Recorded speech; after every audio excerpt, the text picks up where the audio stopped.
चलो प्रेम की गंगा बहाते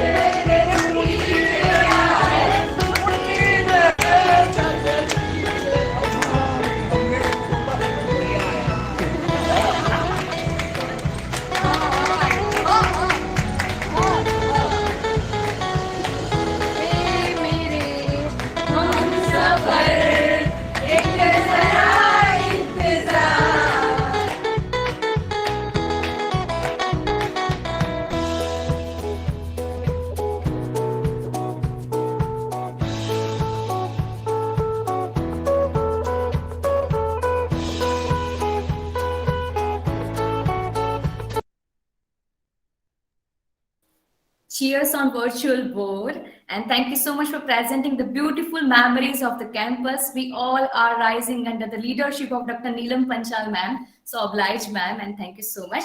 So moving ahead to the session, I would like it's my duty because it's my duty because yes. Everybody is online, so they should feel that they are physically present at our campus. Yes, ma'am. Yes, thank you very much. So I would like to inform you that our moderator of this session is Dr. Nilam Panchal ma'am.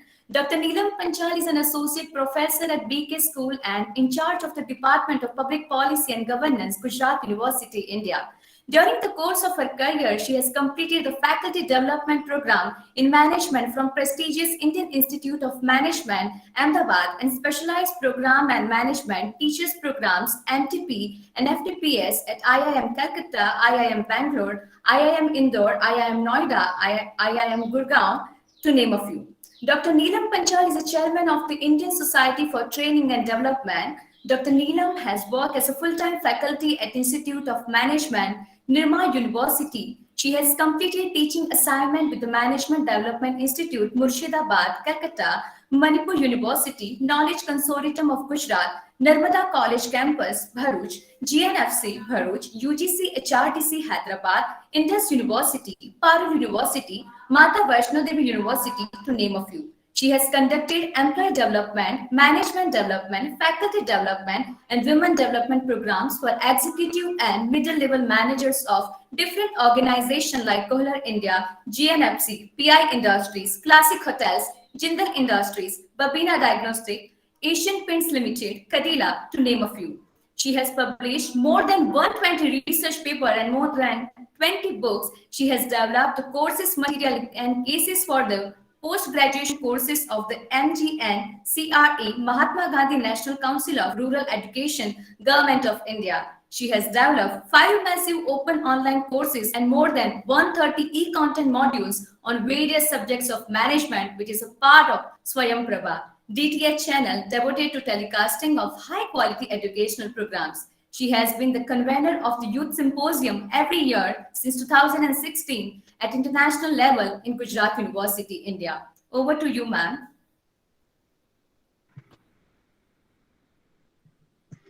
Good morning. It's great morning, all the present dignitaries over here. And I welcome you all in this roundtable discussion on achieving sustainable development goals, policy and business intervention. I welcome all the dignitaries who are going to speak on sustainable development goals.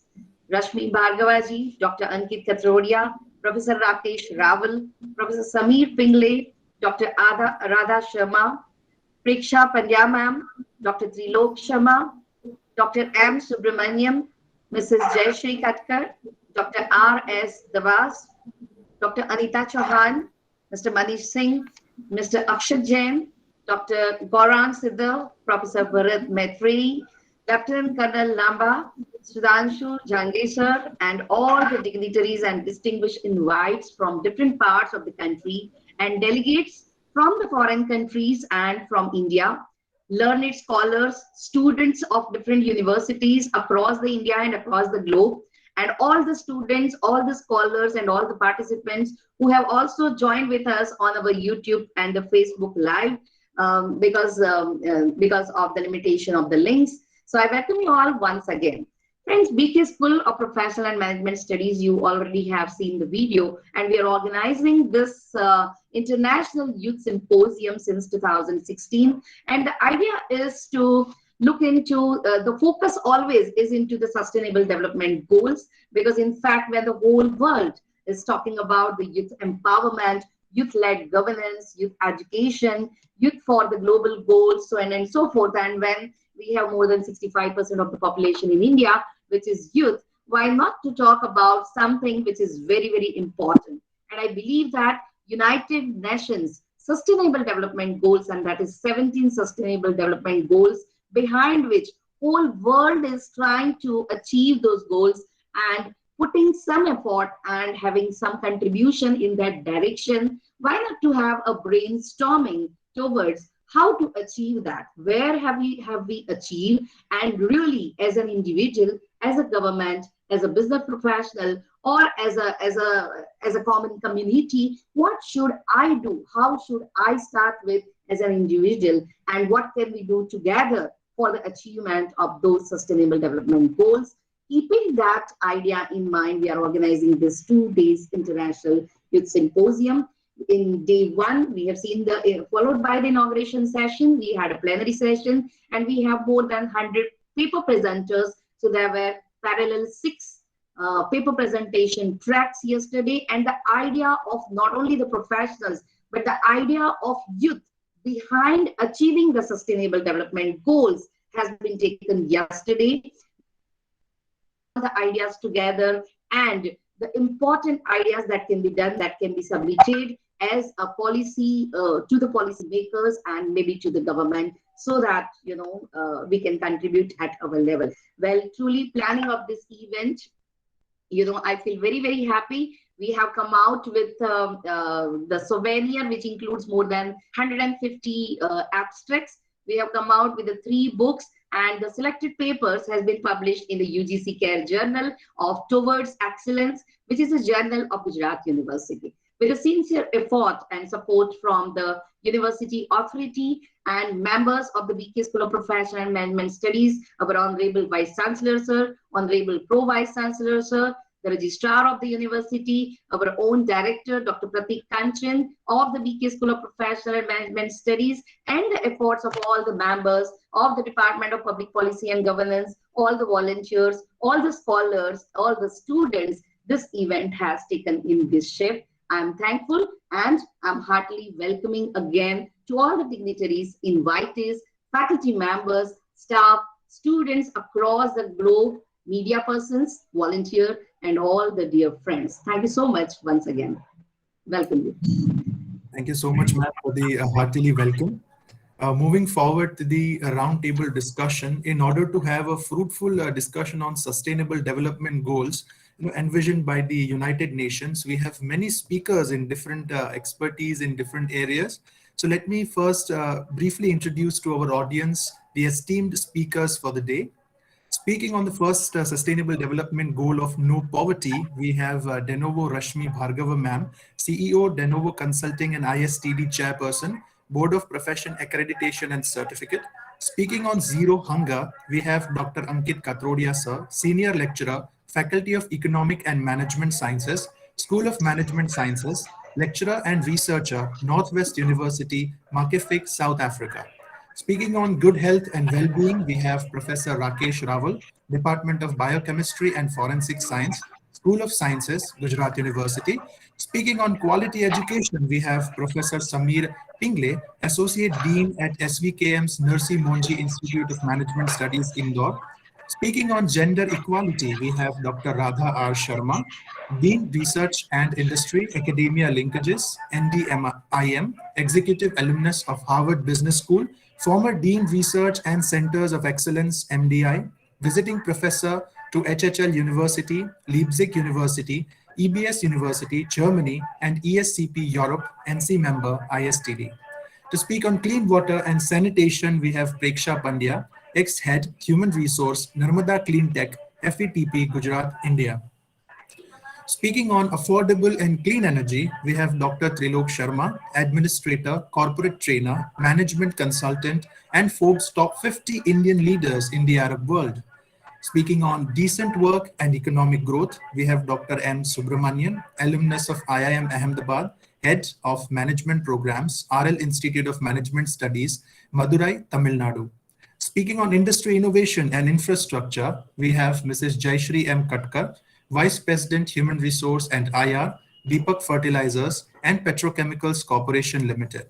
Speaking on reduced inequality, we have Dr. R.S. Dabas, International Corporate Trainer, ex-Vice President, CXO, Hero Honda, Jindal Steel, Trident.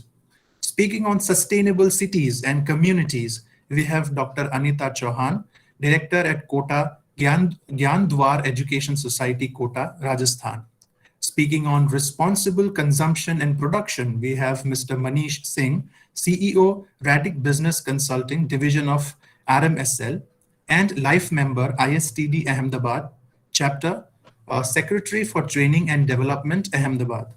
Speaking on climate action, we have Mr. Akshat Jain, Director at Annapakshi Craft Sources Private Limited. Speaking on life below water, Dr. Gaurang Sindhav, Assistant Professor at Department of Zoology, BMT, HG and WLC, School of Sciences, Gujarat University. Speaking on life on water, we have Professor Bharat Maitreya, Department of Botany, Bioinformatics and Climate Impacts Management, School of Sciences, Gujarat University. Speaking on peace and justice, strong institutions, we have Lieutenant Colonel Jognidhar Singh Lamba, Director, Parivartan, Coordinator, Justice for Jawan, NC Member, Jaipur. And speaking on partnerships to achieve the goal, we have Sudhanshu Jangir, Director, Indian Institute of Sustainability, Gujarat University. Starting with the first sustainability goal of no poverty, I would like to invite Denovo Rashmi Bhargava ma'am. Over to you, ma'am, please. So we welcome you once again, and the flow would be like this. So according to goal, we are going. So since there are 17 goals and there are 17 speakers, we will go in sequence goal-wise. So SDG 1 is going to be spoken by Dr. Rashmi, and then followed by the goal-wise, and then we will have a second round when by the question and the discussion can happen. So thank you once again. May I request Rashmi ma'am to please take over, and what are your thoughts on achieving the sustainable development goals, and that too for specifically goal number 1, how to achieve that and what can be done as an individual or as a government or as a business intervention, or your thought for that matter on the line. Rashmi ma'am, you are here, please.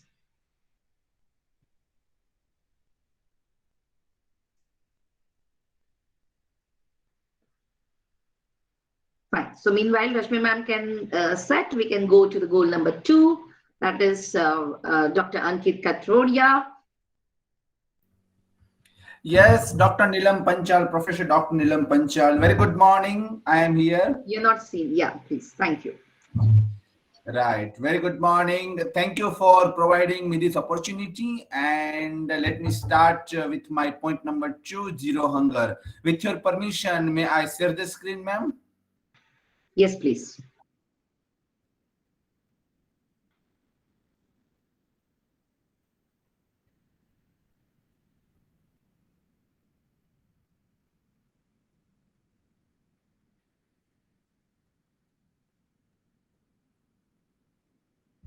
Yeah, one moment.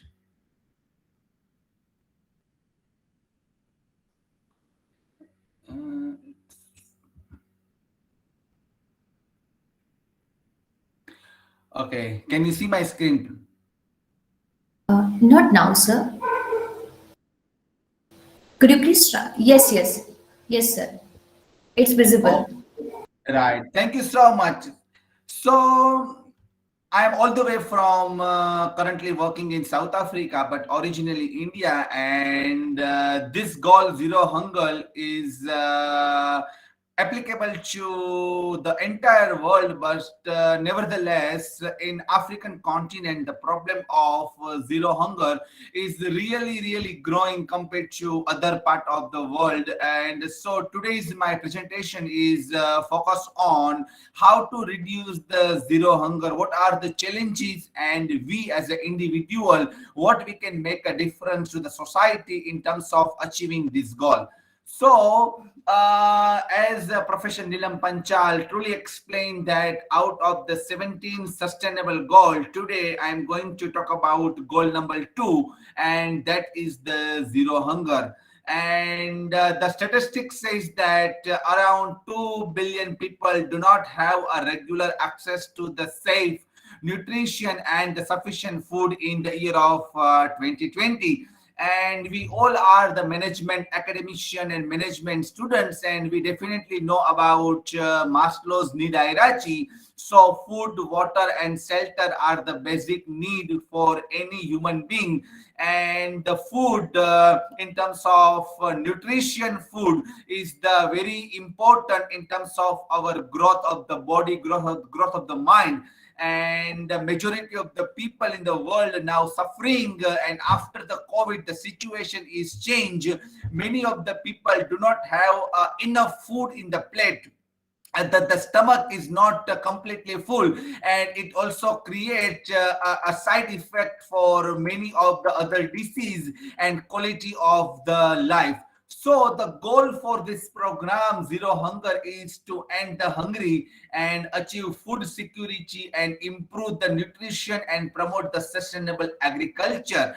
So based on my research and reading, I confirm that this goal number 2 only can be achieved if we have a good sustainable agriculture, because the food is going to be harvest in a farm, and our farmer also have to be happy in terms of the pricing of the commodity, pricing of that foods and fruits, vegetables and so and so. And according to the World Food Program, 135 million suffering from the hunger. And as I said, because of the COVID-19 pandemic, it could now double the number and putting an additional 130 million people at the risk by the end of 2022. So we need to think very strategically what we can do in terms of reduce the hunger, and how we can do a community service, how we can aware the people about do not waste the food. And that is our role as a good citizenship, as a corporate governors. So these are some of the facts and figures about the hunger. Is that current estimated that are nearly 8.9% of the world population that do not have a nutrition, hygienic and healthy food system. Majority of the world is undernourished, and approximately 381 million are found in Asia only, and more than 250 million lives in Africa. So now my talk for today is that the Africa has many challenges in terms of reduce the poverty, reduce the unemployment, and mostly all about hungriness. So my question to you is that the government of African countries taken an initiative to food for life, so that they have an incubator where it's called as a food bank.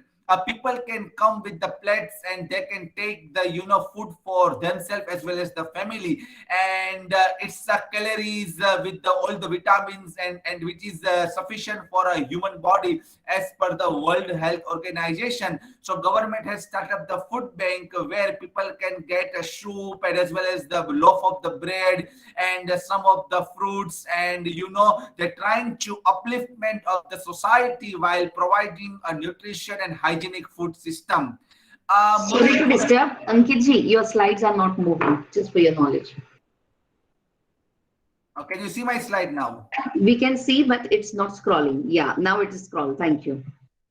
Okay.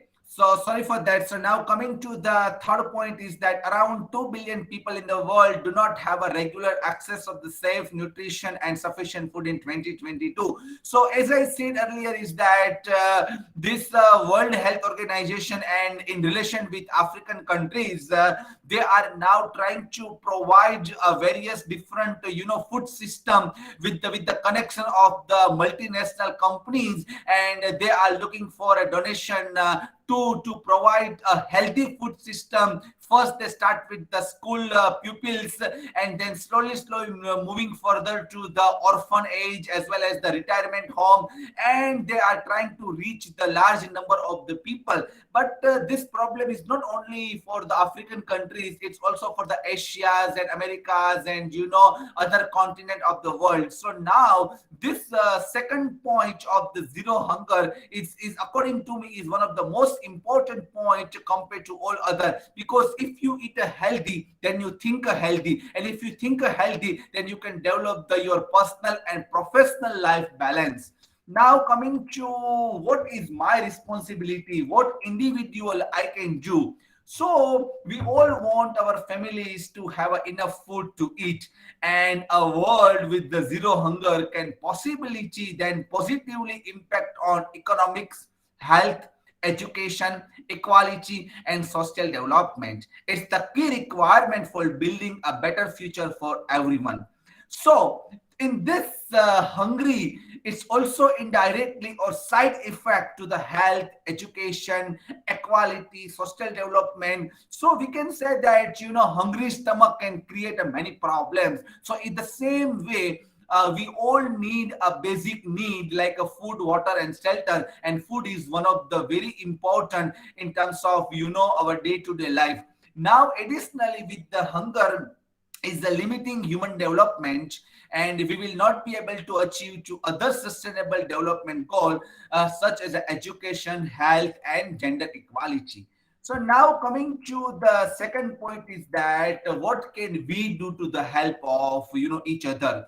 Definitely in India is still a developing country, and South Africa also come under developing countries, and if you look the relationship between both the countries is very unique and very long lasting relationship since the history of Mahatma Gandhi ji. So both the countries are now trying to reduce the hungriness of the people of the society, and definitely we have a various NGO who are working towards this goal, and the government also providing the subsidiaries, and in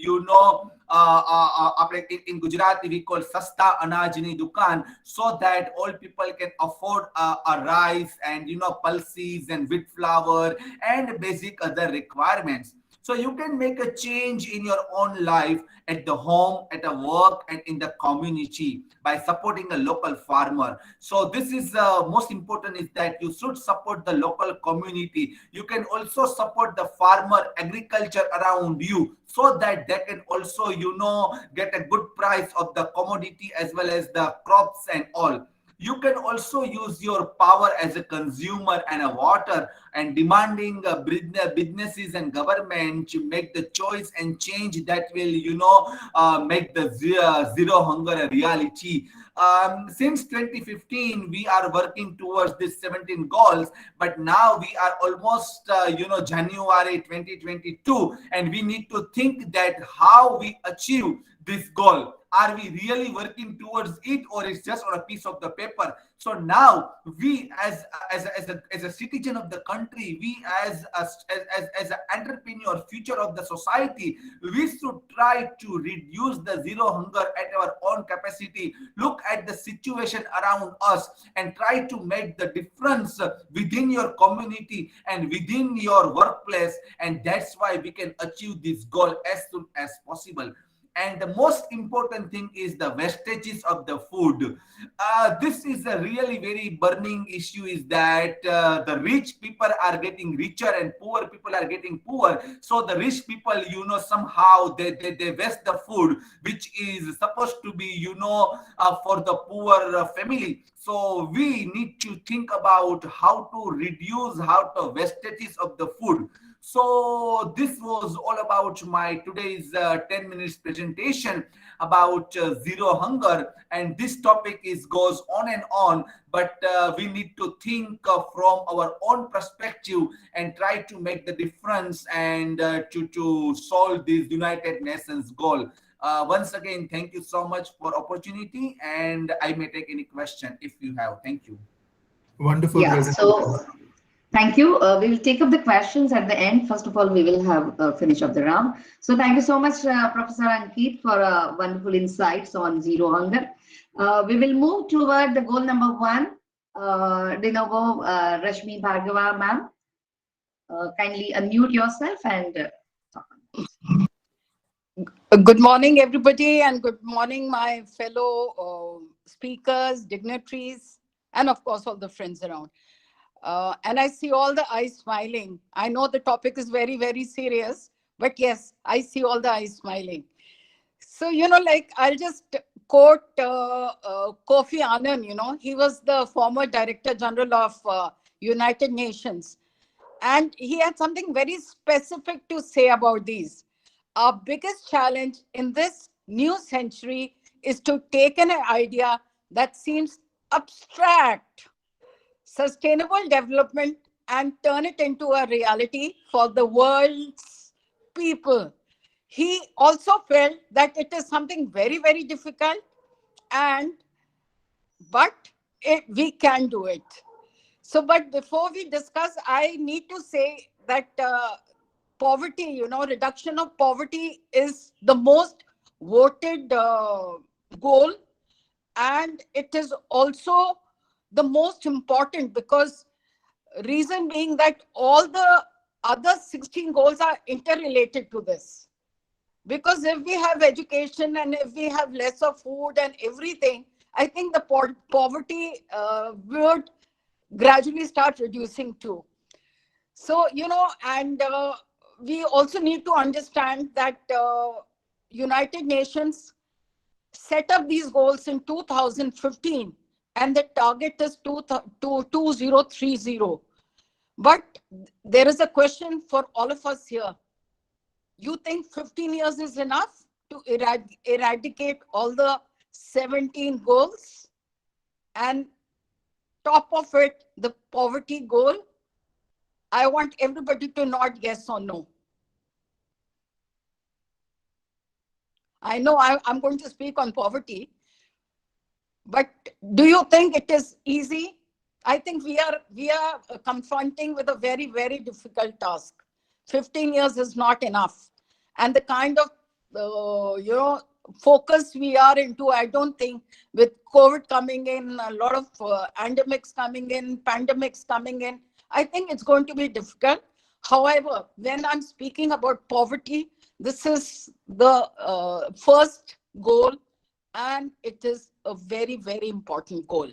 Yet, eradicating poverty in all its forms remains one of the greatest challenges for humanity, not India, but humanity.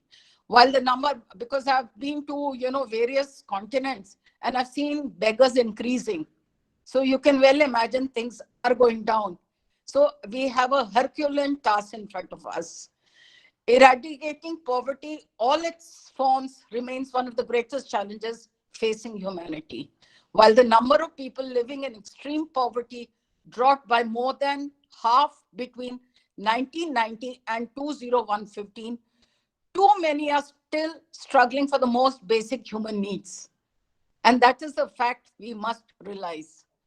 As rapid growth in countries like China and India has lifted millions out of poverty, but progress has been quite uneven.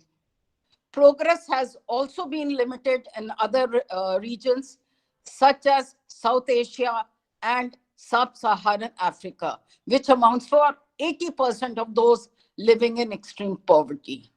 New threats brought on by pandemics, climate change, conflict, and food insecurity means even more work is needed to bring people out of poverty.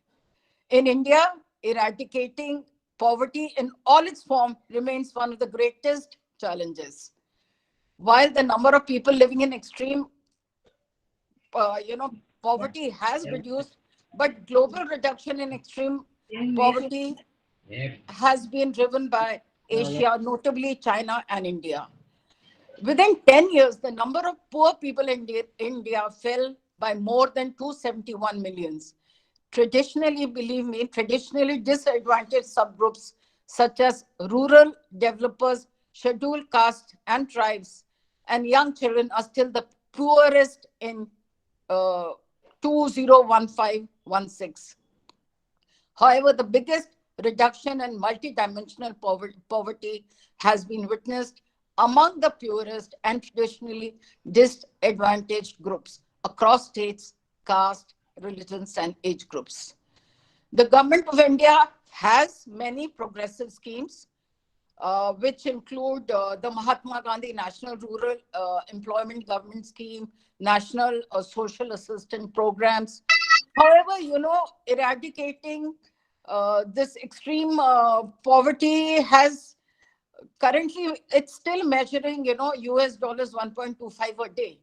So now reduce at least by half the proportion of men. What is the target now driven by India? By 2030, reduce at least by half the proportion of men, women, and children of all ages living in poverty in all its dimensions according to national definitions. Second, implement nationally appropriate social protection systems and measures for all, including floors, and by 2030 achieve substantial coverage of the poor and the vulnerable. Fourth, ensure that all men and women, in particular, the poor and the vulnerable, have equal rights to economic resources. Fifth, build the resilience of the poor and those in vulnerable situations and reduce their exposure and vulnerability to climate-related extreme events and other economic, social, environmental shocks and disasters. And the sixth and most important, create sound policy frameworks at the national, regional, and international levels based on pro, poor, and gender-sensitive development strategies to support accelerated investments in poverty eradication actions. I must tell you that Niti Aayog is instrumental in India to implement all these in collaboration with union ministries and states. And it is the nodal agency for coordinating and monitoring all these 17 goals, including the poverty ones. But God forbid, God help me, God help India, God help the world to eradicate poverty. And I wish everybody a lot of luck for this. All the best. I think I'm over with my 10 minutes. Thank you so much, Rashmi ji, for a wonderful insight. And yes, you rightly pointed out that, it's a very, very difficult task. We all are taking it easy, but in reality, if we want to achieve them, then yes, we all have to join hands, should try to put our efforts and try to do something. Thank you so much, ma'am. We are moving towards goal number 4, Professor Samir Pingle. We are moving to goal number 4, which is talking about quality education.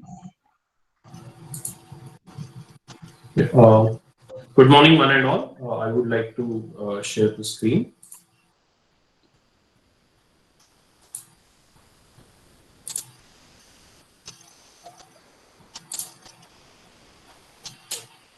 I hope the screen is visible. Not yet, sir. Not yet? It's done. Yes, sir. Now it's showing. It is visible. Okay. So good morning, one and all. My topic is very interesting. That is quality education. So I will spend more time on the way forward and the opportunities, right? So when we talk about quality education, ensure inclusive and equitable quality education and promote lifelong learning opportunities for all. This is the goal I'm referring to. Now, when it comes to education, one of the most important things about education is it liberates the intellect, and it also unlocks the imagination. And it's very important to have education for self-respect. As we can see, education is very important for prosperity in general, and it also opens up many opportunities for all of us, the individuals, institutions, as well as the countries. Right? And once this happens, then the individual, institutions, as well as the country progress, right? And it also leads to the healthy society. it has also been proved time and again that learning always benefits every human being. So, preamble. Education enables upward socio-economic mobility and is a key to escaping poverty. So one thing we need to understand is the goals are related to each other. One goal definitely affects another goal. Progress has been made in education and school enrollment globally. Right, so you can see the data. I'm not going to read out the numbers, but something very important is in 2020, as the COVID-19 pandemic spread across the globe, majority of countries announced the temporary closure of schools, impacting more than Hello, 91%. sir. Sorry to interrupt you, Yes, but your screen is not visible actually, and your voice is also breaking. stop.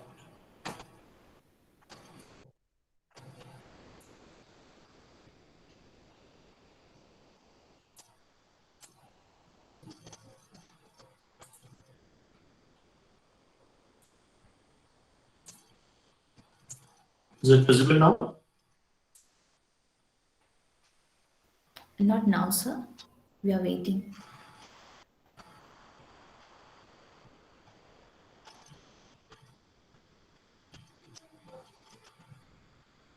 Yeah. Yes, sir. Now it is visible. Thank you. Okay. So by April 2020, close to 1.6 billion children and youth were out of school globally, right? And nearly 369 million children who rely on school meals needed to look to other sources for daily nutrition, right? So the globe had never faced such unprecedented situation earlier, so we were not ready for it. The world today has more knowledge than ever before. So we all know that with one click, we have lots of information, and some of us use that information and convert that information into knowledge. Countries have made major strides in increasing access to education. So we all know the way internet has been used globally. When it comes to completion rates in primary school, it was 89.6% in 2016, and 2012 it was 90.7%. So there is a decline at the global level. When you look at gender equality, we find that in developed countries there is more gender equality than the developing countries. So this is also one of the major challenge at the global level. Now, based on these challenges, these targets are set: free primary and secondary education, equal access to education, equal access to affordable technical, vocational and higher education, increase the number of people with relevant skills, eliminate all discrimination, universal literacy and numeracy, education for sustainable development and global citizenship, build and upgrade inclusive and safe schools, expand higher education scholarship for developing countries, increase the supply of qualified teachers in developing countries, because this is a challenge. Now, when it comes to India, these are some quick facts, right? So about the adult literacy rate, children with special needs are out of school around 34%, 423 million, largest youth population in the world. Right, gross enrollment in higher education is only 25.8%. So these are some facts and figures as far as India is concerned. Now in India, significant progress has been made in universalizing primary education with improvement in the enrollment and completion rates. The NATE enrollment ratio in primary education for boys and girls was 100%, while at the national level, the youth literacy rate was 94%. Now, I will just like to spend some time on national education policy. There are many initiatives from the central government like Sarva Shiksha Abhiyan. So when it comes to national education policy, the emphasis is on having a single regulator at the central level, right? And common norms to be in place for private and public players. Something very interesting, board exams to be based on knowledge application, not just knowledge, application of knowledge. Home language, mother tongue, and regional language to be medium of instruction up to class 5. Because research in India has proved that many dropouts are due to fear of language, that is English. And to large extent, this particular goal will support SDG 4 also. There is lots of emphasis on vocational education. Many schools, colleges, and universities already have started focusing on Indian culture and values. So recently, IIM Ahmedabad has also started Center for Bhagavad Gita. Lots of focus on vocational education, and this will definitely help us achieving the, rather helping the SDG 4. So target for NEPs by 2025, at least 50% of learners through the school and higher education system should have exposure to vocational education. And this is also in alignment with Sustainable Development Goal 4, and this will definitely help and benefit our nation. Now, what is the way forward? So when you look at the national education policy, it will definitely help us to support the SDG 4. One of the major barriers pertaining to SDG 4 is a gap between funding requirement and existing funding, right? And to large extent, national education policy also addresses this particular aspect. It's very important that we have a student-centric approach to learning, not teacher-centric approach, right? Teacher learning is very important. We know that even top educational institutes, teachers do not learn from each other. So we'll have to do away with that. Certification programs will definitely help. This may not be the end, but this might be the starting point. So we have Coursera, edX, when there are many platforms available. Collaboration with private sector involving parents, especially in the school education. So as of now, the involvement of parents is just making projects for their kids. That is not the case. So it should be the bottom of planning. Learning attitude, and especially as we see in management and any other professional education, the focus is on placement and not on learning. So how to develop the learning attitude. Involvement of the top government officials is very, very important. Investment in content development. We already started that particular in terms of NPTEL, SWAYAM, all these platforms. Impact bonds, where we are inviting investment from the private investors and focusing on outcome-based funding, bringing in educational innovation using artificial intelligence and machine learning, so that, you, for example, the application is detecting the early dropouts, right? So there are many things. So I'm just highlighting some of the things which we can do as an individual and as a country. So that's it from my side. Thank you so much.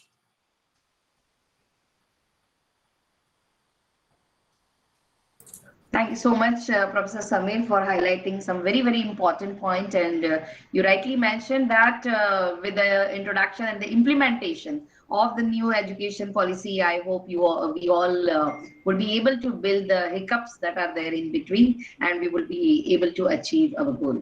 So the next goal is gender. So we have Professor Radha Sharma over here for the next goal. Thank you, Dr. Panchal. A very good morning to one and all. At the outset, I would like to express my gratitude to the authorities of Gujarat University, in particular Dr. Panchal, for the invite. My upbringing and education at Banaras University have been rooted in Indian ethos and culture, which advocates, and I quote from Veda, "Let the noble thoughts come to us from all directions." Therefore, as a researcher and as an ambassador of gender diversity in organizations, and as an elected representative at large at Academy of Management, the world's largest professional body with over 17,000 members from over 100 countries, I deem it to be an honor and a privilege to get this opportunity to share my thoughts with this august audience on the Sustainable Development Goal 5, that is gender equality. In the interest of time, I would like to put across a few points supported by some data and will sum it up with some policy recommendations. My first point relates to Gender Inequality Index.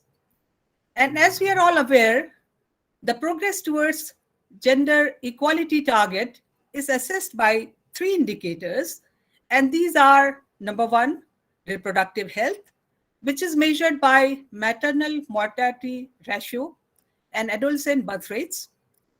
The second indicator is empowerment, which is measured by proportion of parliamentary seats occupied by females in a country, and also by proportion of adult, including both male and female, with over secondary level qualification. And the third indicator is economic status, which we all know is the labor force participation of females above 15 years of age. Now let us look at the data, and according to UNDP report, for the past 3 years, we find that during 2020, India ranked 131 out of 189 countries on Human Development Index. This figure in 2019 was, the rank was 129 on Human Development Index for India. And in 2018, it was 130. So one can understand, because of the pandemic, sliding of 2 ranks is not a big thing. But what is important is that how do we improve our ranks, because this is not a very good rank for a country like ours. Significant contributions are being made by the central government, and Ministry of Women and Child Development this year has set aside gender budget, and they have earmarked 1.53 lakh crores, which is a welcome step towards the scheme programs aimed at reducing gender gap in all the aspects of social, economic, and political life. But considering that women constitute 48% of the population, this amount, I'm sure you would all agree, is not going to suffice. And therefore, my recommendation would be that the corporate world and the civil society, they need to come forward and supplement this amount for health and economic empowerment of women. My next point relates to Global Gender Diversity, Global Gender Gap Index. Global Gender Gap Index is published by World Economic Forum. I have been researching in this field, and I have published book chapters, and I'm part of a global project which we completed during the past 3 years. Now, according to Global Gender Gap Index, there are 4 dimensions on which countries are ranked. These are economic participation and opportunity, educational attainment, health and survival, and political empowerment. When we look at India's rank for the past few years, we find that during 2018, India ranked 108 out of 149 countries. 2020, it slipped a bit. It became 112 out of 153 countries.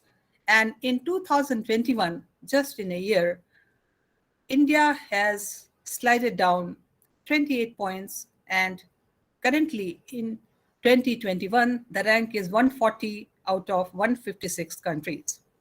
And there are only 2 countries behind us in South Asia, which are Pakistan and Afghanistan. So there is a lot to be done. And in fact, my further recommendations, policy recommendations, will be with regard to this, how to bridge the gender gap. So we find that a lot of good work is being done. A number of schemes have been introduced by central government for girls and women, which are focused on socially and economically backward sections of the society. And some of these are very well known, and I'm very proud of these.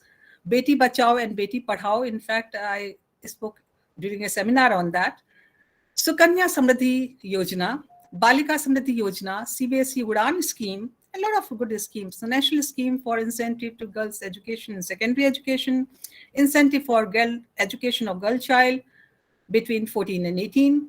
And apart from these schemes which are meant for girls, there are schemes for women which relate to microfinance and also working women's hostel. There are many more schemes which is not possible to enumerate here. But the point I'm trying to make is that most of these schemes are at the lower level or at the school level, and for the weaker sections of the society. Now, the point I'm going to make here is that while it is important to focus attention on the socially and economically deprived sections of the society, and particularly girl child, Considering that there are women who overcome all these obstacles and join the world of work, what happens to them? And there needs to be some attention paid to that as well. Again, I've been being a woman from Eastern UP and from a town which is called Balrampur. I've come a long way and have been through all these experiences of life. And initially, I was not working on gender issues. I started working. I gave up in between, and I again started working on a large scale. Have done a couple of projects nationally and internationally. As I shared with you, I'm part of a global group on gender diversity in organizations, and the situation is not typical to India. It is across the globe. So we as a group, we are trying to do our bit to contribute to this field. So based on my research, as I said, there is need for policies to protect the professional interest of women who join the world of work, but they drop out due to many challenges. And I would like to draw the attention of this August audience to a concept which I have developed and worked on, published in a category journal, which is gender equity. While our constitution guarantees gender equality to all, but we find that due to gender bias, stereotypes, and covert discrimination, and frustration of not being able to realize their potential or to be able to rise to the corporate ladder, many of the women, they drop out. And it's not just that I'm saying, it's based on data. One article which was published in Harvard Business Review, based on research in India, mentioned that 55% of the women reported workplace bias. I'm happy to communicate, in fact, one of my PhD scholars has also worked on that. This 2013 Companies Act has made some difference that women in the corporate board, but the situation has not changed drastically. To share the data from 2018 Catalyst report, there are 2.7% women as board chair, 7.7% women as board member in India, 19% women in senior management position, and only 24% women join at the entry level. Quoting another figure from NASSCOM study, which says that women constitute, and in fact, IT sector is one sector where the large number of women are there. So NASSCOM study reported that women constitute more than 50% of the employees at the entry level in the IT industry. But another survey by Gender Balance India claimed that over half of the women employees quit after giving birth to a child. So while IT industry attracts a lot of women, but then they are not able to sustain because of, again, organizational policies, because after childbirth, they have to drop out because there are a lot of technological developments which happen, and then they are not able to cope up, and then they become housewives or they drop out of the workforce. Quoting another survey, Nielsen survey, it revealed that 87% of women said that they had no time to relax, and 82% of women were highly stressed. Being a researcher, I love to quote data and studies and facts, because if we say something, it's not going to be taken seriously. So when it's backed by data, it sounds more credible. So McKinsey Global Institute study was done on India and a few years back, and they posited that if India could improve labor force participation of women equal to that of men by 2025, it could increase its GDP, and which was estimated at $4.83 trillion by 16 to 60%. So I have told you the statistics about workforce participation of women, which is responsible for our low rank in the gender gap index of World Economic Forum. And here is a way out, that we have to increase workforce participation of women, not only for joining, but also retaining them in the system. And if we do that, then our GDP will also increase. So There is another study which has been done by McKinsey Global Institute in 95 countries. And they have tried to find out what happens if large proportion of women participate in the workforce. So they have made an economic case for gender parity. So they say that if the world has to reduce gender gap and wants to improve GDP for the world as a whole, and this is what is Sustainable Development Goal all about, then the whole world has to ensure and work towards greater economic participation of women, which is there. So my recommendations, well, there are so many, but in the limited time, I would recommend three-pronged approach. One, of course, at the societal level, because ours being a patriarchal society, there are lots of challenges, there are lots of obstacles, stereotypes, and so on. So government is playing a very important role in this regard. The slogans like Beti Bachao and Beti Padhao and all these schemes, they are doing very well, and they are really being internalized, Mujhe bhi jeene ka hak hai, and many such things, which are being broadcast, on radio and also on TV. And we need to continue with these. Schemes like Balika Srimadhi Udan, etc. are very, very helpful.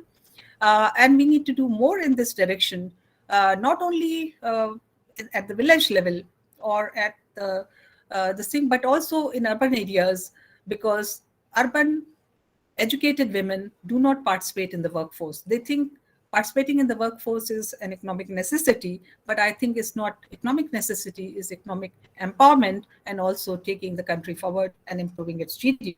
The second set of recommendations relate to legislations. So I'll just take 2 minutes and finish. So legislations, Companies Act, it has been very good. POSH Act has been introduced, which is again very, very good.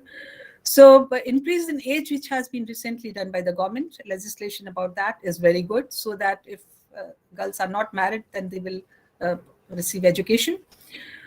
There is another study which has revealed that if there are more than one woman on the board, corporate board, then it's going to have its impact on financial performance. So I would recommend, again, as a policy recommendation, that the government may think of coming up with a legislation where corporates have more than one woman, because then they have the strength, and if there are more women in the management, then they would be able to come up with policies which will help other women come up in the organization, so that gender discrimination could be prevented. So my third set of recommendations would be organization level. And as I mentioned, that gender equity policies need to be very important. Organizations get away without, caring for talented women. They are set aside. They are not given their due. And as I said, that many of them, there is data, there are lots of studies which have been done by lots of organizations that women drop out because they feel frustrated because they don't get their due. So gender equity policies and how it could be done, I have developed a scale to measure gender equity at the workplace. It has been published also based on PhD level work also. A couple of my PhD scholars have worked on it. And practices. So what is gender equity policies? These need to be implemented in recruitment, promotion, training, posting, etc. Also, some other studies that I have done, organizational support is very important at different life stages of women. For example, at the time of marriage, at the time of childbirth, some companies, progressive companies in India are doing that. They are getting the women back into the workforce by providing them some bridge training or bridge course or bridging the talent that they would have missed during that period. And they're not being discriminated. In fact, I've worked abroad, and in many countries, they have got very gender sensitive policies. So women, while they are at work, their child is being taken care of by the government, run kindergarten, they call it, or what we may call creche. So the biggest challenge is that if a woman is in a nuclear family and there's no one to support her, how does she pursue her career? And there are not good facilities for childcare. So I'm sure we are all aware, we can discuss it later. There is need for soft legislations. We can talk about it later. And there could be provision for maybe counseling or coaching for preparing women for leadership roles. And finally, I would recommend that there has to be some policy against gender discrimination, because they are simply dropped, they are isolated. It's very unfair, but there has to be some policy whereby, this kind of treatment could be prevented. Grievance redressal mechanisms, career pathing for women, gender budgeting, adequate representation of women in the board, as I mentioned, in institutions and organizations. And I'll end up by quoting one of the famous sayings, Yatra Dharmasti Pujante Ramante Tatra Devta. Thank you very much for your attention. Yes, I complete my. Thank you so much, ma'am, for wonderful insights, and that too with the statistics, with the research, and with the shloka. So you rightly pointed out that gender equality is not only the fundamental human right, but it is a necessary foundation for the peaceful, prosperous, and the sustainable world. Thank you so much. So moving forward to the next goal, that is clean water and sanitation. May I request Dr. Preksha, ma'am, to throw light on that. She's ex-head HR in the Narmada Clean Tech, and she has worked a lot in the said area. Welcome you, ma'am. Over to you.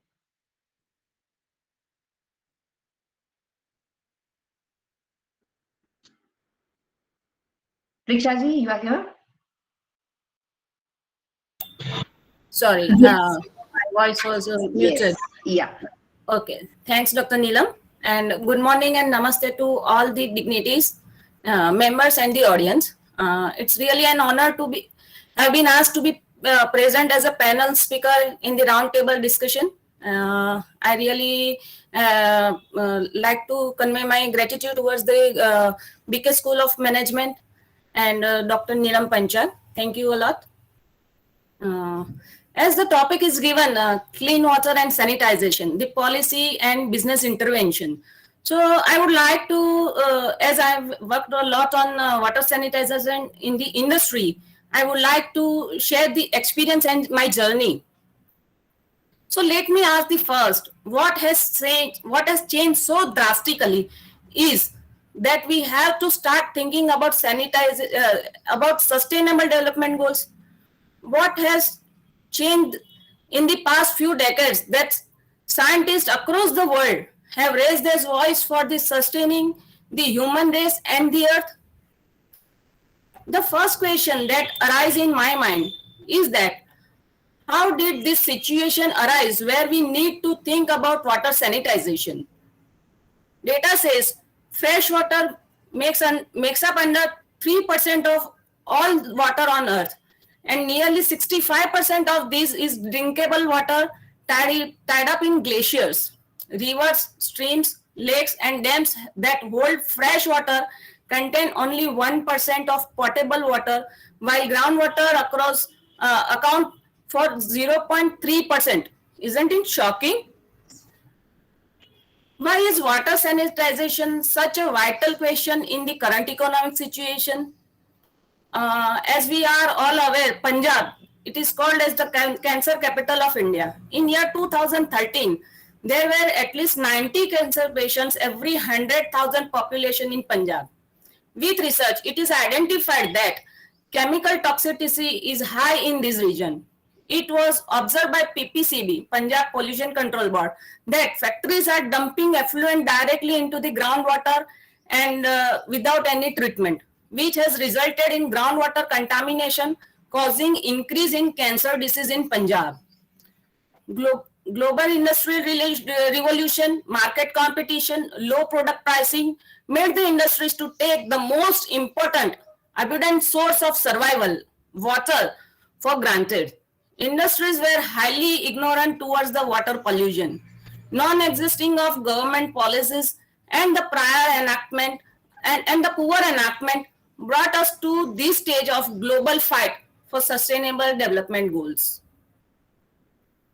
Protecting these assets is not only important for social or spiritual progress, but for the survival of the industry itself. How will industry sustain if they pollute all the water on the earth? Now, the industries are actively participating towards their social responsibility and are aware about the environmental issues. talking about the Gujarat industries, Ankleshwar is the world-class chemical cluster with over 2,000 industries of chemical plants producing products such as pesticides, pharmaceuticals, chemicals, and paints. Considering current scenario of water pollution and contribution toward it, in the year 2000, the major three industrial area that as Ankleshwar industrial area, Jagadia industrial area, and Panoli industrial area, along with GIDC, took an initiative of final effluent treatment plant named Narmada Cleantech on PPP, Public-Private Partnership Model at Ankleshwar. Now let me share what is this Narmada Cleantech. Narmada Cleantech collects all the effluent from these industries from Ankleshwar, Jagadia, and Panoli industrial area. They treat it as per the GPCB norms of marine standard and discharge it into the deep sea. Keeping in mind to treat effluent chemical of industries and with proper scientific survey and data analysis, NCT is developed for the capacity of 40 mld per day treatment with the specified GPCB marine water outlet norms like pH, COD, BOD, TSS, TDS, and ammonical nitrogen. But it was never an easy task since its inception. It was always very difficult for NCT to meet its desired outcome. In year 2016, I got an opportunity to serve this noble cause and was appointed there as a head HR. When I joined, I realized that NCT has a huge responsibility on its shoulder. Not only water or effluent treatment, but running the 200 crores a day industry without any interruptions. A single day closure may lead to losses of 200 crores a day. It's not a small thing. Maintaining daily operations challenges, inlet water quality, outlet water quality, quantity, and running these 2,000 industries across the region. A huge pressure was there on our head from industries, from GPCB, from politicians, from NGT, from environmentalists and nearby locality and so on. It was never an easy task. Challenges were on its own height with lot of pressure. So how we overcame the challenges? If I had to categorize, there were mainly three challenges I recognized. The first is within NCT, within the organization. The second is from the member industries, these Ankleshwar, Jagadia, and Panoli industries. And the third is the government bodies like GPCB, GRDC, and NGT. So how we worked all together and how we serve the purpose of water sanitization, water treatment, and saving the life of save the marine life. So coming this, I would say that out of these three major challenges, the second challenge from the industries was one of the very crucial, critical, and most difficult to go through. So first I would like to share what were the challenges within NCT, within the Narmada Cleantech. We realized that employees appointed at NCT were not competent enough. Less than 15% of employees were aware about their own roles, responsibilities, and their output as an employee. Where employees are not able to meet their desired outcome, how is the organization going to meet its desired level of services? So this was one of the biggest challenge to train the employees to understand the purpose of the Narmada Cleantech. So here is our first target to work on the HR policies. We introduced a transparent performance management system with defining job description for each employee and each positions, counseling of each and every single employee, training, informal quarterly performance check, half-yearly formal performance reviews, and again identifying their improvements and providing them trainings on the identified gaps with specific needs of technical, functional, and behavioral. Now, after 1 year of this exercise, our 85% of employees were competent enough to meet the desired outcome of the NCT and its purpose. Parallelly, we also worked on the operational policy level for the industries who are the members of Narmada Cleantech. We specially recruited team for monitoring, and a very special training was given to this team and QC team, quality check team. We created various SOPs, increased monitoring level, water discharge from industries, continually sharing the water quality and quantity data to industries as well as GPCB. We also installed various live digital displays at NCT gate entry, within the estate region and on the website, so everyone can be aware of water quality and quantity received and discharged. A single person, whether he's an employee, a contractor, or visitor or any government from any government body, was been able to see the digital display when he enters into the Narmada Cleantech's gate. This has a psychological impact very high, as even an employee from stores or accounts who now are talking about water quality and quantity, which was out of the subject from them previously. So this is what the awareness level was being developed as a policy or as a strategy. These work effectively and positively in the minds of employees of NCT, as well as the member industries and GPCB officials. GPCB also supported and took hard actions on the industries. We, along with GPCB and GIDC officials, have various meetings with Ankleshwar Industrial Area, Jagadia Industrial Area, and Panol Industrial Area's presidents to meet the targets and inlet water norms. We did lot of work on policy level and implemented it strictly.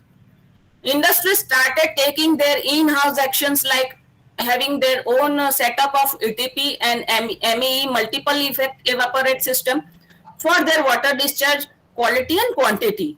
Finally, a day came when for the first time since inception of NCT in year 2018, we made the desired purpose of NCT.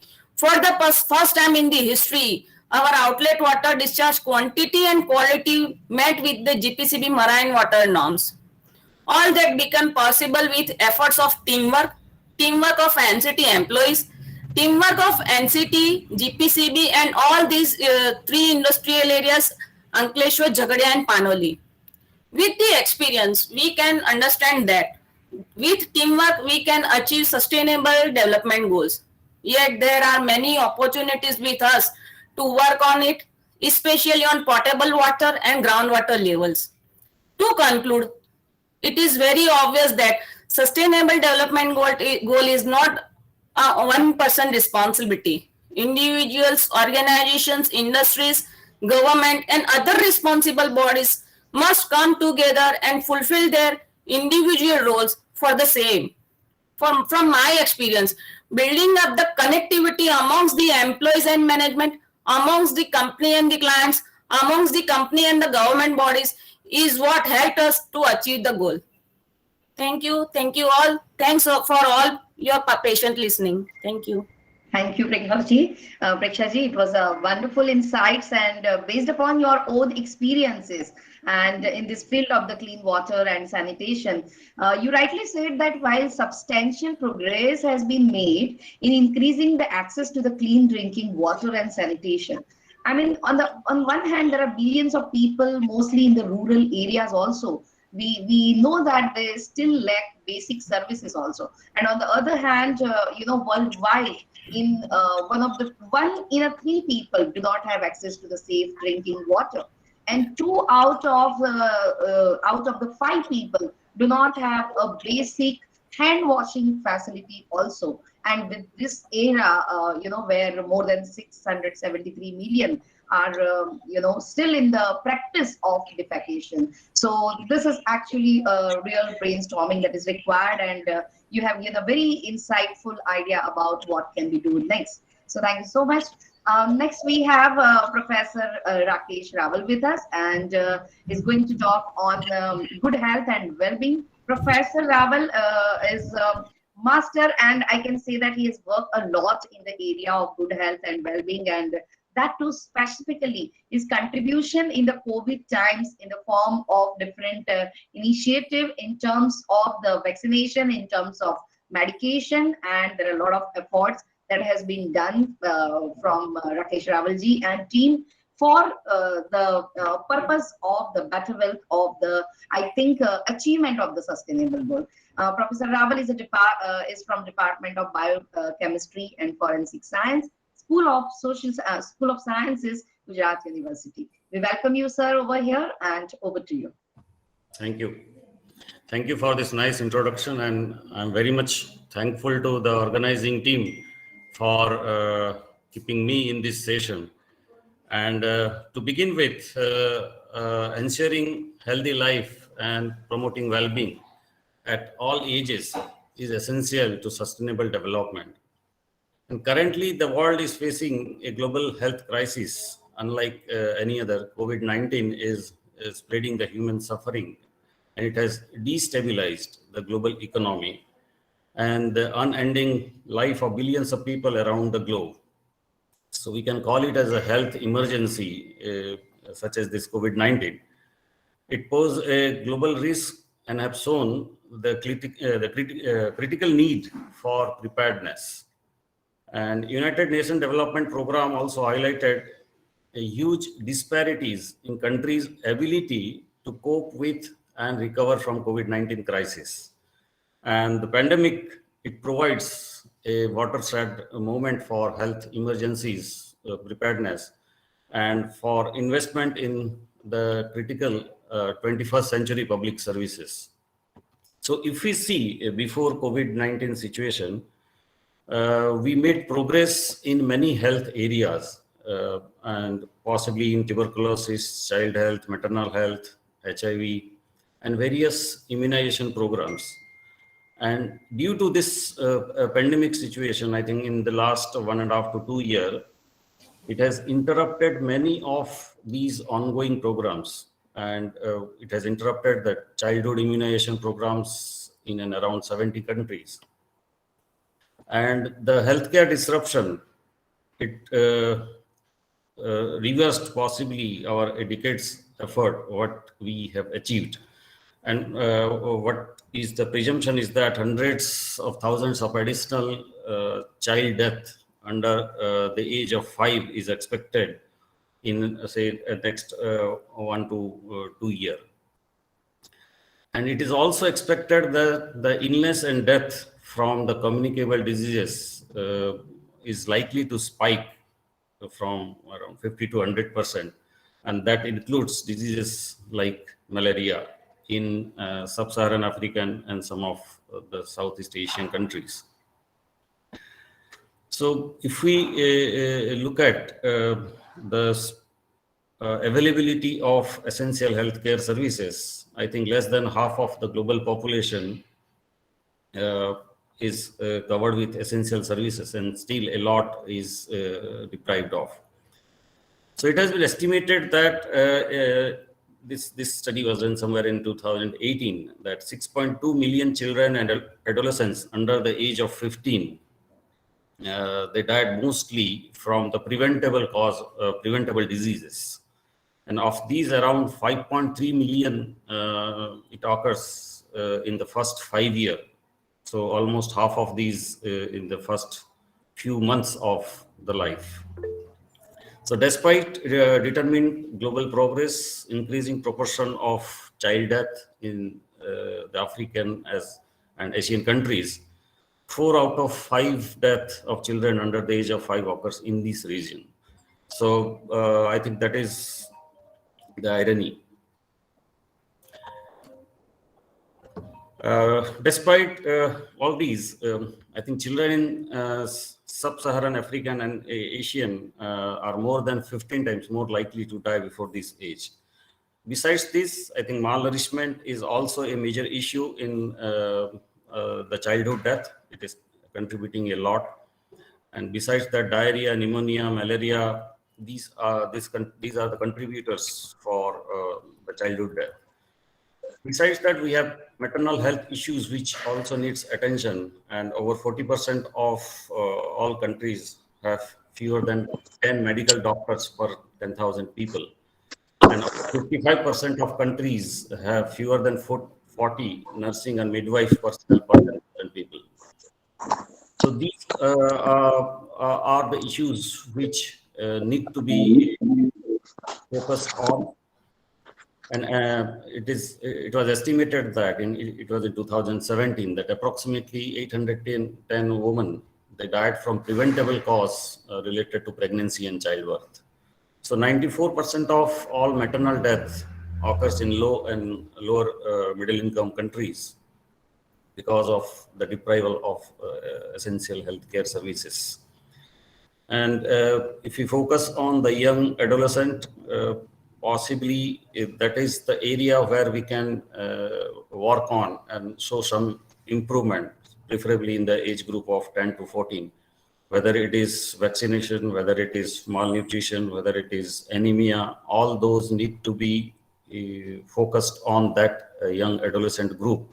And possibly that will help in improving the overall well-being of the society and the global population at large to decrease the maternal mortality rate. And besides this childhood and maternal issues, I think HIV, AIDS, malaria, these are the cause of concern as a healthcare service provider. And the estimation that was in 2019 that around 38 million people globally were living with HIV. And around 25.4 million people were accessing antiretroviral therapy. And 1.7 million people, they are newly infected, right? So if you look at those areas, possibly this is not the issue, but the patients with HIV, they are more susceptible to tuberculosis. So you will find more number of tuberculosis patients in patients who are harboring HIV as well. And over 6.2 million malarial deaths have been reported between 2000 to 2015. So vector-borne disease is also an area of concern. So our research and the resources should be focused on these preventable cause of diseases, and which are specifically in the third world countries. And besides this, in the current pandemic, we learned that if we can have a better immunomodulator, possibly it can save better lives. And that's why possibly India was fortunate enough, because we have a large archive of Ayurvedic system of medicine, which helped us a lot. Now, again, for the sustainability of these phyto or herbal formulation needs a targeted approach for plantation of selected herbs, because we are a large population to cater. And to cater that, possibly we need to have a sustainable development in the medicinal herbs. So focused approach and a scientific approach rather in this will definitely give us a global prominence, at least in the preventable disease form, where we can give a chemopreventive regime, which can be from our ancient Ayurvedic system of medicine. And if we can come out with many such scientifically proven therapies, we can be a global power in sustainable health. Thank you all. Thank you so much, sir, for a wonderful insight based upon your own experience, your own research. You rightly said that ensuring health lives and promoting well-being at all ages, it is very essential, and that too in this COVID times. We all have seen, or we all have faced actually the global health crisis, unlikely any other COVID-19 that has happened anytime, spreading human suffering, destabilizing the global economy, and we all upend the lives of the billions of the people around the globe. Thank you so much, sir, for your wonderful insights and your suggestions and contribution. And thanks for joining with us. So the next goal we have with us is a affordable and a clean energy. And we have here Dr. Sharma with us for the same. Over to you, Dr. Sharma. Thank you very much, Ma'am Panchal. And thank you once again for giving this opportunity to be with the August gathering here. The goal 7 is very important because there is no development without fueling the engine of growth. And if I quote the UN General Secretary, Mr. Bin Ki-moon, energy is the golden thread that connects economic growth, social equity, and environmental sustainability. With access to energy, people can study, go to university, get a job, and start a business, as well as reach their full potential. So this quotation is really very significant, and we can see that without energy, many other things cannot be performed properly. And because of that, the UN has decided this goal to ensure access to affordable, reliable, sustainable, and modern energy for all. As we all know, the targets are very clear. By 2030, ensure universal access to affordable, reliable, and modern energy services. By 2030, increase substantially the share of renewable energy in the global energy mix. By 2030, double the global rate of improvement in energy efficiency. And by 2030, enhance international cooperation to facilitate access to clean energy, research and technology, including renewable energy. So, looking to the facts available with us, I would like to attract your attention to a couple of facts which are, really bothering all of us. If we talk, 13% of the global population still lacks access to modern electricity. We are sitting in 2022, and we are talking about the targets to be achieved by 2030. And as of now, 13% people over the globe are still lacking the access to electricity. Forget about other resources. 3 billion people, that is 1/3 of the total world population. 3 billion people rely on wood, coal, charcoal, or animal waste for cooking and heating. This is the present scenario. Moreover, energy is the dominant contributor to climate change. According to one research, this energy is accounting for around 60% of total global greenhouse gas emission.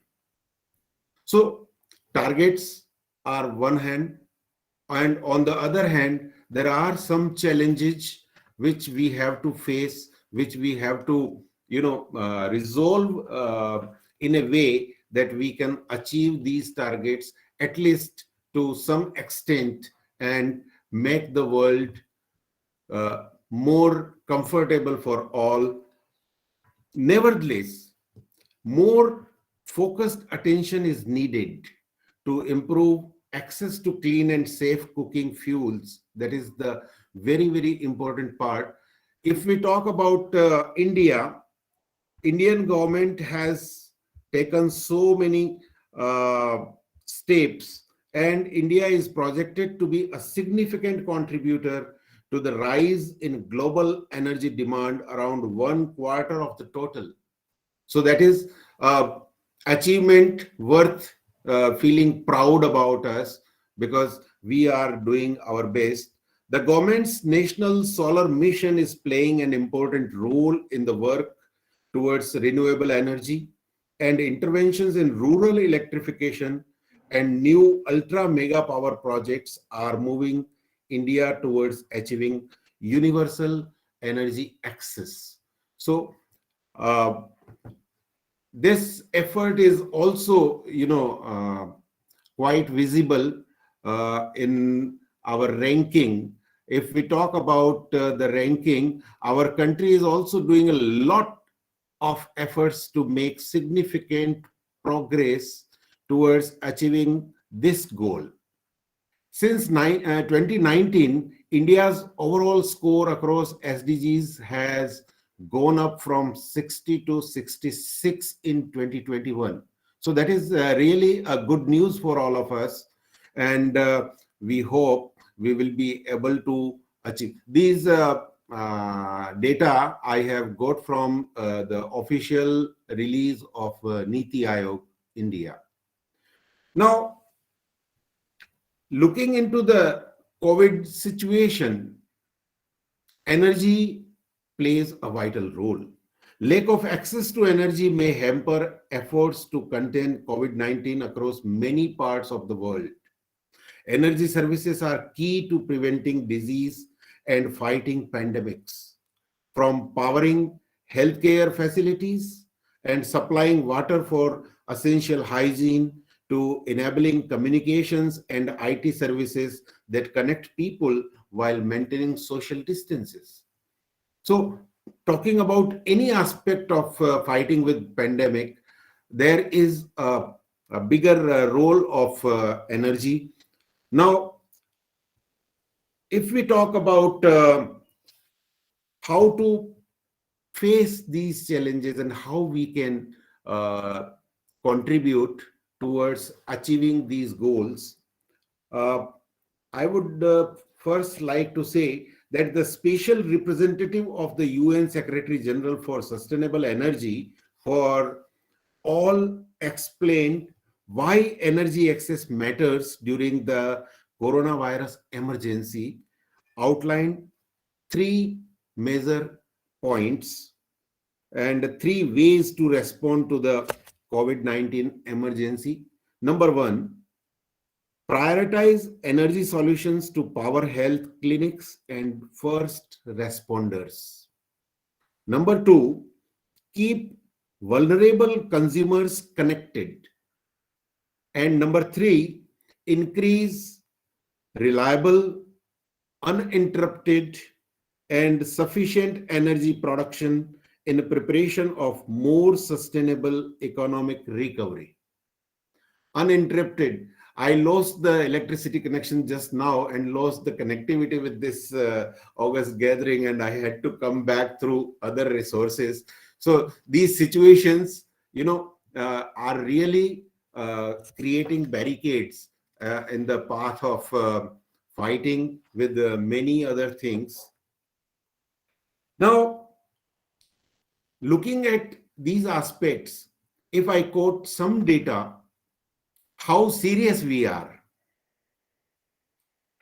International financial flows of developing countries in support of clean and renewable energy reached $14 billion in 2018. 14 billion.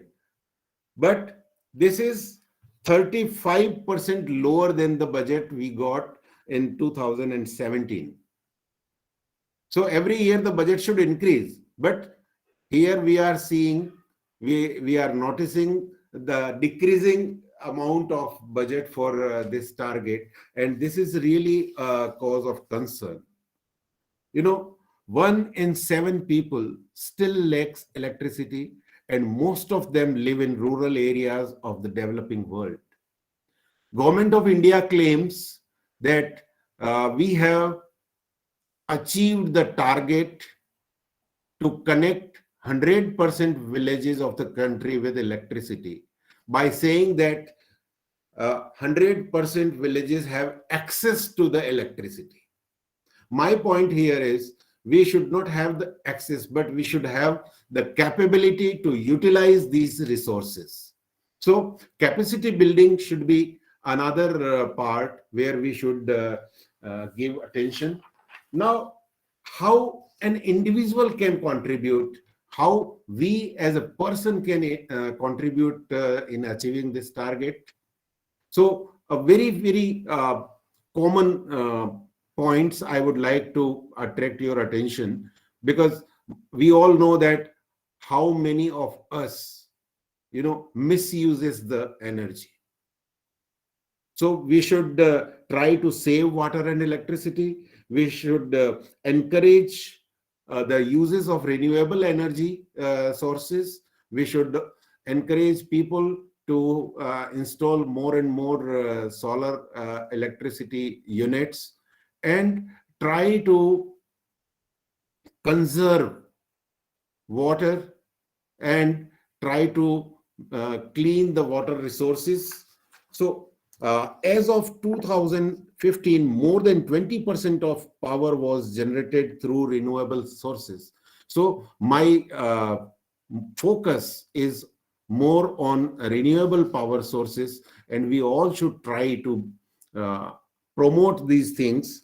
The renewable energy sector has immense opportunity for employment also.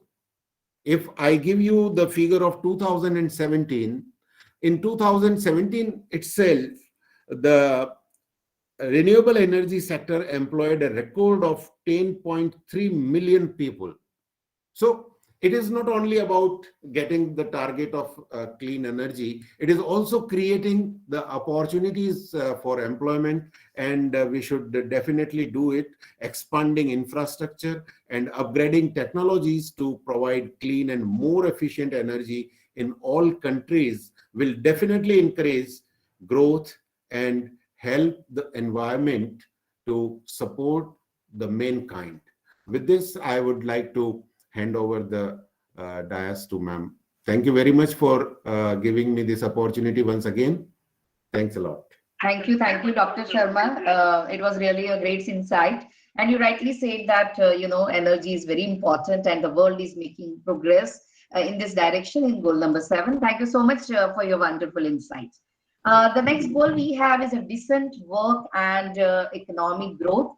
And for the said goal, we have Dr. Subramaniam over here. So welcome you. And over to you, Subramaniam ji. He's an alumnus of IIM Ahmedabad. We're very happy to have you here. Thank you. Thank you. Thank you, Dr. Nilam, and thank you, other speakers. Everybody has well said the pitch for playing decently. I was thrilled and amazed by the data and information shared by all my previous speakers. And I am sure that Nilam, all the other remaining speakers also will definitely enhance the session's visibility and acceptance across the participants. So you should be fortunate enough to have these kind of sessions. Not many institutions are taking up the SDG very seriously. I'm happy that your institution has taken it up. So first, congratulations to you, Nilam and team, and thank you all my co-speakers and participants. You should be fortunate enough you are getting introduced to SDG today, Sustainable Development Goal. That too, I take this initiative as a part of Principles of Responsible Management Education, PRME.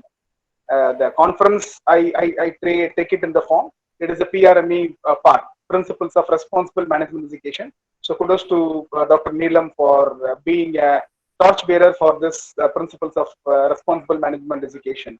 So thank you all the co-speakers, wonderful pitch.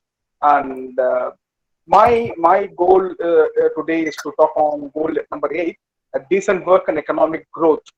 So this platform itself is a clear indication of decent work and economic growth. Definitely, we know that across the globe, we have some setback in the economic growth. That is understandable because of the pandemic. I trust the pandemic is going to be converted as an endemic. Definitely, it is an endemic, not a pandemic hereafter. Many governments have started giving booster dose, and we are able to get back to the work, and slowly we are able to recover the economy. That is a positive sign. And when I ask people, what do you mean by the decent work? There is no big, I can say, a definition for decent work.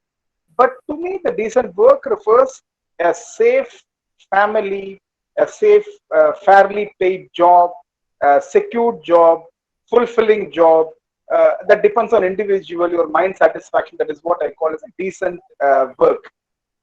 If you ask from business perspective, what is a decent work to be given?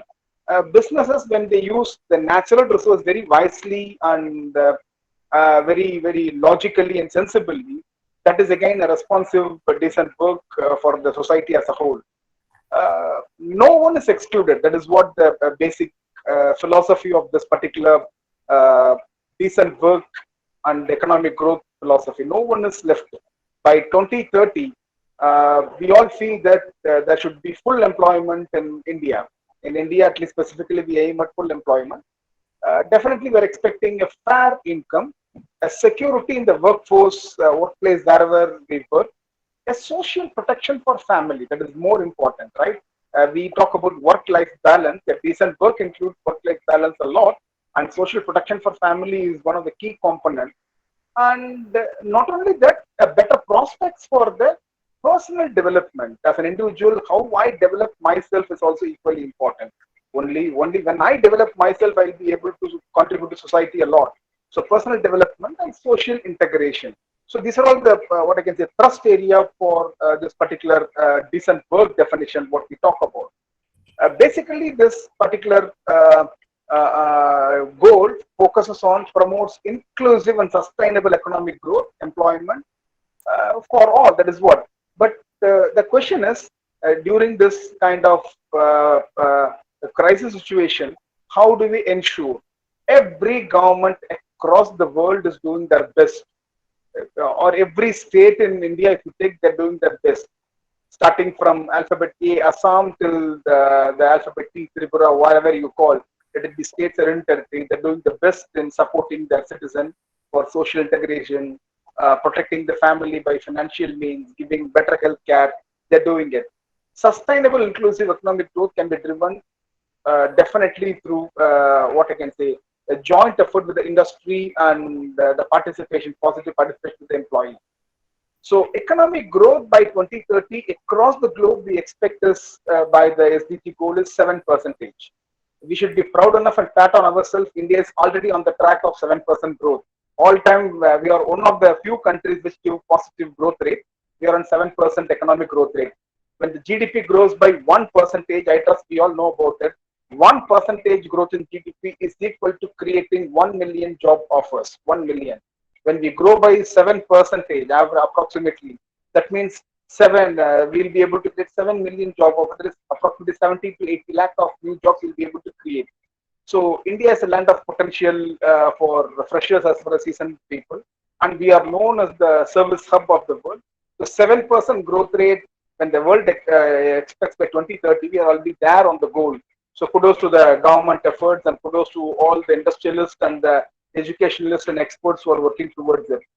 If you look into that, across the world, when we talk about decent work and economic growth, nearly 730 plus billion people are below poverty line. That is what the World Bank data says. Below poverty line refers earning less than $2 per day. Exactly, it is $1.90 per day. It is $2 per day less than that. 730 plus billion people are there. So the primary motive would be, as my previous speaker spoke about, the poverty eradication. Because when we talk about decent work and economic growth, that is all coupled. All the 17 goals are highly interconnected. That is what the beauty of this SDG. Everything is interconnected. Nothing is isolated. One more thing, specifically on Indian workforce and Indian contribution towards achieving this target, McKinsey report says 10% of women workers, we are able to make them join the workforce of India. There will be an increase in GDP to the tune of 16%. Just adding 10% of women workforce to Indian workforce, definitely the GDP will grow by 16%. As I said, it will have a multiplier effect. But there are some facts also to be understood by us when we talk about it. Definitely, the fact is all about, in India, we have 172 million unemployed people. That is also a concern for us. As per the United Nations report, in India, there are 172 million unemployed people. Out of it, 71 million are youth, young, below 24 years old. That is what UN says. So for that, how to fill the gap? What government is doing? NSDC, National Skill Development Corporation, is there. They are providing ample opportunities of training and creating a separate platform for MSME, micro, small, medium enterprise. They're creating a platform. Through these kind of initiatives, definitely Government of India is taking a very big leap high in fulfilling the aspirations of the SDG 8. So I'm damn sure that with all these, definitely we'll be able to grow. When compared to other countries, in India, we'll be able to see only hardly 6.5% we have an unemployment rate, but other developed countries also having higher rate when compared to India. So achieving the SDG 8, a decent work and economic growth, is all time possible for India like developing countries. Developing countries are performing better on the SDG card than the developed countries. So with this note, I would like to thank Dr. Nilam, and thank you, Dr. Nilam, for providing the opportunity. Over to you, Nilam. Thank you so much, Dr. Subramaniam, for very crispy, to the point, and important insights. And thank you for quoting us as a institution is taking care of socially and principally responsible institution. Thank you so much. And you rightly said that sustained and inclusive economic growth can drive the progress, create decent jobs for all, and important living standards. So wonderful. So nice to talk to you. And thank you for connecting to us. So now we have goal number 9, that is industry, innovation, and infrastructure. And we have Jayashree ji for the same. May I request Jayashree Katkarji to take over. Yeah, good afternoon, and thank you, Dr. Nilam, for giving us an opportunity. First of all, I will apologize because there will be some disturbance. I am not keeping well, having a high fever and very bad throat. So please bear with me. Respected dignities on dais here, all the students, all the guests, and all the respected members of the university. It's a wonderful university. I have visited personally and appreciate Dr. Nilam for her very, very nice initiatives. This is a very lovely topic, I can say, which gives a lot of insights to each and everyone. So when I have to talk upon the 9th goal, that is Sustainable Development Goal, which talk about the infrastructure, industrialization, and the innovation, which has a connectivity with all the other goals.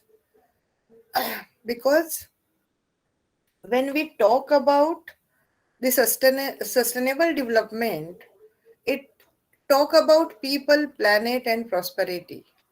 And we have to develop when people, planet, and to bring the prosperity. The basic things we always look for, which we have been learned since our childhood, is our basic needs.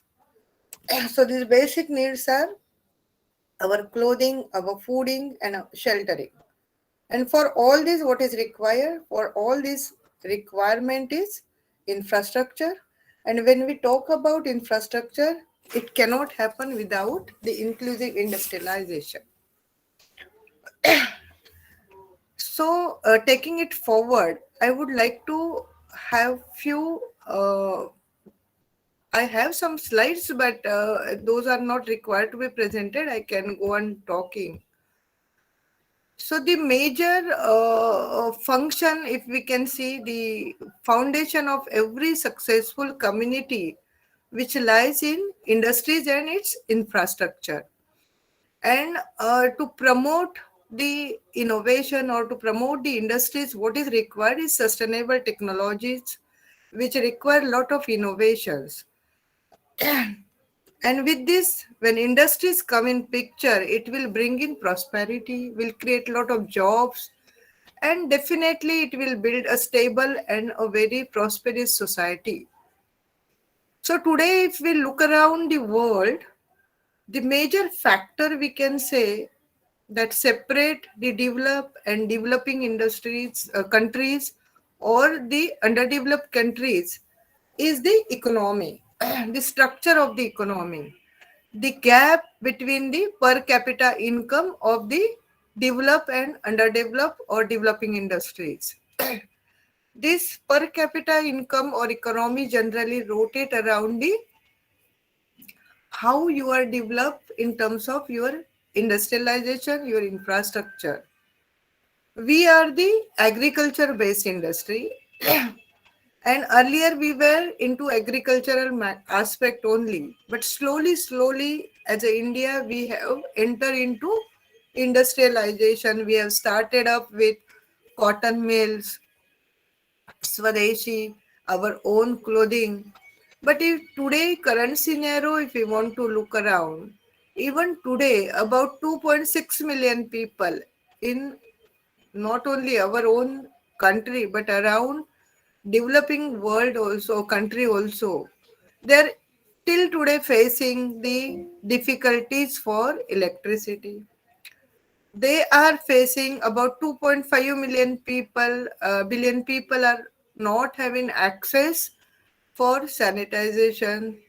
About 800 million people, they are still not having access for water. We can see in our own country, many village women are still carrying the water in the pots on their head. So hundreds and of millions are still not able to have access to their phone services. Many people in villages, they do not have even today the forget the cell phone, do not have even they do not have the access to the phone instruments, because many villages, Adivasi padas, it has not even gone. So all these come under infrastructural development. You see the roads. Last few years, we can say our few national highways have become very good. But still, we are required to develop in a very better way. Because if your roads are not connected, you cannot connect with whole country, you cannot connect with your own community, your people. So to develop the infrastructure like your roads, canals, your water facilities, telephones, all these required industrialization. And when we talk about industrialization, to come up with the global industrialization or even the domestic industrialization, lot of innovation is required. Without that, industries cannot foster. And that's why we, being the young generation, can come up with many good ideas and can support the community to develop. We have different kind of industry. Earlier, we were knowing only few industries which were manufacturing, uh, textile industries, chemical industries. Somebody talk on the chemical industries in Gujarat area.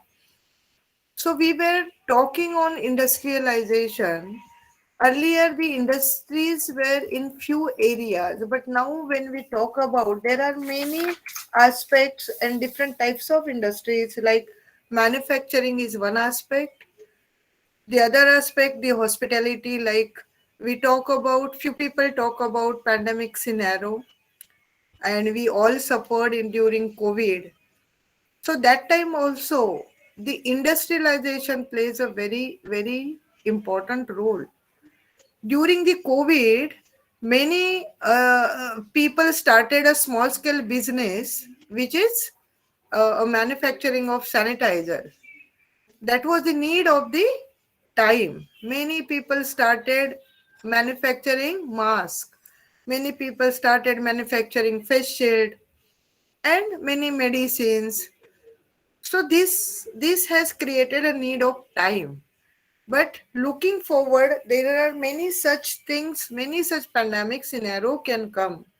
And we need to work on that, how we can be ready to face such kind of challenges, how we can overcome with such kind of challenges and come up with very innovative ideas, successes, which will strengthen our industrial growth and will build up a very innovative infrastructure to lead the country, because the success of every community and country lies with infrastructure industrialization. If we talk about food, today there is a hotel industry which is now very successful, because earlier in our childhood we were hardly going to hotels. Today nothing is stopped. If your moms are working, your wives are working, you have the availability of support of getting a ready-made food, homemade food. Packs are available. So lot of innovation has come into food industry also. When we talk about agriculture, earlier we were doing our agricultural business in a very, we can say, a traditional manner. But that has also changed now.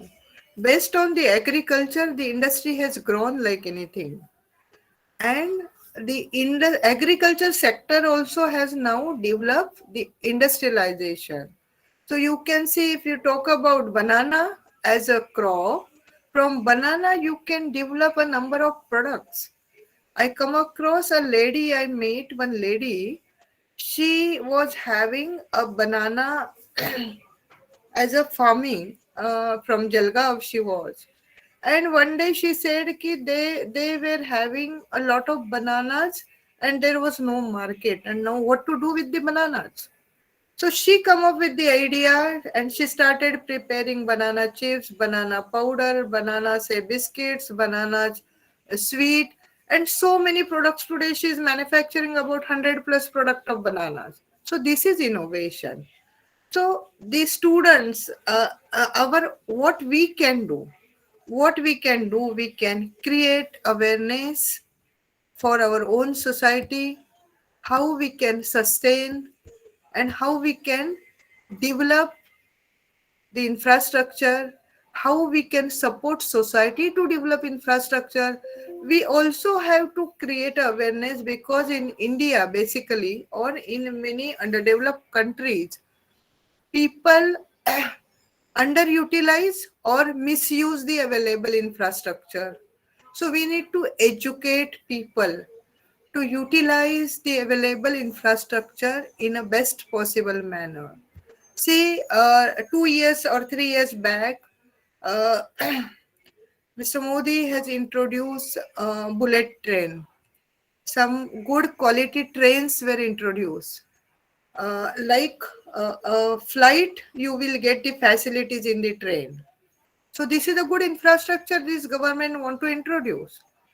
But some of the people, what they did, they played with that and spoil the available or introduce infrastructure. So is it the damage to one person? No, it is the damage to society.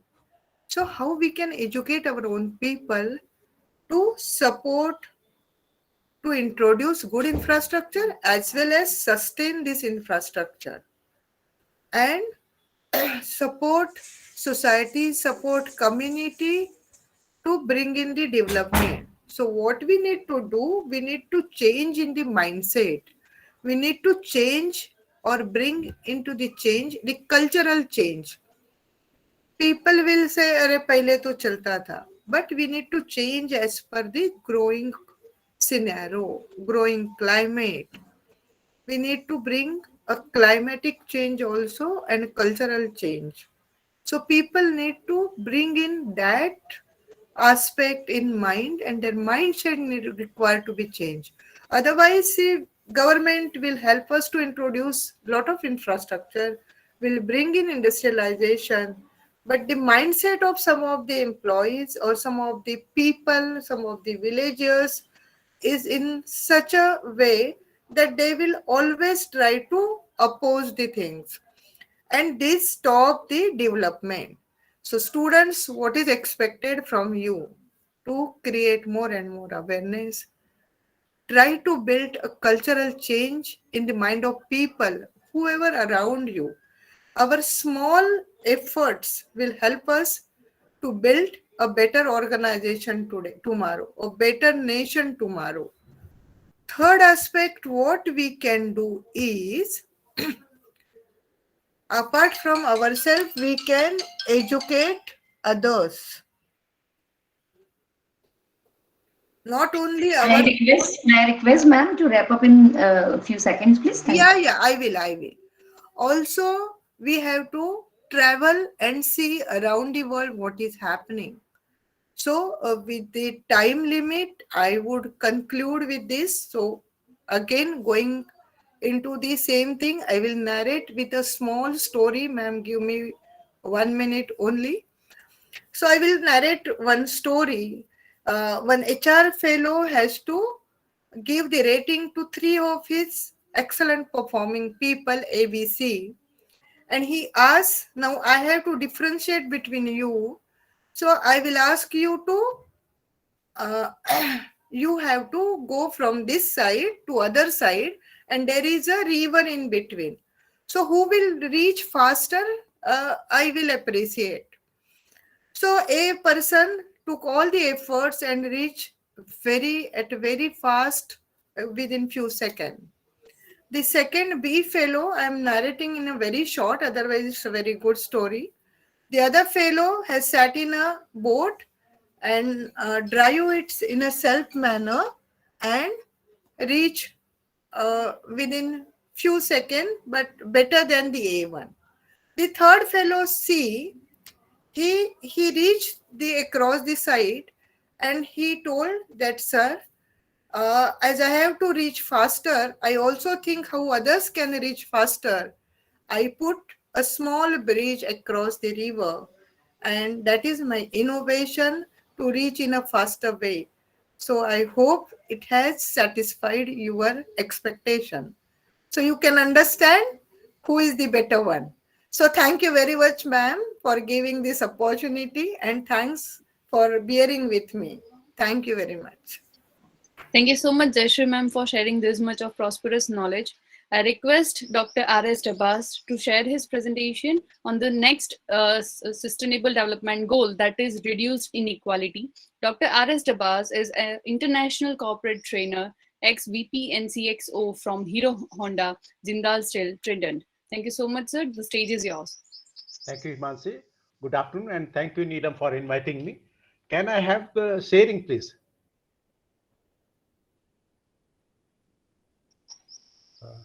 Just please start the presentation.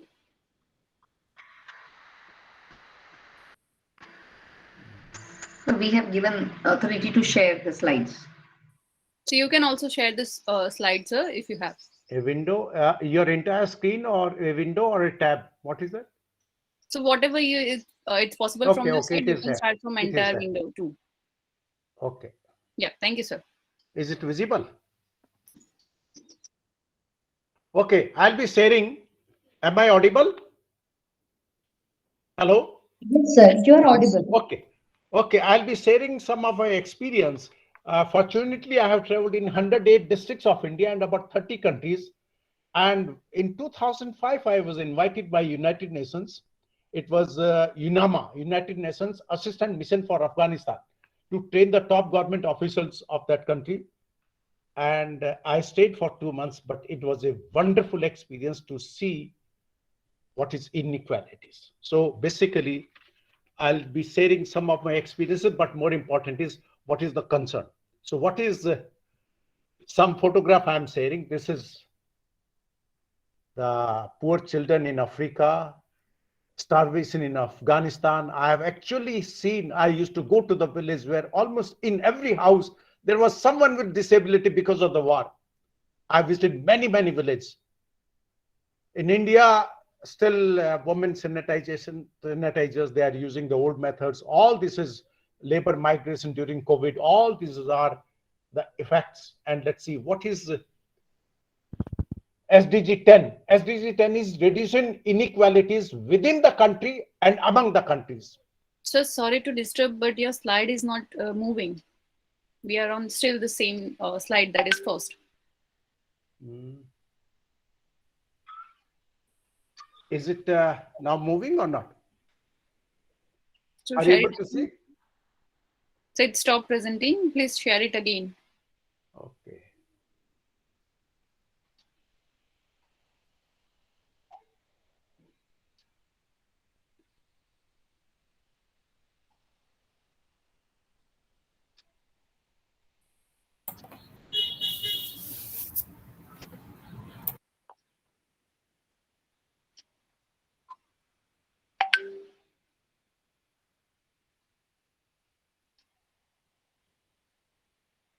Are you able to see it now? Yes, sir. Is it moving? Yes, sir. It's Yes, moving sir. now. Okay. Okay. Some of these photographs which I was showing. Well, what is then SDG 10 is reducing inequalities within the country and among the countries. 16,000 children die every day because preventable disease. What is the goal of reduce inequalities? By 2030, empower and promote the social, economical, and political inclusion of all, irrespective of age, sex, disability, race, ethnicity, origin, religion, or economic or other status. Basically, it is a game changer and goal, and it signals a paradigm shift in how the international community perceives and approaches development. That development without involving everybody, without reducing the inequalities, will not serve any purpose. Reducing inequalities and ensuring no one is left behind, it will ensure a life or dignity for all. And the target is by 2030 that 40% of the population is above the average income of any country. So what is the alarming reality? Rich is becoming more richer, while poor is becoming more poor. Richest 1% hold 50% of the wealth worldwide. So this is the disparity. Global recession hits even more the poor. 70% of the working population just earns 2.7% of the income. This is again a discrimination, inequality. Human Development Index in Sub-Sahara Africa gets lower by 33% because of inequality, and in South Asia it is by 25% due to inequalities. So that is the impact of inequalities, and that is the level of inequalities. And some of the speakers have already said about that. Children in the poorest 25% of the population are 3 times more likely to die before the age of 5. Persons with disability are up to 5 times more likely than average to incur huge expenses, health expenses they cannot afford it. Despite overall decline in the maternity mortality in most developing countries, women in rural areas are still up to 3 times more likely to die while giving birth than women living in the urban centers. Up to 30% of income inequality is due to inequality, including between men and women. There is a discrimination, there is an inequality of earning between men and women. Of the 100 crore population of persons with disability, 80% live in developing countries. Only 28% of the persons with significant disability have access to disability benefits globally, and only 1% in low-income countries. And COVID-19 has deepened existing inequalities much more, even hitting the poorest and most vulnerable communities of the world. What steps can be taken to reduce inequalities? Well, greater efforts are needed to eradicate extreme poverty and hunger, and invest more in health, education, social protection, and decent jobs. Especially for young people, migrants, and refugees, and vulnerable communities. Ensure a life of dignity for all. Political, economic, and social policies need to be universal and pay particular attention to the needs of disadvantaged and marginalized communities. Foster pro-poor fiscal policies and develop fair and transparent tax systems. Globalization will help certainly transfer of income from rich to poor. Space-based technologies, only a few countries are able to have that, but it can certainly help in like satellite communication, education, and health, etc. It can benefit a lot. So every country should have a right on the space. Within countries, empower and promote inclusive social and economic growth and eliminate discriminatory laws, policies, and practices. India has started Jan Dhan Aadhar Yojana. That was one step towards that. Among countries, we need to ensure that developing countries are better represented in decision making on global issues so that solutions can be more effective, credible, and accountable. Government can also promote safe, regular, and responsible migration through planned policies for the millions of people who have left their homes seeking better lives due to war, discrimination, poverty, lack of opportunity, and other drivers of migration. In Afghanistan, we could see hardly those who were deserving the migration, they could not get it. but it is mostly the other way. Reducing inequalities requires transformative change. I was heading the HR of Jindal Steel and Power, and so I used to go to the interior. I could see this person. I met this person. His son, his only son, was a handicapped child, person with disability, and he had no income, this person. I visited many such poor families, and I remember one person lost his life. I was told because of gangrene, he could not be given 5,000 rupees for the operation. So all this is poverty in many of the states of the country, Jharkhand, Odisha. When I shared this with my chairman, Mr. Naveen Jindal, he said, Dabas, you take CSR also. And this was in 2011, I'm speaking of. And fortunately, we adopted 100 villages. 68 crore was, at that time, it was not legally bound. 68 crore was spent on that year on CSR. But more important is I could see, because of CSR, in the coal mines, in the power plant, those people suffer because of the, let's say, they are near the mines. I was just reading the story of mica miners in Jharkhand. That story, how the children die. All this is because of inequalities.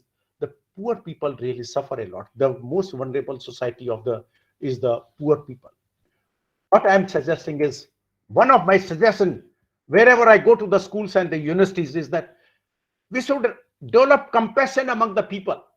More and more, the earlier speaker has spoken, that more and more visit interiors, more we get compassion and the keenness to help others.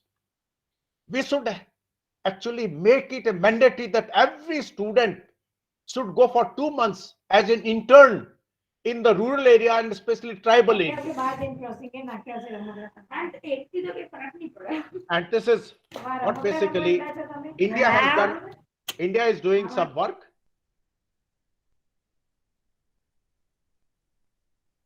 Hello, are you able to? Yes, please.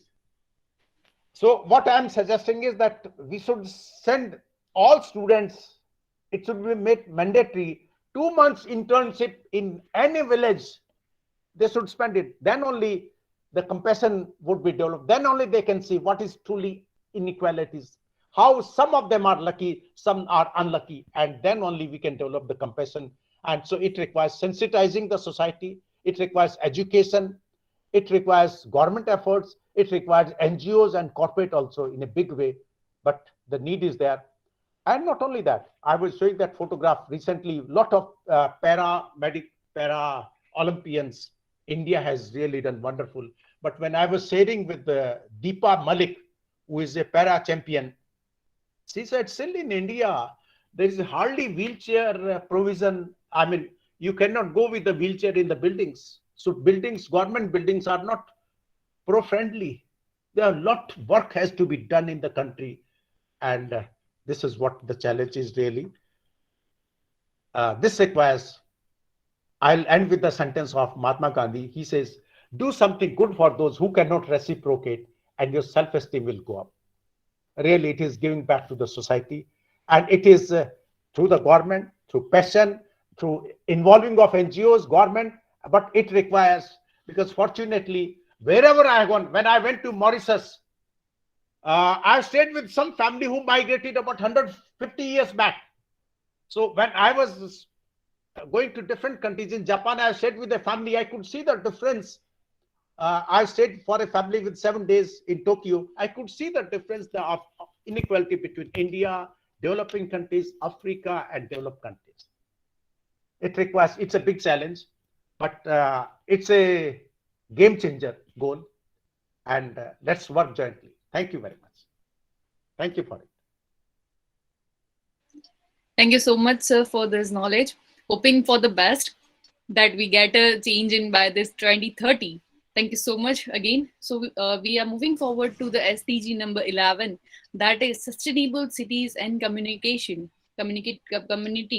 So I request Dr. Ankita Chauhan, Director at Kota Gyandwar Education Society, Kota, Rajasthan, to present herself. Thank you so much, sir. The stage is yours, Ankita ma'am. You can start the session. Please, I request you to unmute your mic. Yeah. Thank you. Thank you so very much. Thanks for this wonderful opportunity, the entire team, and especially Dr. Nilam Panchal, who has given us this opportunity. The entire team of ISTD is here today. So thank you so much, ma'am, for giving me this opportunity. And it's a wonderful platform. It's a wonderful work you are doing along with your wonderful team. So kudos to you.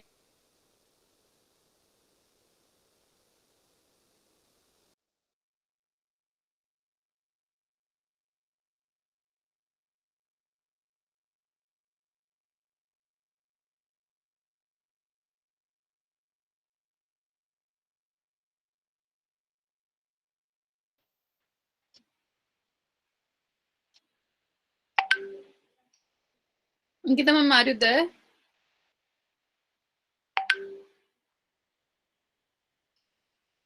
Anita ma'am?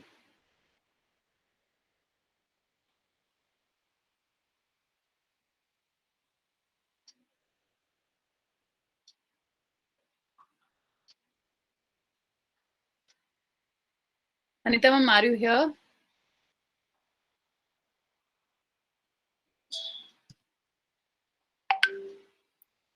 IT student, please help them. I found some technical issue over there.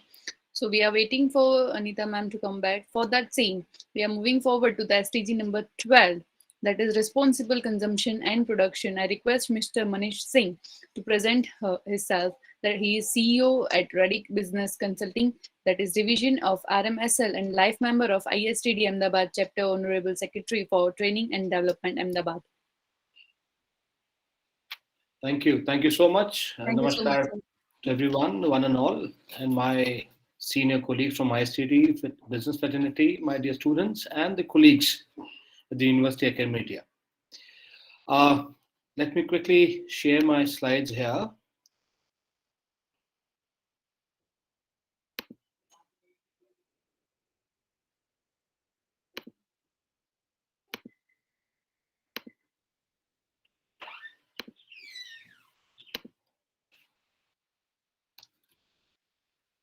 Is it visible to everyone? Just a second, sir.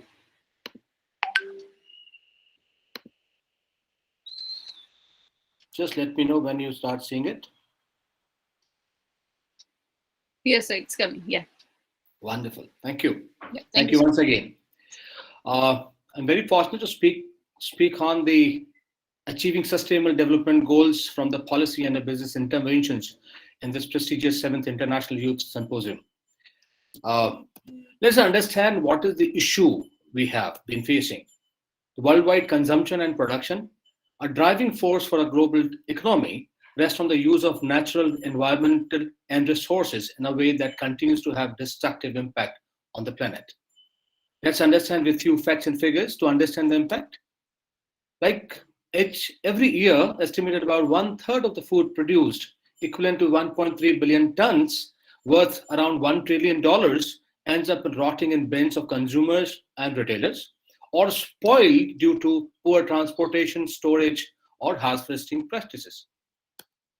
If a global population reaches about 9.6 billion by 2050, this is what has been estimated by UN itself, the equivalent of almost 3 planets could be required to provide natural resources needed to sustain current lifestyle of each one of us.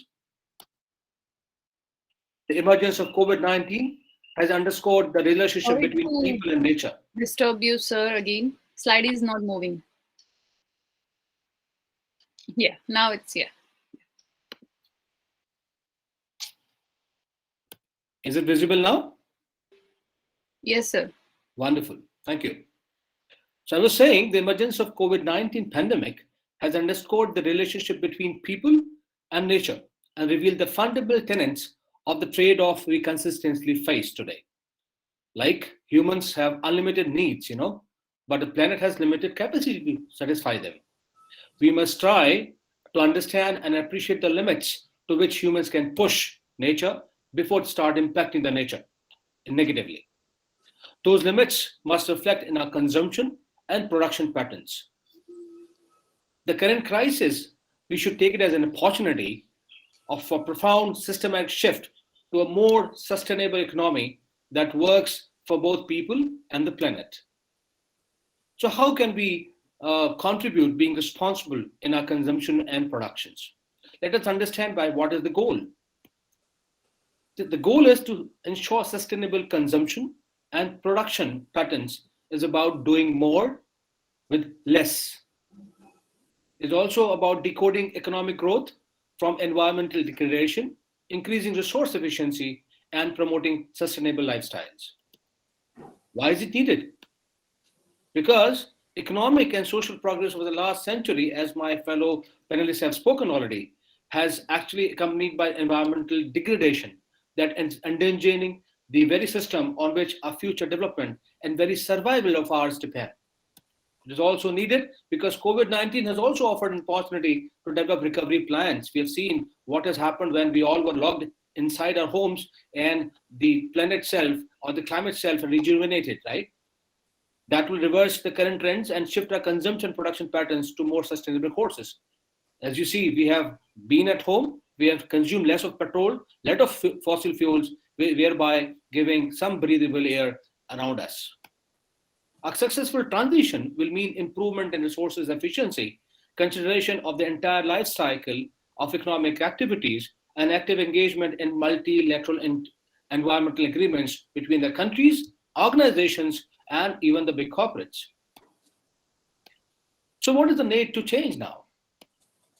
Consumption that with simple changes can have a big impact on the society as a whole. For example, look at the global material, which is total raw material footprint, which grew about 7.4% from 8 to 85.9 billion metric tons in 2017 as compared to 2010.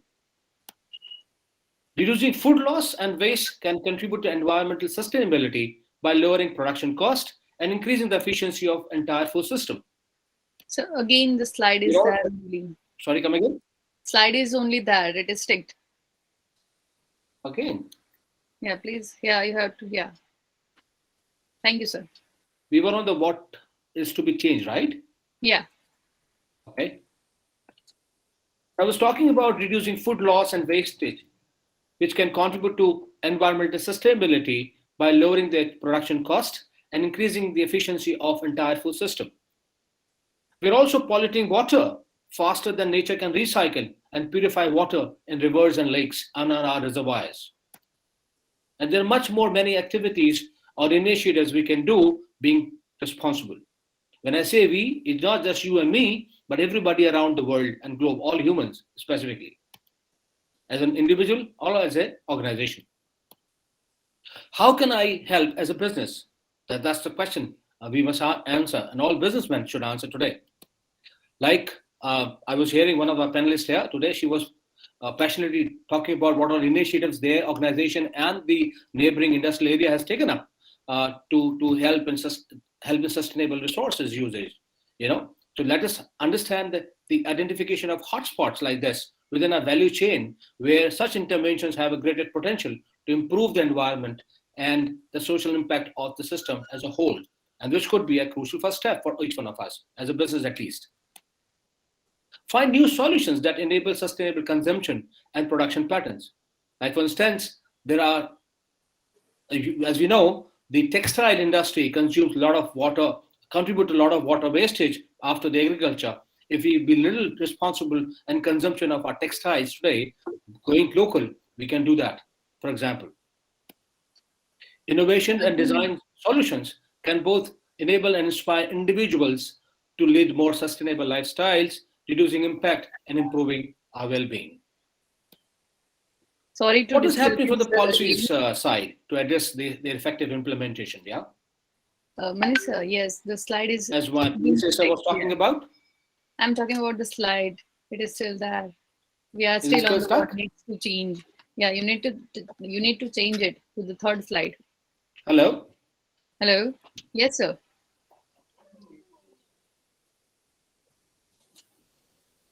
So will you please move the slides? Yes. Now, is it visible? Yes, sir. Is it visible now? Yes, sir. It is on how is policies to address by their effective implementations. Thank you so much. Yeah. Thank you, sir. So my predecessor was talking about some 10-point program, what different initiatives UN as a whole and countries, organizations, all put together are taking one. So there are some policy framework which we have also adopted as an Indian government, and each one of us is to implement the next 10 years framework, which is on sustainable consumption of production. On similar lines, about 79 countries, including India, plus European Union, has reported taking at least one policy to promote sustainable consumption and production. Achieve the sustainable management and efficient use of natural resources. We have created a lot of missions, projects like National Mission for Enhanced Energy Efficiency, National Water Mission, National Mission for Sustainable Agriculture, and many more on this line. Halve the per capita global food waste at the retail and consumer level, and reduce the food losses along production, supply chain, and including post-harvest losses. Achieve the environmentally sound management of chemicals and all waste throughout their life cycle. And we know Namami Gange scheme, like riverfront development, which we see in Ahmedabad, likewise it is happening and now in Lucknow and Banaras also. Biodiversity projects and international effluent monitoring system, which my predecessor was talking about, are one of them. We also need to substantially reduce waste generation through prevention by adopting 3 R's. We have been seeing reduction, recycling, and reuse. Like, for instance, we must know we are generating electronic waste which grew up by 38%, but only less than 20% recycled as of 2018 figures I have from UN. We also need to encourage large companies to adopt sustainable practices to integrate sustainability information into their reporting cycle. In the Companies Act 2014 and in the SEBI also, they have brought a lot of reports for top corporates like Jindal sir was talking about, from a CSR initiative or business responsibility reports or carbon disclosure projects. All these are happening at the top companies level in India as well. Promote public procurement practices that are sustainable in accordance with national policies and priorities. We see now municipal governments to national promoting green public procurement programs. Like we see now, the dustbins have been put up across, they have been made by recycled plastic, and many more such initiatives have been taken at the municipality level and local government levels also. Ensure that people everywhere have a relevant information, awareness for sustainable development and the lifestyle in harmony with nature. We see now, in last one decade specifically, all the electronic products are now coming with those star marks, identifying that particular product as energy saving labels, so that as a consumer, we can do a knowledgeable buying and consumption of those products. Likewise, such labelings are coming in food products also, which are telling about does this product contain chemical waste or chemical compounds to be produced, so that we can do a knowledgeable buying there as well as a consumer. Develop and implement tools to monitor sustainable development impacts for sustainable tourism that creates jobs and promote local culture and products. We have seen a lot of tourism happening in Kashmir or major hotspots of India. But recently, we were not knowing much of those areas where tourism have been also promoted at the world level and also at the local level as well, whereby we can improve the ecotourism in India which is happening through policy guidelines, creating those clusters, involving the local business community from the hotel, from the tour operators, and the travel consultants. So they're also promoting those areas whereby the ecotourism can go, and the general awareness among the local community, and also help the local people who are getting benefited of this tourism industry. Rationalize inefficient fossil fuel subsidies that encourages wasteful consumption. You know that what has happened when this new government has come in. They have removed all the subsidies primarily from the diesel and the petrol. Now we see the fuel prices are being governed by the international movement of the price of the crude oil, and also certain taxation parameters been put up by the different governments, but subsidy been taken off, which means if we would not have done, then it is estimated about $318 billion, which was in 2015, has grown up at $427 billion in 2018 itself, which will still further grow up because a lot of subsidies are still going in the form of LPG to an extent and in kerosene. Besides that, still a lot of things have to be done, a lot of initiative to be done. If we as a public, as a consumer, can also help our governments to implement those policies effectively. So these are from the policy point of framework, wherein the lot of government bodies, NGOs, organizations at international level as well are doing a lot of it. Let us also do our bit because of our collective responsibility. This is what I've talked about from the businesses, what they can do, from the policies, what is happening, government, what is doing it. As a consumer, because I know that I'm addressing to a 7th International Youth Symposium, where a lot of our spectators today are youth. So let us see what as a youth we can do, what as an individual we can do, because you are the future of tomorrow, right? Let's take 10 actions. First is choose eco-friendly products. And I'm not here to tell you what eco-friendly products are. I know my young friends know about it. Speak up, because when you use it, when you become a brand ambassador, your neighbors, your peer group, they will consider your knowledge, information more credibility than anybody else. So proudly speak up about those initiatives which you've taken at your own level. Save energy at home. I keep telling my family, and I'm so happy that they're helping me as well.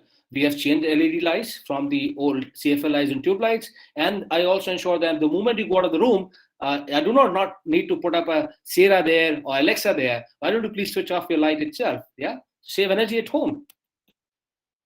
Walk, bike, or take public transport. I know each one of you like Activas today or bikes today, but why don't we start sharing? Okay, today I bring my Caliber, tomorrow you bring Splendor, then tomorrow somebody else will bring Royal Enfield. Let's do a sharing. I do the carpool sharing when I travel for my business purpose. Eat more vegetables. You know that the meat industry or the processed food consumes a lot of water and also contains a lot of water and the environment. So if we go more local, more vegan, I'm not here as a vegan brand ambassador, but don't take me wrong, but eat something which is more organic. Yeah, that will help environment to grow better. Consider travel. Whenever it is needed, then only travel. What COVID-19 has done, we have our hybrid system in a corporate culture today. I'm not required to go to office every day, wherein I can choose when I have to be in office, when I have to be traveling. So this is what COVID has given us a possibility to understand this fact that we can be choosy about our travel when it is required only to move or go out. Otherwise, manage a business if it is possible without traveling. Throw away less foods. I'm proudly a Robin Hood Army volunteer in Ahmedabad and Mumbai. I contribute about 4 days in a month to distribute the wastage food which may have got wasted from the restaurant part, pick them up, and as a whole Robin Hood Army in India, we serve about 100,000 or 200,000 people every day in and out, which means that much of food being saved by us. Why don't we do it at our own plate level? Let us start saving food, take as much as we can consume. Healthy. Reduce, reuse, repair, and recycle. This is something which is for youth fraternity. It's not something new, which you know it very well. You've been seeing in and around your university, college, and in your personal use, yeah? How you can use it. Change your home source of energy if you can. I know you're all grown up. You can be part of decision-making activity at home. Try to see what level can you change the source of energy at home. Switch to electric vehicle.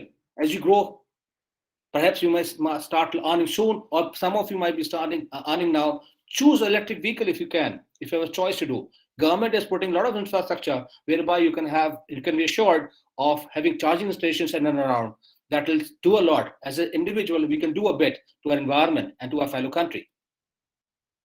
At the end, I would say, nothing can change if we ourselves will not become a change maker, a catalyst. As a youth, as a young people and young population, what we need to take it up as India first or our nation first, and that can only happen by individual contributions. So calling my friends, let's get up and do our bit. Thank you so much for the opportunity to speaking to you today. Thank you so much, sir. Very well said. If you want any change, you need to change it first. Well done, sir. Thank you so much, sir, for sharing this much of information. I request Anita ma'am to present herself, if it is comfortable, sir. Yeah. Thank you, ma'am.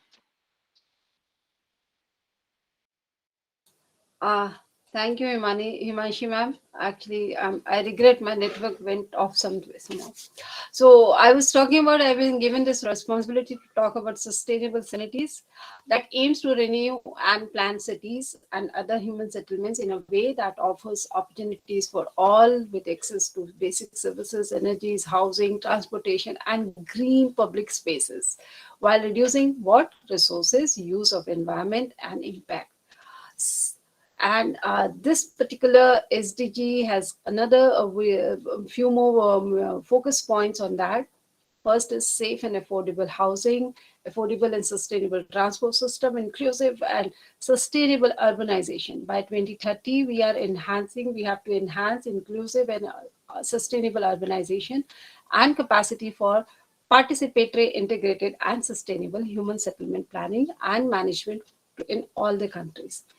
We have to protect the world's cultural and natural heritage, strengthen efforts to protect and safeguard the world's cultural and natural heritage, reduce and adverse effects of natural disasters, reduce the environmental impact of cities, and strong national and regional development planning, implements policies for inclusion, resource efficiencies, and disaster risk reduction. Support least developed countries. That has to be really taken up और उसको लिया गया है, and then developed countries को help करना है in the sustainable and resilient building. Now, when we talk about society, जब हम इतनी communities की बात कर रहे हैं, sustainable cities की बात करते हैं, so it comes with a sustainable society. So, my dear friends, what does sustainable society means? A sustainable society that is prosperous today in all the aspects and continuously planning and executing in required direction for keeping it prosperous again throughout. Sustainability has really emerged as grand integrator of all the human endeavors in the directions of making the existence more fruitful, joyful, and for our generations of our grandchildren, all flora and fauna, and even cosmos surroundings of the earth. My dear friends, जब हम बात करते हैं save planet is an important concept. From the angle of meteorology, entire earth is comprised of one society. In mythological literature, planet earth has rightly been addressed as mother. हम कहते हैं ना, अर्थ धरती माता जब कहा जाता है तो उसके पीछे बहुत ही इंपॉर्टेंट, आपने सुना है ना, the famous Sanskrit saying of Panchatantra किसने लिखा था? Anyone? The Panchatantra was written by Vishnu Sharma ji, and he has mentioned Vasudev Kutumbakam. The Vasudev Kutumbakam inherently means that everyone is connected to everyone, and human being is supposedly more intelligent than any other creatures in animal kingdom. So जब हम सबसे ज़्यादा intelligent माने जाते हैं, तो फिर it becomes our responsibility to focus, to work for making everything quite sustainable for our future generations.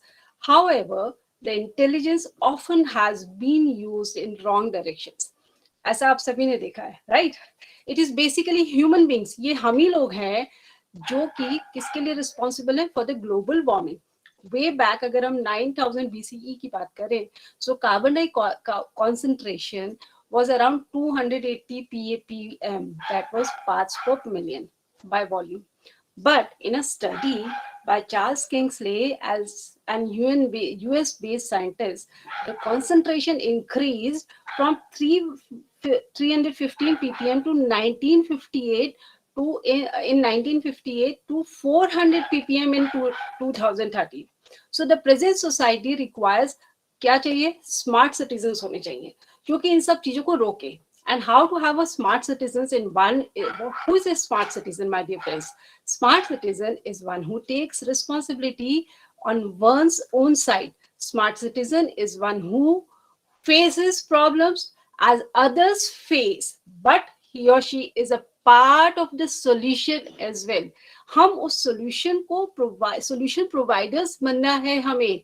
We have to be a part of that solution providing team. So it is surprising to find that Indian scriptures have only talked about what?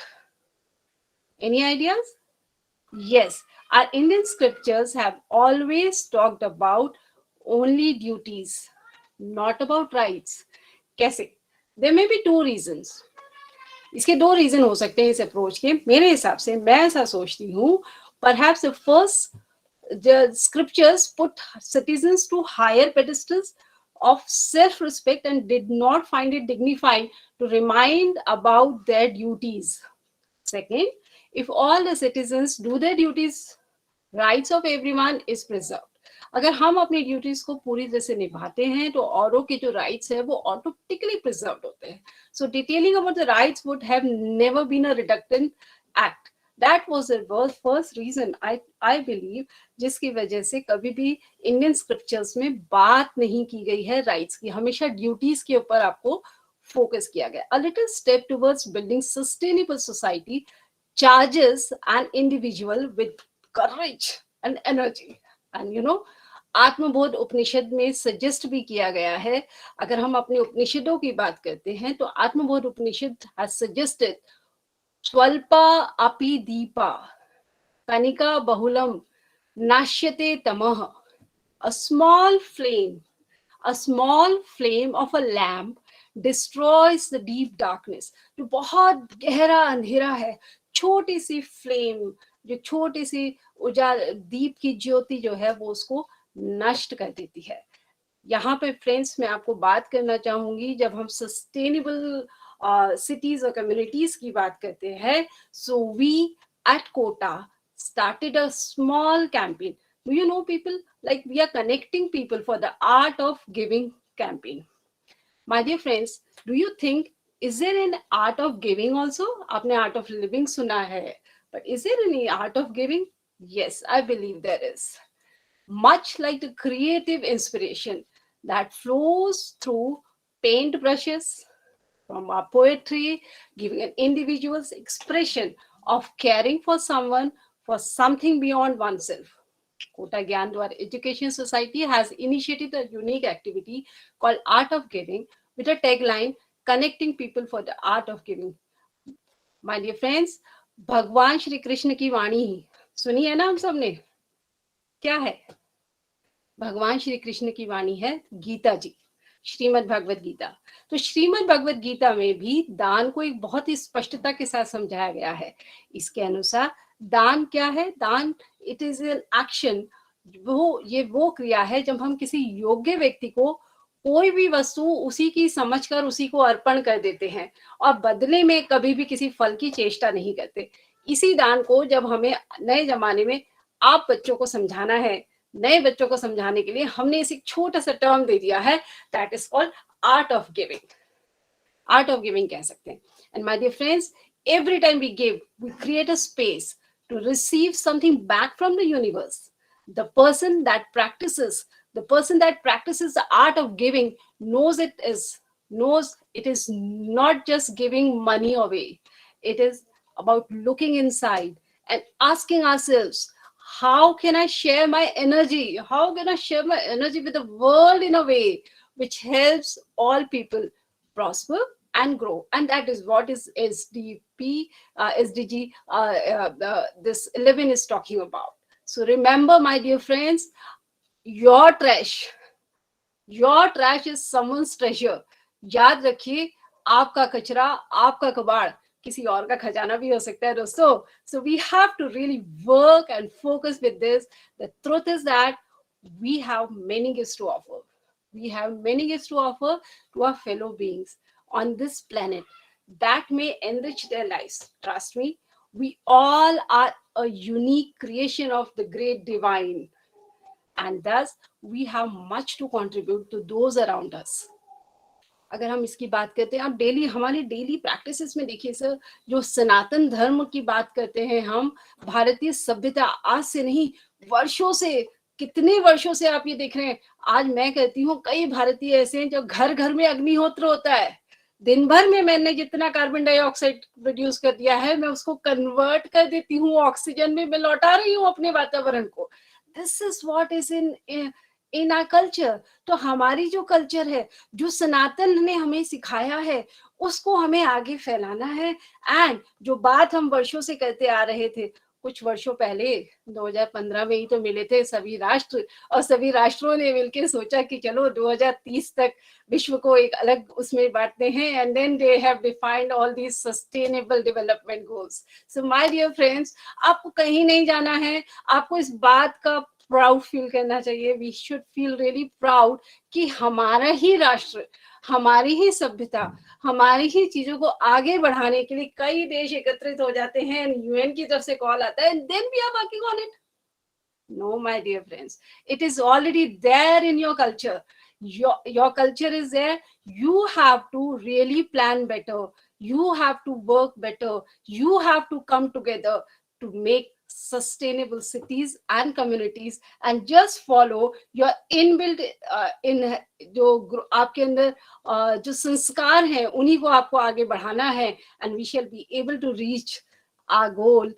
This is sustainable cities and communities. Thank you so much. This is what I have. Thank you. Thank you so much, ma'am. But I want to add something in the same, as you have seen the art of giving, right? So already our student is working on one project, that is art of giving for children, for the orphanage people, their clothes that they are not wearing, but it is still wearable. They are collecting all the clothes from the societies, they are collecting from the colleges and bringing all together and going to give this to the orphanage students. So they are already on this track for the art of giving. So that's so nice. Really that's so nice. Yeah. You are always awesome, and you are doing things differently. That I know. So your students really, you really deserve a big round of applause for this. And I must say, यहाँ पे एक चीज और add करना चाहूंगी, छोटी सी बात.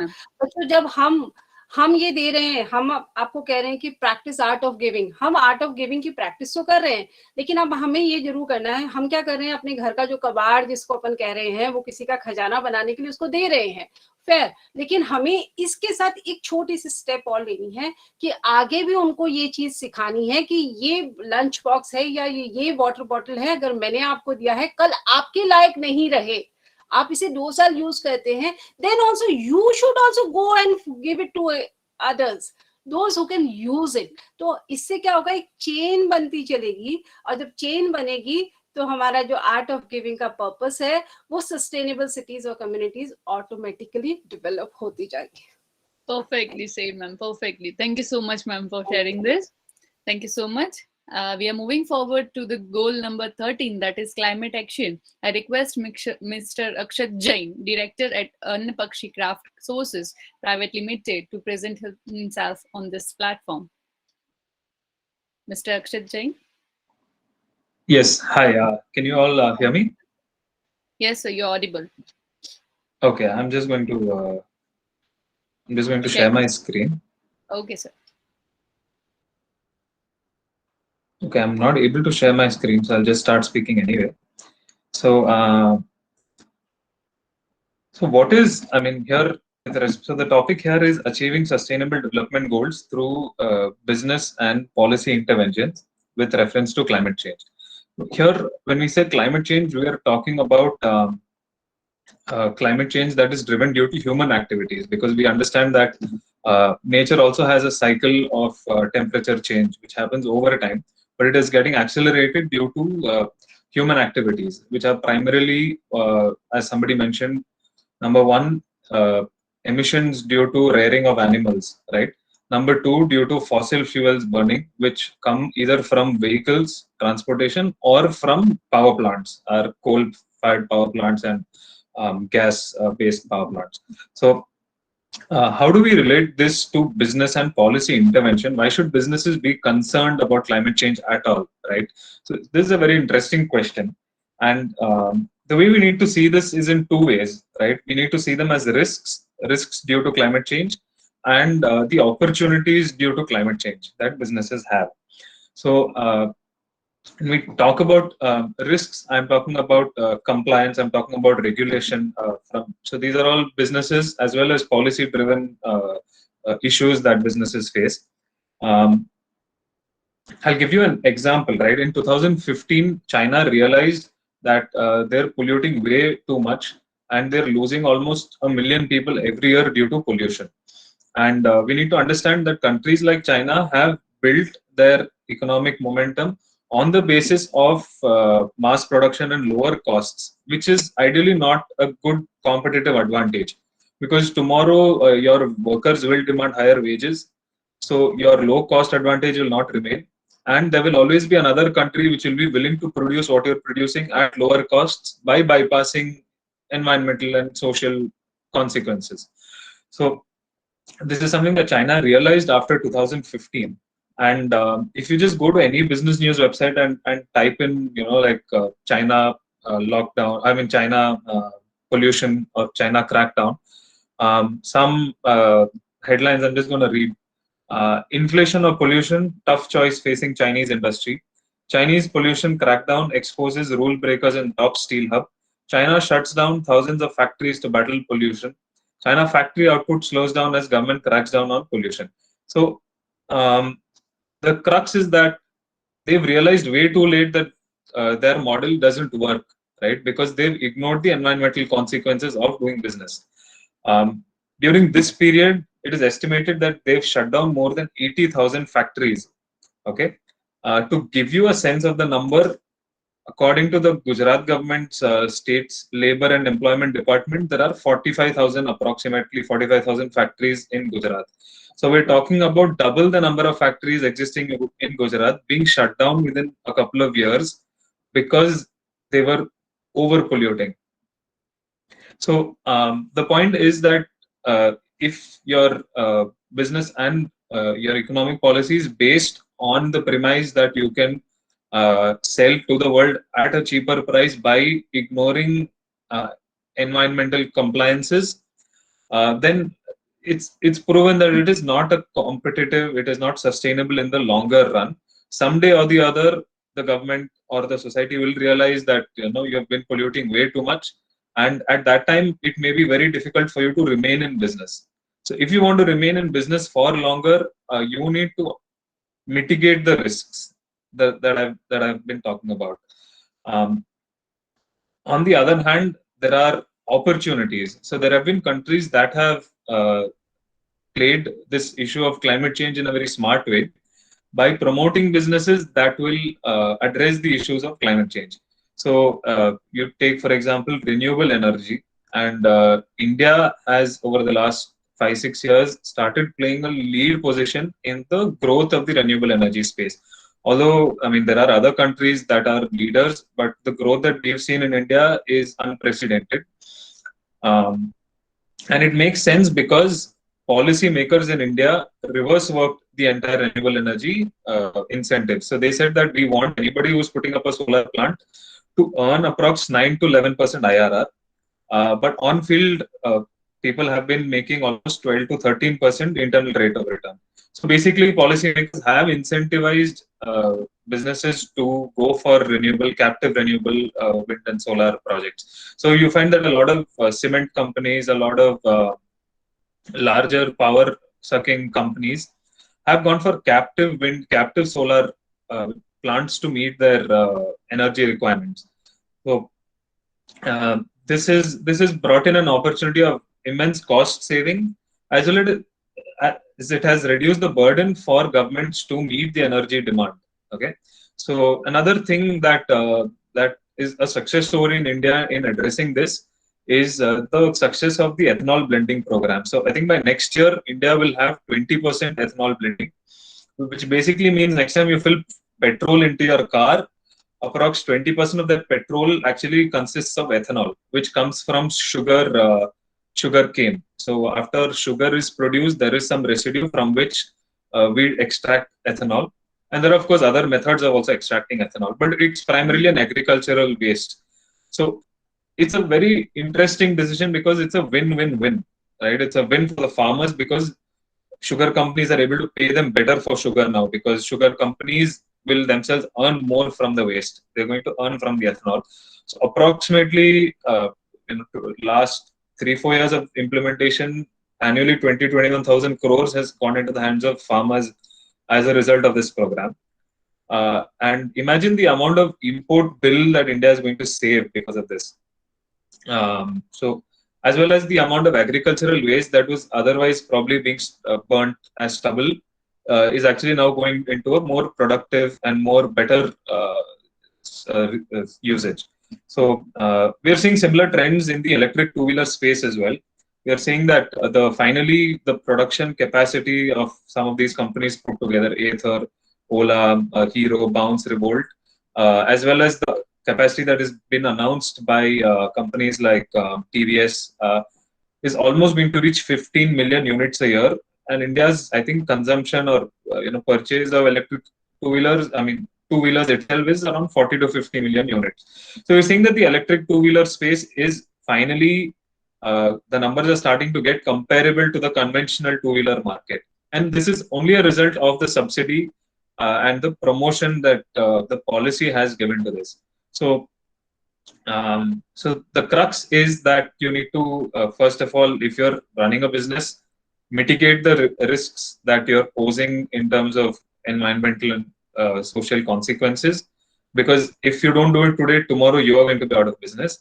And number two, it's exciting to see that a lot of opportunities are also opening up in India with respect to addressing opportunities, business opportunities towards climate change. Yeah.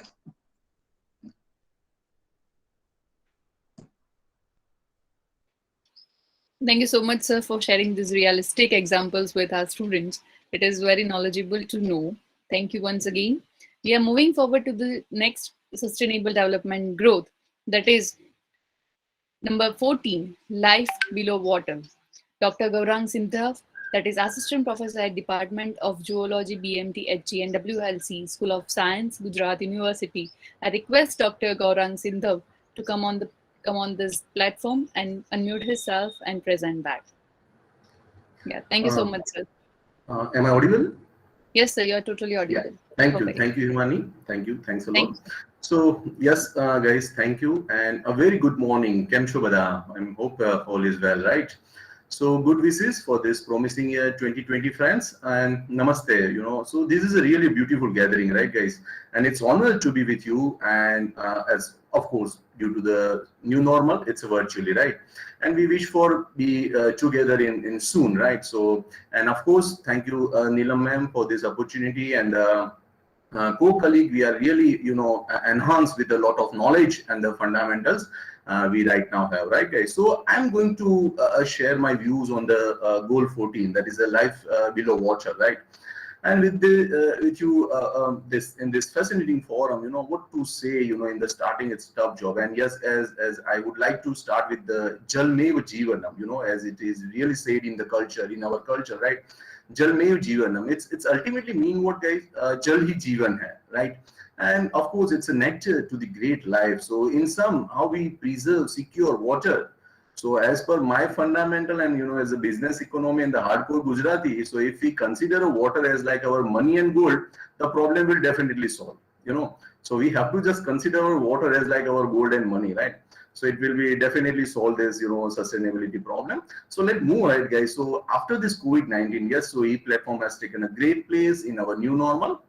And yes, now we all are, accomplished with the nature's, rule, a change, innovation, adaptation, and of course in this, life. But as we are a human, and human are always, as we scientifically say, Homo sapiens sapiens, and the most selfish, species we can say on the earth. But as a positive note, as a believer and an achiever, indeed believe the show must go on, right? And what to start in the talk, as I mentioned earlier, in this is a challenge for everyone, rather we say, and the talk stopper message. So I like to put and emphasize on the ultimate, the solution is, we can say, the self-awareness, or you can say the self-awareness come the regulation for achieving the targets of the every sustainable development goals, right? That is the SDG. So this with the reference with the one quote, very common and the very fundamental quote, there is enough on the earth for everybody's need, right? But what the problem, there is a not enough for everyone's greed, right? So having this fundamental, today I'm trying to mention something with you guys, so I'm observing what to mention you guys, so just have one observation would like to share with you guys, and it's really help us in achieving the sustainable goal. And ultimately the aim is what to have a self-awareness, to have a self-regulation, and and I'm rather say it's everybody's observation, right? So I'm very sure you all going to agree, and it definitely helps us out to understand the SDG understanding and its target achieving. So in today's morning only, with the tinkling and the hollering, we used to say what kachra vado aayo, so the garbage man, the trace collector comes and giving a garbage to them, and we feel proud, right? So is this a correct word to them? Maybe no, not at all, guys. They are the cleaner, they are a caretaker, they are a community helper, ultimately we can say, and ultimately in the broad term we can say that they are the lifesaver, guys, So we need to understand that, and to lend a helping hand, we should distribute our garbage. We should learn garbage and nature resource management first. And by this, we can also contribute for our one of the major tattva, that is the pani, the water, by generating the lesser trace. And ultimately all we know, the ultimately whatever the trace, toxic and pollutant we are generating, we ultimately put into the water or likely into the soil, right? So no other option that we guys do have, right? So that ultimately it's what, so they ultimately contaminate life, and as well know by the everything goes ultimately, the bad or good ultimately go into the water and the life. So being the most intelligent living presence, again the organism on the earth, using water as a commodity, that we have to think, this is how we can play a part in the drive of the sustainability, as with the intelligent power and the position, the responsibilities come first, and also mention the very good quote by the sci-fi movie, and this observed and heard by everyone in the Spider-Man, like with the great power comes a great responsibility, right? So we think ourselves as a powerful on this earth, so we must have to take a responsibility, right? And I think this is a big gift to the life, including ourselves first, right? So in our routine practice, we feel great, as I mentioned, by throwing a trash outside the home, we feel great. But yes, it is with someone's habitat. Now that should not have become a trace or expend resource, I must say, as I mentioned earlier, needlessly, friends, right? So further, we must accept we already have such a raw material, whatever we are using or we are occupying, it's from others' habitat, वो कहीं ना कहीं हमने किसी और से ही वो लिया है. And it is not our own property, it's owned only on the basis of the loan, right? So this loan is given by us, what? By the nature, by the environment, right? So in turn to, we produce such, we think, we take these things as a loan, and we produce this only for what purpose, guys? For the comfort only, right? So about 2/3 of this, and it's ultimately in the waste, and more likely that not the, waste part of the larger environment issue, it's ultimately a major threat to every life, guys, right?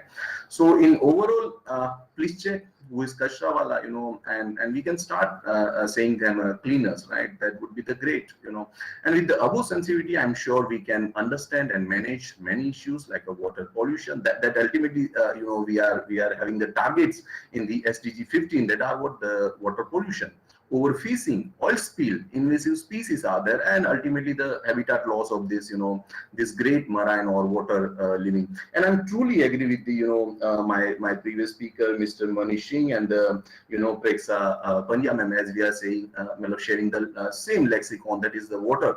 They really sensitize us what is the value and what the importance of the water, right? So as further by the few minutes in this, I'm going to conclude. So we live in the 22nd century, and yes, we are a winner over COVID-19 situation also, right? So most life resources are already being discovered, right? And the old secrets of the, our planet is again revealed. All mountain peaks already and all the deepest of the deep ocean seas are conquered by the nature. But yes, of course, we also try to win them, but nature is truly full of surprise, and we have seen, recently we have seen COVID-19, and nowadays also people are talking about the no-co form. What will be done, that we have to think out. But yes, this is all about the journey of the life, and in this journey we have many stations, guys, right, that we have to find out. But yes, of course, we can definitely prepare, we can definitely give us some biggest and great and the sustainable gift to our generation as well as our offspring also, right? So yes, as we all know, this is many things to I would really like to share with you all guys. But so in sum, I would like to conclude: an ecosystem is the collection of the several communities of the living organism and interacting with each other. And yes, recently Dr. Anita ma'am is also mentioned like how our culture is already teaches, and it's already in our DNA, right? So we are a co-liver, we are the we can say the Vasudeva Kutumbakam believers, right? And yes, ultimately it's let the interact in more healthy and in more prosperous way. We see the others living also with respect, and yes, of course, guys, we here must take a break and think: is we moving right when all the indicators are in the red? So if we do not improve, understand, and respect other species situation, all their conditions, we might be in trouble. And to ensure a sustainable developments, and especially the solution part for ourselves, we will not achieve this, STDs without everybody's help, right? So in nutshell, as always said in the Sanskrit, Ati Varjate, Ati Vinasa Karanam, right? So there is an urgent need to understand the importance of the biodiversity, considering the water especially, and we should urgently think on a co-living, as I earlier mentioned, the Vasudeva Kutumbakam, right, guys? And with the, in the context of the rich diversity and viable habitat, here I must add what it is the biggest and the foremost over a survival at the most. And we all know whatever the life is there, it's ultimately grow, it's ultimately developed from the water only. So water is required for everybody, right? So ultimately my take home message, guys, friends, we have to make an attitude like I'm a part of the solution, not a part of the problem, right?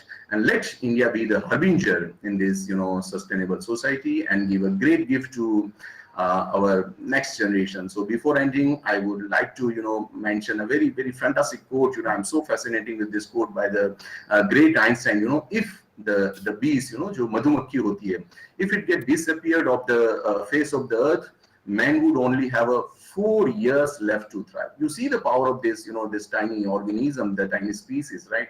So this is my, message and my, views on the sustainable development.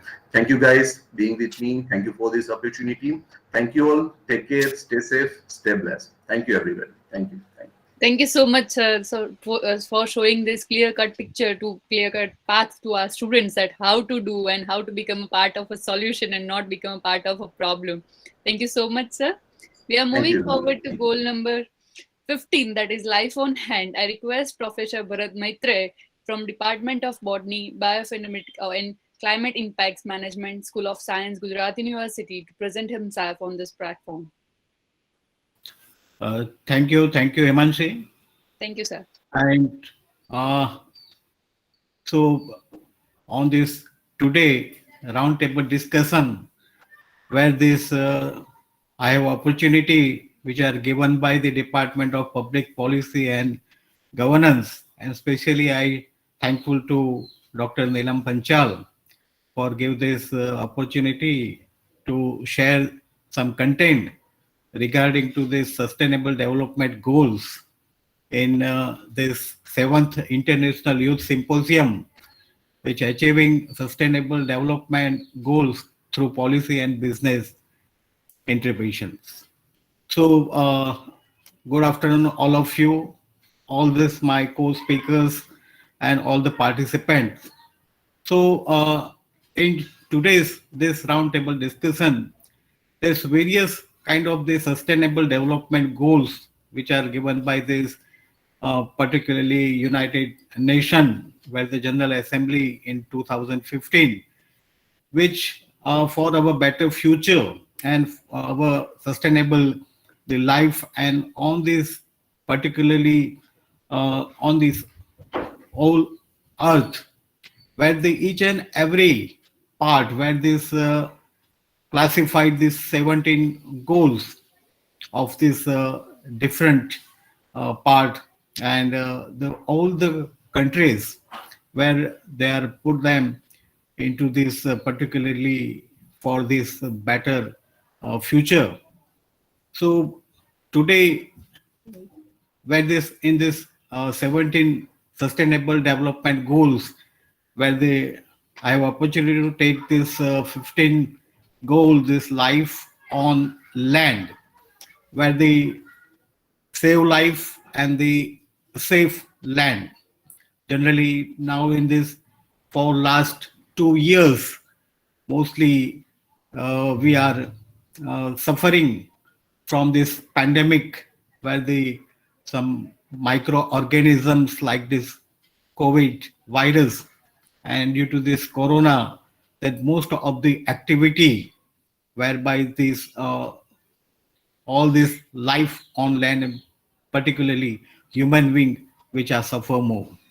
So some of the goals where their contents, or maybe some remarkable the points where they given by the United Nations and following by these all the countries.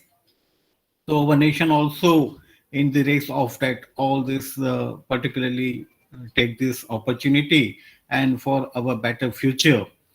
So Sustainable Development Goal 15, life on land, which mention that they protect, restore, and promote the sustainable use of terrestrial ecosystem. Generally, the ecosystem where we are living on this particularly terrestrial area, we know the different kind of this geographical areas, where the mountain is there, where the coastal area is there, where the river bank is there, where the agriculture crop is there, urbans, then village area. So different kind of area, and this area and the living organisms, because the area which are being mentioned, that the abiotic factors like this water or maybe soil or maybe wind, temperature, weather, these are all these conditions which indicate that abiotic factors, and the living organism, those who are living in it, which is biotic factors. So biotic factors and abiotic factor, which gives this ecosystem. So in ecosystem, the unit is abiotic factor and biotic factors. So each and every living organism, either it is a microorganisms to be macroorganism, each and every living organisms in the world, including human being, which we are saying that biotic factors, and surrounding their environment, which compose these ecosystems. And this ecosystem is, we are saying that in our laboratory, the test tube, where these microbes which are present in it. So the ecosystem of this test tube in laboratory, it's for these microorganisms, like viruses, bacteria, or maybe some kind of fungi. We are living in this urban area where the metro cities are. There's those urban ecosystems which we have. Some people, those who are living in this rural area, in the village, so this village part or maybe rural ecosystem is there. Most of the plants which are growing in the wild condition or maybe some cultivated part. So we are saying that these cultivated crop plant which are in agricultural field, so these are this agriculture ecosystems. We are saying there are some fresh water bodies like the well, then the lakes, then the springs, then the rivers, where the fresh water which are flowing there. So these are all these ecosystem, pond ecosystem, land ecosystem, river ecosystem, and in this mostly the saline water where the ocean is there, is the sea part is there, estuarine portion is there. So they are built their ecosystem. The mountain ecosystem, forest ecosystem, grassland ecosystem. So these are the different various ecosystem. We know when we are see this our earth, so most of the part which are filled up by this water, and most of the country 70 to 80% the water body is there. Other part which we are saying that terrestrial ecosystem, where the most of the living organisms live together. So these are the sustainable use of the terrestrial ecosystems which are in the part, this life on this land. Then they sustainably manage the forests, because generally we know that the forest area where this really in the wild conditions, where the most of the forest habit habitats which are developed there. Like this ground level portions, there are most of the herbs which are growing there. Also the shrubs or maybe small or larger trees, larger lianas which are growing in this forest area. So mostly we know the primary producers, because most of the living organisms where they are herbivores, so they obtain their food from this plants part. So the primary producers on the earth, because from the direct sunlight, they utilize this sunlight and convert it into chemical restoration energy as a glucose in that part in the process of the photosynthesis. So these are the ultimately on the earth, each and every ecosystems where the various kind of the trophic levels, we are talking about these primary producers to various trophic level like herbivores or carnivores, omnivores. So we are saying that plants which are the mainly the major or minor products, or maybe some kind of by due this physiological activity and mostly by the photosynthetic, so they release this oxygen into the atmosphere.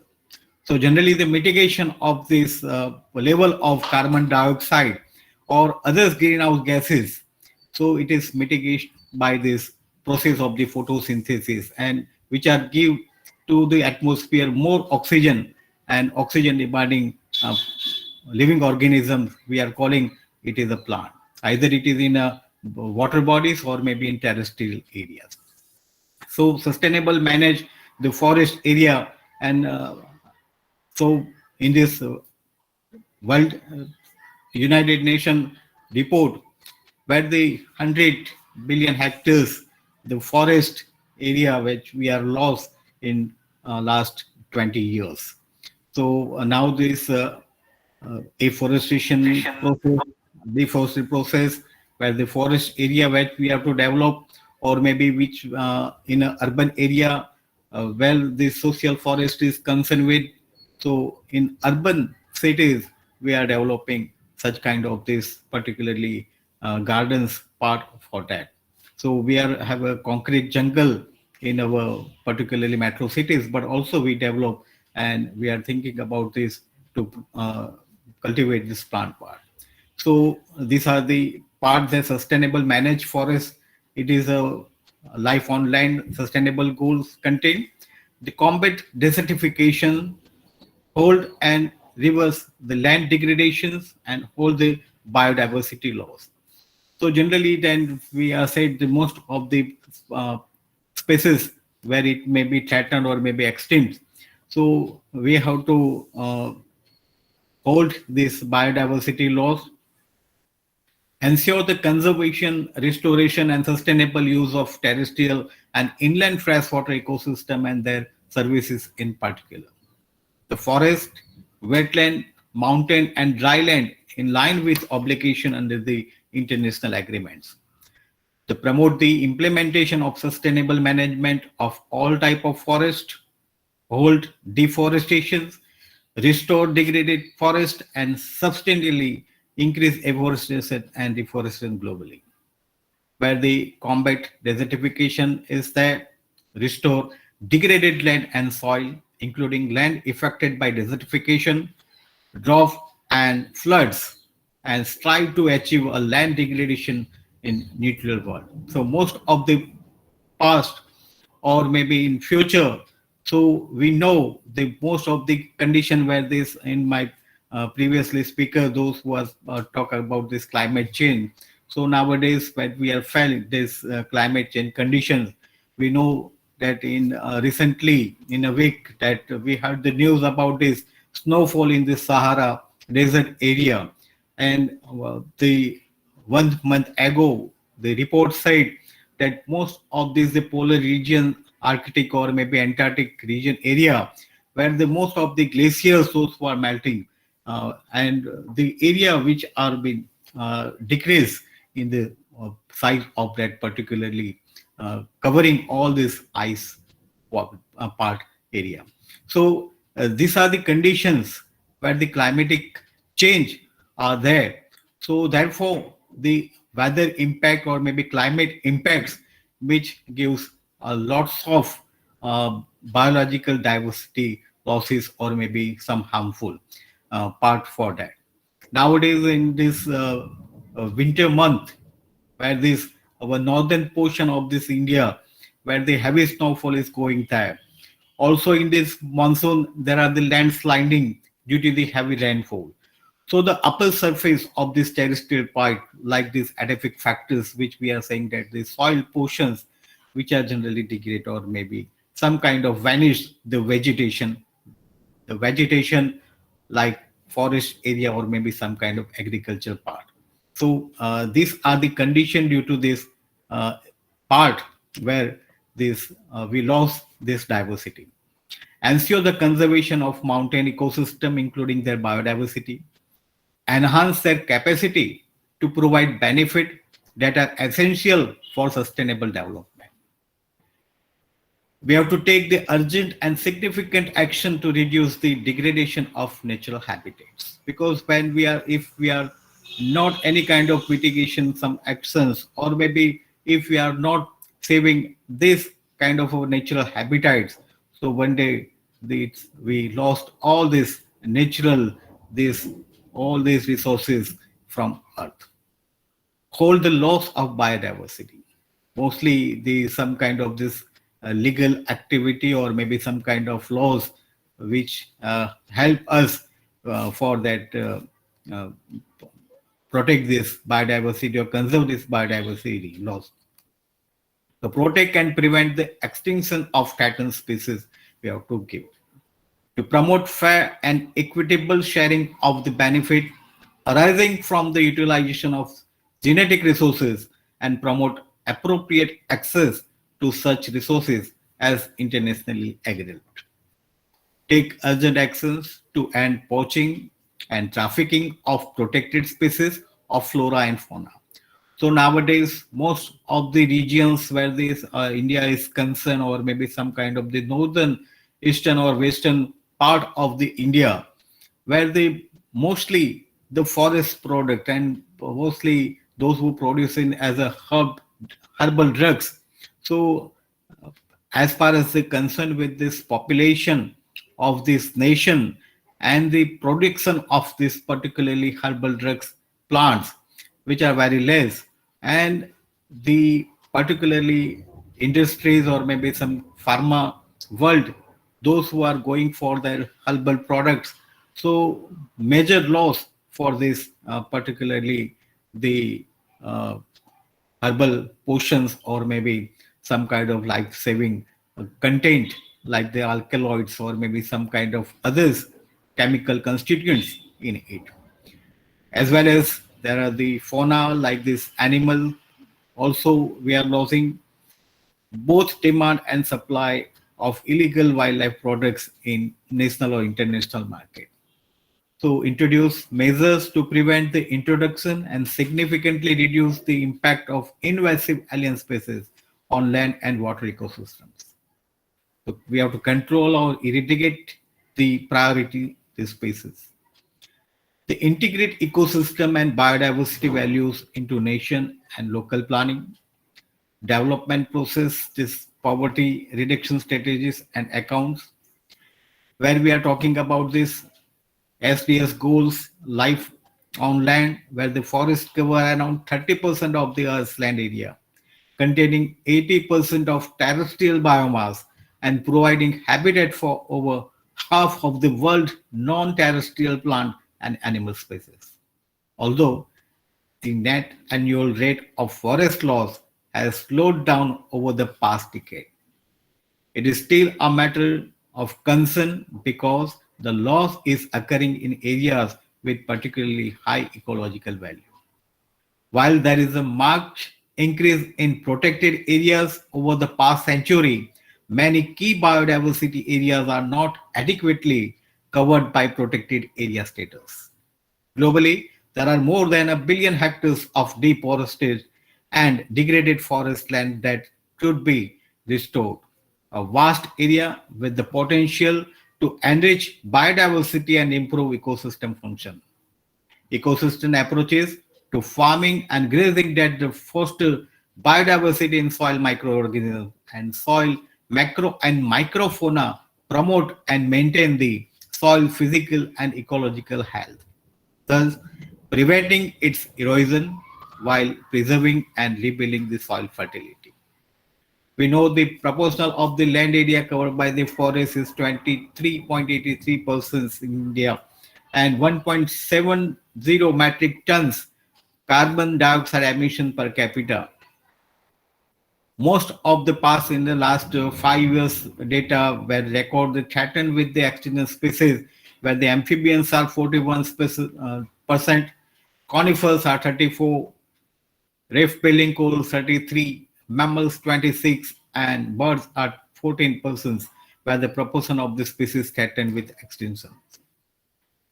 Generally, the progress to safeguard key biodiversity area has stalled over the last 5 years, where the terrestrial portions are there, freshwater portion are there, mountain areas is there. So we have to control the invasive alien species. Also, the total number of this disaster event during this 95 to 20 in the various part of our country where this flood is concerned, cyclone is concerned, drought related portion, heat waves or maybe cold wave, some kind of biological portions where this dengue or maybe some kind of this COVID-19 condition pandemic activities where this report is disaster event during that portions and which affected on this life. We have forest cover area, tree cover, area cover under afforestation scheme, degraded land over the land area, increase in area for this desertifications, the wild crime cases in this particular protected area. So these are all this part and content which regarding the life on this land, because all the life, either it is the microorganisms, macroorganisms, every animals, birds, and with human beings. So they have right to be live this safe, and which are also they save life on this particular terrestrial area. So not as an individual, but as a mass or maybe in some kind of this society or every citizens of the every nation, those who are thinking about that. Also, there were admin bodies like this government, which are action for these partnerships. The idea and the initiative of partnership has long been accepted by the government as an important strategy to leverage a range of institutional capabilities toward the fulfillment of an objective. The power of partnerships like this human begin combined forces for better outcome hundreds of thousands of years ago at a decisive point in evolutionary history. Our ancestors had much to gain through cooperations, and cooperative human would lead to better adaptation and greater survival chances. Also, the partnership for responsible business, the recognition of this business sector as one of the key partners in achieving the goals of the 2030 agenda in one of the key areas, decreasing the SDGs from the Millennium Development Goals. Partnership for leaving no one behind. The silence of empowered and engaged civil society and civil society organization in democracies is widely acknowledged in development literature from across the world. Also, we have support from the civil society organizations, also from the private sectors, and also the international organizations, those who help us for our better future, our sustainable the life on this earth. So the life on the land, these are the sustainable development goal where we are talking about this biotic factors, also the abiotic factors, and these are they make these ecosystems, and we have to also this protect, conserve, restore all these conditions, either edific condition, the soil part is there, also the forest part is there. So where these ecosystems which are developed a major part, or maybe it is a major role for these developed or developing countries. So India is a nation where the major biodiversity is there. We have the northern portion, we have the southern portions, We have the long kilometers areas of the coastal zones. We have the various mountain ranges there. We have a major rivers part in our nation, and also these major, the Eastern Ghat, Western Ghat, or Sikkim Himalayas, or Arunachal Pradesh. These are all these areas where these forest covers are there. Also, each and every state has their also the forest area, and major rivers are there. So we have to conserve them. So we have to reserve this better future with the conserve our nature. So the sustainable goal, every citizen, and as a part of my this academic and research profession in this university, so for the students and for the society and everybody, every citizens, that I make this point that you have to conserve the nature and reserve the better future. So thank you for this opportunity. So thank you again, Dr. Nilam Panchal and her team for giving me this opportunity. Thank you. Thank you very much. Thank you so much, sir, for sharing this much of information, how to do, what to do, where to start, and when to do. Everything that students get the clear picture about it, how to save this life on earth. Thank you so much, sir, for sharing this. We are moving forward to the 16th Sustainable Development Goal, that is Peace and Justice Strong Institution. I request Lieutenant Colonel G.S. Lamba to present him. He is a director at Parivartan, coordinator at Justice for Jawan, and NC member at Jaipur. Thank you so much, sir, for joining us. I request you to present your goal. Thank you so much, sir. Good afternoon, Pranam, ladies and gentlemen. Namaste, sir. It is a matter of great honor to be part of this galaxy of intellectuals, and as well the passionate student body who are so very keen to develop themselves and listen to this program. Let me share with you, hardly anybody knows these 17 goals of the UN. So you can well imagine the things are not reached to the minds of the people. And hence, until unless it reaches, their mind will start working. So I really appreciate these boys who have joined, and 50% of them have left because there were 200 in the bang on the start. So what is important is the understanding of self and the society at large, which is more relevant to all of us. You will appreciate that world over, don't get surprised what I'm going to talk. The world is full of early men and modern men. Early men are very large in number, and modern men are handful. And modern men are having the wealth of the whole world in their hands. So there is no dispersal distribution of wealth. The problem will always be there. In your own house, you control the funds and your children starve. What will happen? They'll find an alternative to eliminate you. And hence the problem lies with the violence. It happens at home. It happens world over. So that is one aspect of it. Secondly, we have 195 countries. They're not even a member of the UN. What to talk of goals? And they lead an early man life, large number of them, which I said, even in India, we are unconscious people here over on this Mother Earth. And we want to touch the sky or star. First, make them conscious, which is the need of the hour. India is a young country. Why? Because 42 crores are youth today. Out of these gentlemen, 42 crores, when we say India is growing strong or young, 21 crores are unskilled. It should burst your ears, those who are hearing this. If that is the state of the country, God saves this country. But the whole situation is not very dismal. A study has recently been carried out where it has been talked about the GDP and total, and let me tell you about my own home. My domestic servant earned 20,000 rupees per month. So she is above the poverty line.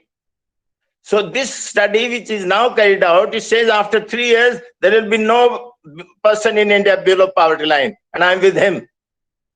Because the situation has not been created by present government as such, but overall development all around and digitalization.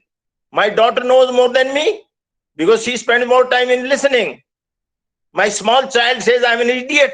He says, Mummy, he tells my daughter, Mummy, Nana ji ko ye bhi nahi aata. So, bacha, young child thinks that Nana ji ko ye nahi aata, what impression he will carry? That we are far behind early man.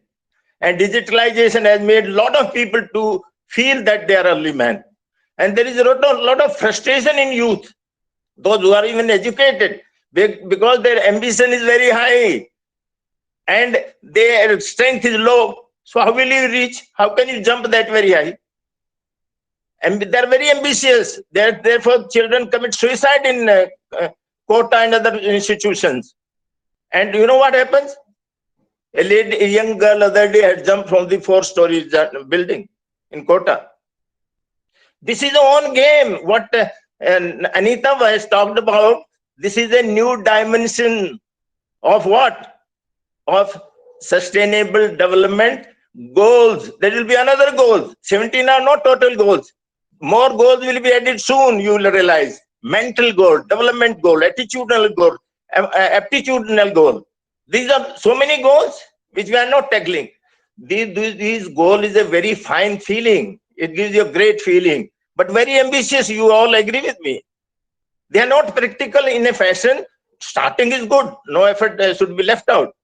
But you walk into the interior of this country, and I have far-reaching places on northeast or down south and certain Andaman Nicobar. You know what they say? साहब हम तो खुशहाल हैं, आपको क्या तकलीफ है? We are enjoying life. They get their bread and they don't even go to the markets. They don't need markets. They are naked people. They don't need clothes. If you give them clothes, they'll throw them away. And when we have a lot of clothes, our young girls started putting on small clothes. And then say, my daughter is in a problem and there is a different kind of behavioral pattern of the youth. Youth is a natural phenomena. Everybody passes through the adolescent stage. And when you pass through the adolescent stage, all of you, those who are elder and midway, these young girls are there, it is a natural phenomena. So if you trouble them and you expose them to much before they are due to have adolescent or otherwise, you are responsible as a father, parents. These are the issues which need treatment. Talking goal is a big aim, tall aim, and very ambitious aim. So what we need to is to energize young people, to energize each home, in other words. Let every person contribute for this, being conscious. I have been very conscious. And a lady like Anita, if he has seen me more, you know what happens? They say, you are harsh. You are a father in the house as a colonel of the army. How will that happen? Because of that, my house, my family settled. Had I not been like this, the girl would have gone somewhere else, doctor would have made other friends, children would have brought their girlfriend. I would have been in hell. Let me tell you this, ladies and gentlemen. We talk tall. We can't ground reality is this. I have shared with you personally, physically, and this is what is happening. So let us face the truth and reality of life and get along. And we are not bound by anybody's director of UN and anybody there. No. We will have to prioritize at home what is the need of my children. We'll have to prioritize as a state level, as a country level. And this fellow present one, Narendra, is doing good job. I'm not a supporter in that sense, but he certainly himself is developed. You see him, a person, Chaiwala, has become Prime Minister of this nation. How much development he has made? We all need to develop, ladies and gentlemen. Why don't we follow Narendra Modi? You take in my case, one person. I'm from village background. While I was in UNO, people said, sir, which public school you have from? Because I took pain to develop myself. To the extent they told me, अगर ऐसी फर्राटेदार अंग्रेजी सुनी नहीं किसी Indian से. ये क्या है? Self-development. We all got to get down to self-development, ladies and gentlemen, and train our children, friend, nearer, dearer, be a role model to somebody, and take, teach one, live, gather one. So your gain, gather and thanks state total will be like this girl, Anita. You see her? My God, what I saw a few years back, but I am surprised today. She spoke so well. Even for talking, you'll have to practice. You'll have to listen to other speakers. So that is the reality of life. How can you just overnight become a master or expert? You possibly can't. Everybody can't be R.S. Dabas. He has measured distances world over. I don't have money to go around. I was sent by the government of India 2 years now. So naturally, thereafter I have not been. I've been talking around here and there, presenting various programs and other things. So there's a humble request that sensitize people. Wherever you go, student, en route, you're in your street, wherever you go, that is the need of the hour, ladies and gentlemen. Today's topic is very simple and straight. It is the Sustainable Development Goal number 16. Very good. It says, promote just, peaceful and inclusive societies. You see what it means? How can you be peaceful when you don't have, you have fire around the house, you have badmas, gundas, all kind of people? How can you be peaceful at home? How can you be peaceful in the school? How can a girl can be peaceful while she is walking around the house, or in the evening she goes for a walk? So game is so simple.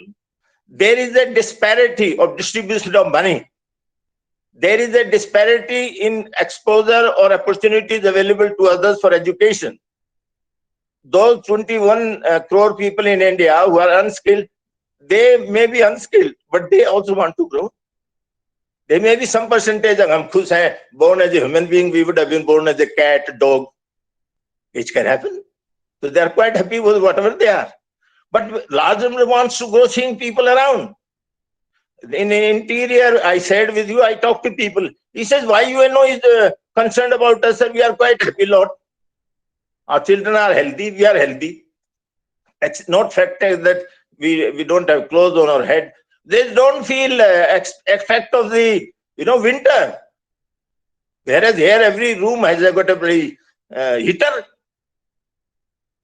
I have walked over barefooted in north region where I served. I never felt very cold. And once my daughter tells me, Dad, I'm feeling very cold. I can't prepare your presentation for tomorrow. I said, think for a moment and say yourself, I'm not feeling cold. And soon after 15 minutes, she started again. Over 2 hours, she took to prepare the thing. She wasn't feeling cold. You know what it means? Do self-telling. There is some deeper meaning of learning, ladies and gentlemen. There is an aspect of known as security, safety, serenity, sanctity, survivability, and sustainability. How can you just sustain? These are the very vague terms. You cannot sustain things. Survivability for you may be $200 or whatever, $2 he was talking about. I need $20. Then how can you be equal? Then equality by saying everybody is equal. There is nobody is equal in this world. Each one of us are individual, ladies and gentlemen. Equality, 2 daughters are one of different age. Mother is there, I'm there. My wife cannot be equal. She has her role to play. I have my role to play. How can a gender equality? Nonsense it is. Created hell. Today, you know what is the problem? Before the engagement, until my age, I'm 75, there are divorces taking place. There are disputes. There are discord in families because of this equality. Even the other day, my wife started telling me, you know this? My daughter, who is a PhD, tells me many times, walks up to me and say, I'm not supposed to be only wife's wife. You start teaching. You see, game is very different, ladies and there is no equality. I was born 75 years old back, and today my son was born 25 years later. How can he be equal to me? I am a bigger mind. I have experienced life. I have passed through hard days. He is a better person. Likewise, all of us, ladies and gentlemen. These are the issues which are to be addressed by all of us and at all times. So anyway, just to explain to you, the Sustainable Development Goal is dedicated to the promotion of peaceful and inclusive societies for sustainable development. You all know it. And Baba, Google Baba is there. He is available to give you definition. He is available to give you the statistics and data. And today I'm overwhelmed with the knowledge and wisdom I got it from. Ladies and gentlemen, I'm very personally grateful to all of you and the gentlemen who were the speaker. I have learned a lot. That is the reality of life. But at the same time, I was feeling so sorry that my countrymen are not aware of all this. Only few of handful speakers and professors and so-called those who are fortunate or exposed to the situation, they probably know about. And these young girls who are sitting in front. This is a game. So that is what we got to get down to. We all can talk big. We all can reach out to anybody. And we can be a good speaker. But what is my contribution? My contribution is to be hardliner, to ensure that younger lot understand you and put them on the correct grid and on correct lines, which is more important. Are we concerned about people? Ladies and gentlemen, another very unique, we have carried out a survey. The parents are scared of their daughters and sons. कहाँ पहुँच गए हम कहाँ पहुँच गए? I talk to a lot of people. मगर तुम्हारी बिटिया क्यों, क्या हो गया भाई, गड़बड़ क्या है? बोला सर आजकल बच्चे मानते कहाँ हैं sir?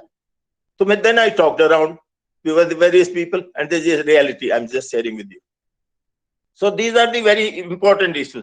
This particular, goal setting has to be done, but it is with the 12 particular targets, and 24 are the 24 are interlocal, which will tell you what is happening. But it is not true. Everything has to be completed by 2030. What a beautiful aim. Why don't you make a program in your own house that your house family will be developed by 2030? You are educated lot. How about those uneducated people? They will not even know when 2030 kab aa gaya. So what an ambitious plan to conduct. That is what it is. So my humble submission is the 12 targets which have been given, very well organized. And 24 are indicators. Indicator will tell us survey studies carried out that what will be the future. Future is in the hands of you all, and not what UNO has set it right by 2030. If it would have had happened anything, you know what is happening today in the world? 36 countries on war. आज के दिन की खबर दे रहा हूं. And conflicts is more than that. Don't you get surprised? At 1/4 of the world total so-called country is on war, and large number of people countries on war are from Middle East, Africa, and Northwest Asia. You mean what?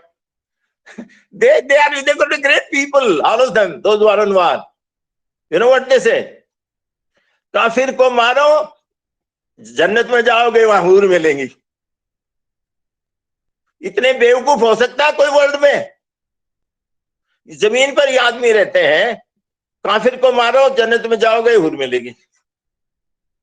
What a concept. So attitude has to be completely changed. You know UAE, this fellow, Prince of UAE, he went to receive our Naval Kishore Sharma, who was our president earlier, now expired. And you know what he did? He broke all the protocol. Because Prince of UAE was a student here in Delhi. And Naval Kishore Sharma Sahab was his teacher. So, kya bola unhe? Shraddha ka jadoo dekho. He went to receive him on the top of the aircraft. He climbed up the staircase. He broke all the protocols. Prince. And you know what is the future so-called, I will say, societal factor about his own country? He says, ladies and gentlemen, 4th generation from now will be back on camel. Today each one of them have got a helicopter, aircraft, best of the vehicles. Everything comes from abroad because they had only oil there. बाद में क्या वो मिट्टी खाएंगे? Oil पिएंगे? Solar system से तो पूरा बदली हो गया, हमें तेल की जरूरत नहीं पड़ेगी. तो ही से, और जो जिनके बच्चे अच्छे मेहनत करते हैं शुरू में, दूसरी पीढ़ी मेहनत नहीं करती. तीसरी बिल्कुल नहीं करती, चौथे फिर बैक कैमल बैक पर आ जाते हैं, बैक और कैमल बैक। ये है सच्चाई। अपने घर में जाकर देख लो, तुम्हारे दादा परदादा उससे जो थे, आप घर में जाओ, मैंने I have studied this, 3 to 5 generation make their best effort and rise. The fifth one, after reaching there, he says, I am top of the world. He slides down and hit the ground, and he doesn't stay there. He goes further deeper in the mother earth. He commits suicide, he commits crime, he commits rape. बदनाम उस खानदान को बदनाम करने के लिए है वो, तो कहां पहुंच गया। जब नीचे चला गया, देन वो रियलाइज, ओ गॉड, हम तो बहुत बड़े आदमी थे, हमारे परिवार में बड़े लोग थे, बहुत मेहनत की, हमारा देश बहुत, हम कर रहे हैं रोजाना, we are shouting on top of the voice, India was the richest country, India was the best country, India has the best of culture, रोजाना बोल रहे हैं कि नहीं। यही कहानी हर घर की है, ये कहानी है घर की। How will you fathom 10,000 years, you tell me? We got to fathom 10,000 years to be Krishna or to be Rama. यही तो कहानी है। जो लोगों को, people are not aware, people didn't refuse to have electricity in their village. Electrical people came, they said, no, we don't require it. Can you imagine this? I'm just sharing, these are the factual fact, ground realities, which we can't close our eyes. So when the first and foremost is the reduce violation everywhere. How will you reduce violation? कितना बढ़िया word है ना? It sounds very well to our ears. Reduce violation. But violation is getting into his home, street, outside. From one country to another, between two brothers, father dies and violation starts in the house. He wants to share the property.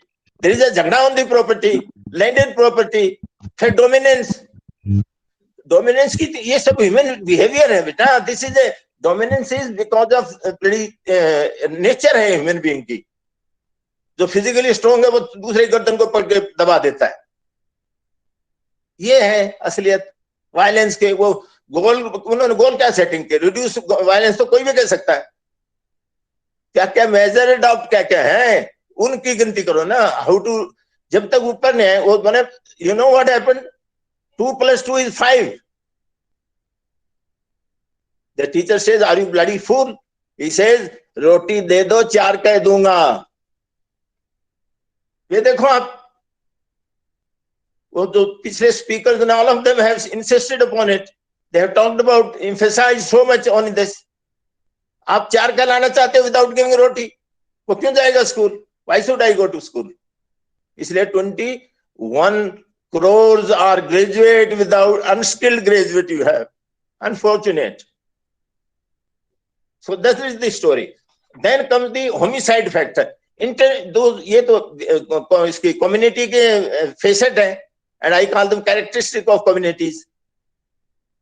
भाई natural instinctive factor हैं कि नहीं, वहां पर कोई रास्ते में उसका गला काट दो, इसको रास्ते से हटा दो, रास्ते से हटा दो, क्या है वो, हत्या है क्या है वो? तब तुम ऊपर आ जाओगे। अब तो लोगों ने, बच्चों ने अपने माँ बाप को रास्ते से हटाना शुरू कर दिया है। होमिसाइड वहां भी होने लगा। इनको डर लगना चाहिए, सब जो बच्चे भी सुने दूसरे लोग हैं। और यहाँ पर मैंने बता दिया, I asked the people what is wrong with you, इसे सर बच्चे बात नहीं मानते, मेरे पास भेजो। और पहला क्वेश्चन मैं पूछता हूँ, इस जमीन पर कहां से आए तुम? वो डर जाता है, वो मेरे माँ बाप से। You are a gift of parents. बोला हाँ। तो what is your credit you give to your parents, are you grateful to them? बोला सर पैसा नहीं देते, अच्छे स्कूल में, दुनिया मोटरसाइकिलों में, वो क्या है मोबाइल लिए फिरती है 1-1 लाख का। बोलता उन्होंने क्यों, why have they brought me on earth? उसका सवाल देख, पैदा क्यों किया था? इसका जवाब है किसी के पास? मैं तो मॉडर्न सोसाइटी की बात कर रहा हूँ, मैं मॉडर्न नहीं हूँ, लेकिन जो भी मॉडर्न है उनकी प्रॉब्लम है ज्यादा। मैंने तो मॉडर्न होने नहीं दिया ना, अपने दिल दिमाग पुराना भारतीय रखा है। तो ये मेरी आपसे निवेदन है, ये to understand this. Then homicide, estimates of unlawful homicide. अरे homicide is homicide, whether lawful or unlawful. You know, unlawful here in particular, if somebody has to be hanged, so he has to be killed naturally. Or in certain countries, they made their own laws because of the old system. गोली से उड़ा दिया जाएगा, 7 fire करेंगे एक आदमी के ऊपर। Can you imagine this? 7 soldiers are made to kill 1 man. in Taliban here in Afghanistan, you know, you must have seen these ladies in particular. They put a lady in a burqa and kill her from, she doesn't know she is being killed. सिर के ऊपर बंदूक रखे वहां से गोली fire कर रहा है, उस लड़की को ये भी नहीं मालूम लेडीज को क्यों मारा जा रहा है मुझे. This is homicide. So, and it is one, and let me also, don't get ill of me what I'm talking. 1/3 of the homicide is bang into the Muslim world. Can you imagine this? You know, कारण क्या है ये भी मैं बताना चाहता हूँ. I'm taking a little more time. जब ये वो करते हैं ना, what you call that, they cut the neck of various animals on that. Eid के दिन sacrifice करते हैं ये, उसको हिंदी में कुर्बानी कहते हैं. छोटे बच्चे को 3 साल के बच्चे से मुर्गे की गर्दन पर चाकू रखा जाए और वो रो रहा है, कांप रहा है, लड़का कांप रहा है, और वो मुर्गे को लेकर भाग जाता है मुर्गी खाने में.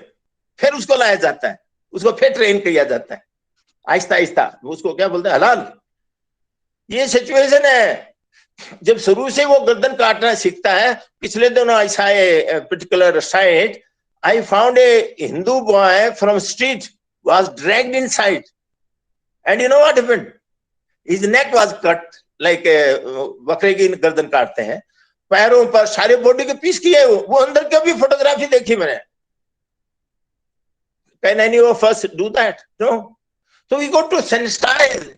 Equal uniform code bill, सारी चीजें चेंजेस, बहुत ज्यादा चेंजेस की जरूरत है, कोई छोटा मोटा काम नहीं है. और मैंने आपको बता दिया 1/3 सारा वहीं हो रहा है. ये मैंने बड़े दोनों उदाहरण ध्यान रखने वाले हैं, भूलेंगे नहीं बच्चे जो हैं.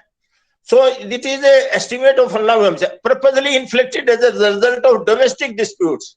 वो मैंने बता दिया. आजकल बीबी को सोती हुई को मार देते हैं, और बीबी बड़ी शानी है, वो अपने दूसरे फ्रेंड से अपने हस्बैंड को मरवा देती है. ये नए तरीके हैं. आंख मिलाई और हस्बैंड गया काम से, गर्दन बाहर. ये क्या है? ये सोशल डिस्प्यूट्स है. ये is a part of social inadequacy. Social development नहीं है, श्रद्धा शक्ति नहीं है. श्रद्धा से शक्ति, श्रद्धा इन बच्चों में हो. जो ये बच्चे जो आए हैं, they're inquisitive, that is the reason they are here. But श्रद्धा से तो सारी कहानी है. टीचर में श्रद्धा नहीं होगी तो कैसे सीखेंगे आप? और इसके बेसिक फैक्टर हैं. Teacher makes you what? mindful, and after you become mindful, you become respectful, then you become insightful, and insightful हो गया तो याद करने का कमाल है. वो आपको I just thought I will share with you. Spirituality जो है वो that enhances intellect, and intellect leads to, you know what, receptivity, and receptivity leads to retentivity. फिर नाम भूल जाते हैं. मेरी 75 साल उम्र को हो गई, अब मैं तो नाम नहीं भूलता. मैं मेरी वाइफ को बोलता, वो तो मैं नाम भूल गई. वो गलत बातें करती हो, लेडीज की चुगली सुनती हो, तो मेरी याद कैसे रहेगा? मैं तो कोई चुगली नहीं सुनता. हाँ, ये सच्चाई बोल रहा हूँ. तो ये जो मैंने बात बताई ना स्पिरिचुअलिटी की, this is the reality. Reality I am sharing with you. और कोई समस्या है नहीं. अरे जो दिए के आगे पढ़ते थे, they got a Nobel Prize. और जिनके 200 लाइट घर में, पता नहीं कितनी लाइटें हैं, दिन में लाइट, रात को लाइट, वो फेल हो रहे हैं. दिए के पढ़ने वाले तो नोबेल प्राइज हैं, विनर हैं. ये है असलियत. और फिर कहते हैं वो ये reduce the all forms of violence. भाई इन पर लागू करो ना. काम की बात तो ये है. और गवर्नमेंट ऑफ इंडिया को ये सब लिख रहा है, इस रिपोर्ट भेज रहा है यहाँ की. आप लोगों ने इतनी मेहनत की है. It should go meaningful effect all over, state level में भेजो और central level में भी, so that these guys also get to know the laws. You know what they have done? They have divided all of us, party wise, then region wise, then village wise. From village के अंदर भी division है, जाति wise, और फिर जाति के अंदर भी division है. Divisive forces हैं वो गए गोत्रा wise. हाँ, one is a Khatri, another is a Lamba. हो गया, दोनों का बट्टा बैठा दिया. बोले ये आपके दुश्मन है, ये तो आपकी डेवलपमेंट चाहते ही नहीं. वो कर्नल लांबा बड़े बड़े लोगों से दोस्ती है उसकी. हाँ, ये कौन करता है? These are the guys who politicians. इन्होंने तो हमारे घर डिवाइड कर दिए. बीबी हो बीजेपी की है और हस्बैंड है वो कांग्रेस का है. हम कहां पहुंच गए? ये है reality. So therefore, ladies and gentlemen, we need to understand all three dimensions of it. Homicide rates, then by age. इनका क्या मतलब homicide का? अरे बुढ़ापे में मैं बता रहा हूँ डिवोर्स हो रहे हैं, बुढ़ापे में गर्दन काटी जा रही है वाइफ की, और वाइफ गर्दन काट रही है हस्बैंड की बुढ़ापे में एट द एज ऑफ 70। अगर वो मर जाएगा तो उसकी पेंशन में ठाट करूंगी, फिर 70% मिलेगी। अब समझा गया आपको कैसे होमिसाइड होता है। देन कम्स अबाउट मैंने एरिया बता दिए कहाँ कहाँ होमिसाइड ज्यादा हो रहे हैं। और ये जो चक्कर है ये सारा का सारा जिम्मेवार मैंने बता दिया मिडिल ईस्ट है, और कुछ part of the south America है जो कि मैक्सिको से नीचे, उनकी भी हालत वही है जो मिडिल ईस्ट की है। और नॉर्थ वेस्ट एशियन है, दे आर सिमिलर लाइंस पर हैं, they have spread there. You must have read in newspaper what is happening in France today. They said to all Muslims, you will get one wife only. That's all. Uniform civil code लगा दिया उन्होंने उनके ऊपर. So because they realize this. You see, England when was ruling the whole world, Bharat संसार में अंग्रेजों का राज था, उसमें दिन नहीं छुपता था। इसका मतलब ये नहीं सूरज नहीं निकलती थी, पूरे वर्ल्ड में रूल कर रहे थे वो सारे बेचारे मालूम क्या है चले गए 2-3 जनरेशन पहले। अब वो सारे चॉकलेट खाने वाले बच्चे हैं और जिनकी हालत अच्छी थी, because they were ruling the whole world, very richest country. Today you know what happened, today mayor of England is Muslim. 10 साल भी नहीं लगेंगे, इंग्लैंड पूरा मुस्लिम कंट्री बनने वाला है। ये फ्रांस की बजाय उन्होंने करना चाहिए था। मैं I am not against Muslim, I am against this facet of life. उसको क्या ईद के दिन कुर्बानी करो भाई, क्या मतलब हुआ भाई? खून उनकी गलियों में बहता देखा मैंने। I have seen blood splashed all over the side in the street. You can't go there. Then you know, not that I'm not talking about Hinduism at all, ladies and gentlemen. I'm talking as a human being. You marry, whom do you marry? You possibly can't marry your daughter. Then बुआ की लड़की, चाचा की लड़की, ताऊ की लड़की, मामा की लड़की, ये सारी क्या है? शादी होती है, हेलो भाई, प्यार से मिलते हैं सारी। In their case, चाचा की लड़की first privilege, daughter is another marriage. हे भगवान, पाप का तो घड़ा पहले भर चुका है। और फिर कहते हैं जब जब पाप का घड़ा भरता है श्री कृष्ण जन्म लेता है। हमारे तो लिया नहीं है, वो हो सकता है नरेंद्र श्री कृष्ण बन जाए। मेरा मतलब यहाँ पर ये बड़ी इंपॉर्टेंट काम की बात होता है। मैंने रियलिटी आप क्या है, we call it population explosion. आप काम सारा ये करते रहो, जितना भी सस्टेनेबल डेवलपमेंट। जब strength of one of the speaker has said that by 2050 the population of the world will be more than 100 crore. फिर क्या, कहां जाएंगे? हमारे हाथ से रोटी खोस के खाएंगे वो? कर लो डेवलपमेंट। हमने कर लिया, मेहरबानी हुई 50-60 साल पहले जागृत हो गए, 2 बच्चे रखे, एक होता तो और मेहरबानी होती। इनको तो 8 से 12 है। one fellow has got 100 children, ladies and gentlemen. 100. I really appreciate their capacity of producing children. So this is what the reality is. Now come to conflict related death. वो भी सारी यही हो रही है। आपको मालूम है यहाँ कहाँ है, ये तालिबान वाला अफगानिस्तान, पढ़ा होगा ना सारा, क्या कैसे कैसे हुआ। अरे बाबा, इतने भले लोग, you know what is the whole, it was our part of ours, that was the best area क्यों बताओ? वो कारण ये था, वहां पर ये अपना कौन सा धर्म है ये, बट जस्ट मिनट, जो बुद्ध है, बुद्धिस्ट तो है, वो तो जबान से भी दूसरे के दिल दिमाग को पाप नहीं करता। देखो आप, it was a Buddhist country. अब कहाँ बुद्धिस्ट कंट्री, कहाँ हर जगह प्रतिदिन ऑल वायलेंस हो रहा है हर तरफ से। उन माता बुद्ध की पाप यहाँ तक किया, उनकी मूर्तियों को भी तोड़ दिया। वर्ल्ड में एवरीबडी वाज वाचिंग, इतना पीसफुल कंट्री, इतना बढ़िया कंट्री। भारत, हमने भी, you know how much we have invested. ये तालिबान आए वहां तो हम दुखी थे, अगर हमारी इतनी मेहनत की हुई, डैम तक बनाए हमने, We have done everything to it. कितना कंट्रीब्यूट करेंगे आप? सस्टेनेबल डेवलपमेंट घर का ही नहीं हो पाता, अपने देश का नहीं हो रहा, हम वहां कर रहे हैं. ये है points to be borne in mind. So there is a need to sensitize the society at a whole, world over, globally. And there is a typical saying, these boys know about it. They grow globally, those who think globally. अब है कि नहीं? And apply. Sorry to interrupt. Sorry to interrupt. I sir, know but time you may will be have to taking more. conclude here. I know. And you know what it means? Apply locally. Dekho, फिर the whole world will change. So this was a conflict-related death. And this will happen much more if the distribution of wealth is not normal. It is not matching. People have much more. A large number of people are becoming. What are they becoming? Ambitious. Today, every child, because the digitalization has changed the whole world.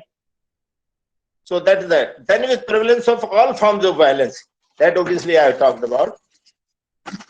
You see how the word is written. Significantly reduce all forms of violence and related deaths.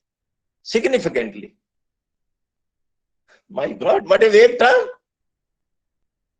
So that is Africa and Middle East, I have already shared with you. In this case of certain, France also had a problem, but that is just 2%. And Sweden has much more, that is 4%. But others, large number are, you know what happens? More you affable or you grow better environment, your need also changes. Your taste also changes. Your requirement day to day also changes. Then what happens? The survivability vis-a-vis the sustainability will differ. So that is the case. Public safety. Public safety, best of means to be adopted. India is such a 750 years old now, ever since independence. You know, the people drive in their own way. People drive without license. Ahmedabad was one city, another is Jaipur. They are the best city probably in this area. But you can't cross the cycle wala, another scooter wala. But I mean, my God, you can't imagine what is happening. So yeah, this country which are in the region of, American, USA, or the European country, they are more sensitive. They follow the rule of law. We are not in habit of following rule of law. So we'll have to purposefully restrict, impose a restriction. Impose in the beginning habit, then after it will become habit. If you make your children to get up 4 o'clock every day, officially, you get up and you shout or whatever you do, you make them to understand they get up. They will not like to get up every day. Again, you will have to do it. So do it for 1 month, then they form a habit. They all will get up at 4 o'clock. And they'll wake you up also. So we need to strictly apply measures, impose measures, and with a strong hand or a heavy hand. And then you will see the change. In India in particular. And other countries are equally bad. Pakistan is the worst. So violence against the rights for children. भाई बच्चों का पालन पोषण ये तो गांव के आदमी कहते हैं अपने बच्चे को गोदी में रखो. अब गोदी से नीचे उतार देंगे तो दूसरा आदमी मेले में उसको पकड़ ले जाएगा. You lost the child, you misuse the child. Who is responsible for it? Children, misuse of children in trafficking and everything possible. And it is a serious matter with us. So these are the issues which we need to be. And just a minute, give me 1 minute more. Then a little sad and bad, which is sexual violence against young men and women. It will happen if sanskar are not correct. Sanskar ko to ab isme goal hi nahi setting ki inhone. 17 के बाद अभी 18वां संस्कार डालना पड़ेगा. So this is what. So I don't want to develop on this because you all young people, you know it well. Thank you, sir. And I'm really I'm disturbed to read because Dr. Saab has made me to be party to such a gatheration. Yes, and sir. I really don't know. Wonderful contribution, sir. Nilam Thank has you been so very, much. very kind. Thank you so much, So nice ladies and of you. gentlemen. So I nice. enjoyed thoroughly. And I wish you all the best, great success, and keep growing strong and keep arranging such good, knowledgeable. I am, enriched with the knowledge and wisdom I received from the great speakers. And Great, Nilam. Thank you so much. You are so good. Bye bye. Thank you so much, all of you, for your contribution. Thank you. Thank you. Neelam, Thank you, Lamaji. great work done by you, Neelam ma'am. You have brought all the jewels of ISTD on one platform. And Rama is very awesome every time and something very different every time. Thank you. So we have one more goal, Himanji. Yeah. Yeah. Thank you so much, sir. Moving forward to the last but not the least, 17th goal of SDG, that is partnership to achieve the goal. I request Sudhanshu Jangir, Director of Indian Institute of Sustainability, Gujarat University, to present himself on this platform. Thank you, Himansi. And first of all, I would like to thank you, Dr. Nilam Panchal ma'am, for inviting me at this platform where there's a big delegation of intellectuals, practitioners, academicians, researchers. So congratulations, ma'am. You have done very great job. And it is very challenging to coordinate and to bring all the people at the same time. So this is the true sustainability. So you have created the real example that what is the real sustainability and how the how to convert education at the sustainability form. So I won't take so much of time because already everybody is waiting for the lunch and it's now almost 4 hours the session is going on. So when we talk about sustainability, in the first time Brundtland Commission defined the sustainability, which means meeting the needs of the present without compromising the ability of future generation to meet their own needs. So when we talk about the democracy like India or in countries like Asia or Africa or North America, agriculture, this sustainability, either you talk about no poverty or whether you talk about zero hunger or good health or anything, it is the combination of PPP. So when I say PPP, the people, policy and professional ecosystem, but in 21st century, the partnership becomes more important. Therefore, United Nations has taken it as a SDGs because most of the countries, if you see in Asia or Africa, they got the freedom either in 50s or 40s or 60s. So every country has some kind of institutional infrastructure. They have agriculture universities, they have different kind of institutions. So it is very important today, if you talk about sustainability, to partner. Because partner with the, for example, I represent Indian Institute of Sustainability, which is the recent initiative of Gujarat University. So the first thing, the people, as I mentioned, so if you don't consider people in sustainability practice, then it is not going to be sustainable, whatever you want to implement. So for example, with IIS, we have signed MOU with Niti Aayog, which is one of the biggest think tank of government of India, then NAFED, which is owned by 17,000 farmers, then NCDC, which is owned by another National Cooperative Development Corporation, which is owned by almost 100,000 farmers, then GLPC, which is an umbrella body of Gujarat government, which is having about 30,000 women under this organization, so almost 3 lakh self-help groups.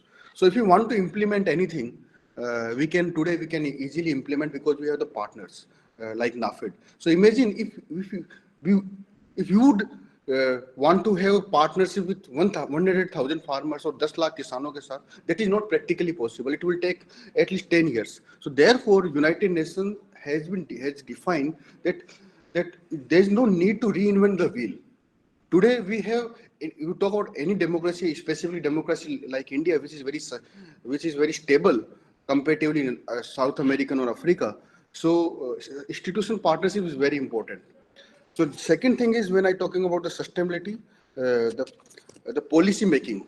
Policy is very, very important.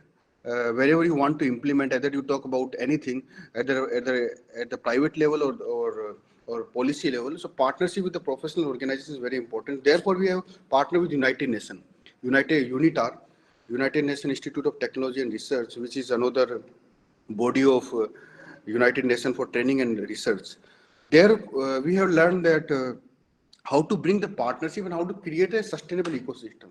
Therefore, now we are developing ecosystem for the locally for the Gujarat and locally for the this part of the world. Usually, when you talk about sustainability, what happens that we bring, when we coin something and then we try to implement entire world, and therefore it is not getting really success. It need to be localized. For example, even in Gujarat, Gujarat has different kind of ecosystem. If you go to North Gujarat, South Gujarat, or Saurashtra, so the sustainable practice need to be localized. Therefore, partnerships is very important. The partnership would be with the local institution, local NGOs, so that local solution need to be adopted. Third thing, the professional ecosystem, which is also important. For example, uh, industries, when I talk about the professional ecosystem, the partnership could be the companies. So industries which are having into Saurashtra, or industries which are working into Himachal Pradesh, they are having different kind of problems. So we cannot, if we want to work in Himachal Pradesh, we need to partner with industries in Himachal Pradesh so that we can contribute and something can be sustainably created. So therefore, this is the partnership is very important, and specifically the SDGs, when we are talking about, and no poverty, zero hunger, they are all are absolute terms. Practically, we all know that zero hunger is never going to happen. No poverty is not going to happen. It is a path, and path can be achieved only by the partnership. So with this, I would like to just finish my words and conclude my words. I'm open for all the questions, and thank you, ma'am, again for inviting me. And since I'm a practitioner, so I brought some of my experience, and I'm sure it will help you. And I invite you. I sit in Gujarat University. Thank you very much. Thank you so much, sir. Thank you so much, sir. Moving forward, any questions from the students for the same? Any sustainable development goal you are wanting to ask to any faculty, any coordinator, you can ask.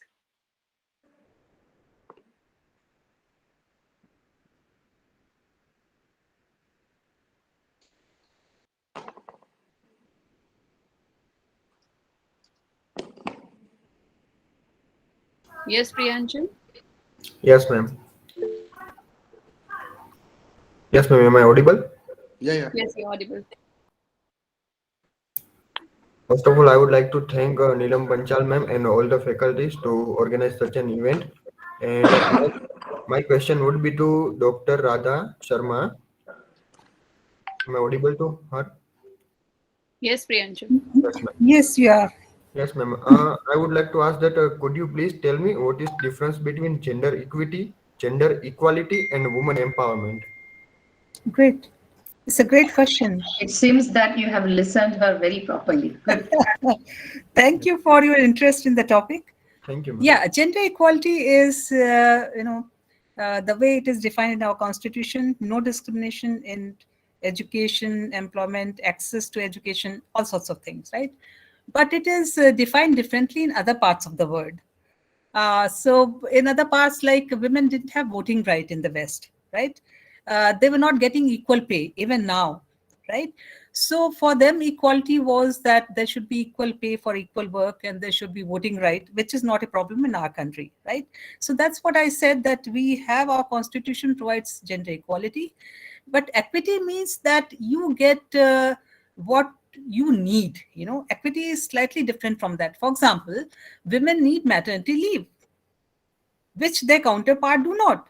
So their need is, you can't say equal. This is what Colonel Lamba was also mentioning, that our needs are different, right?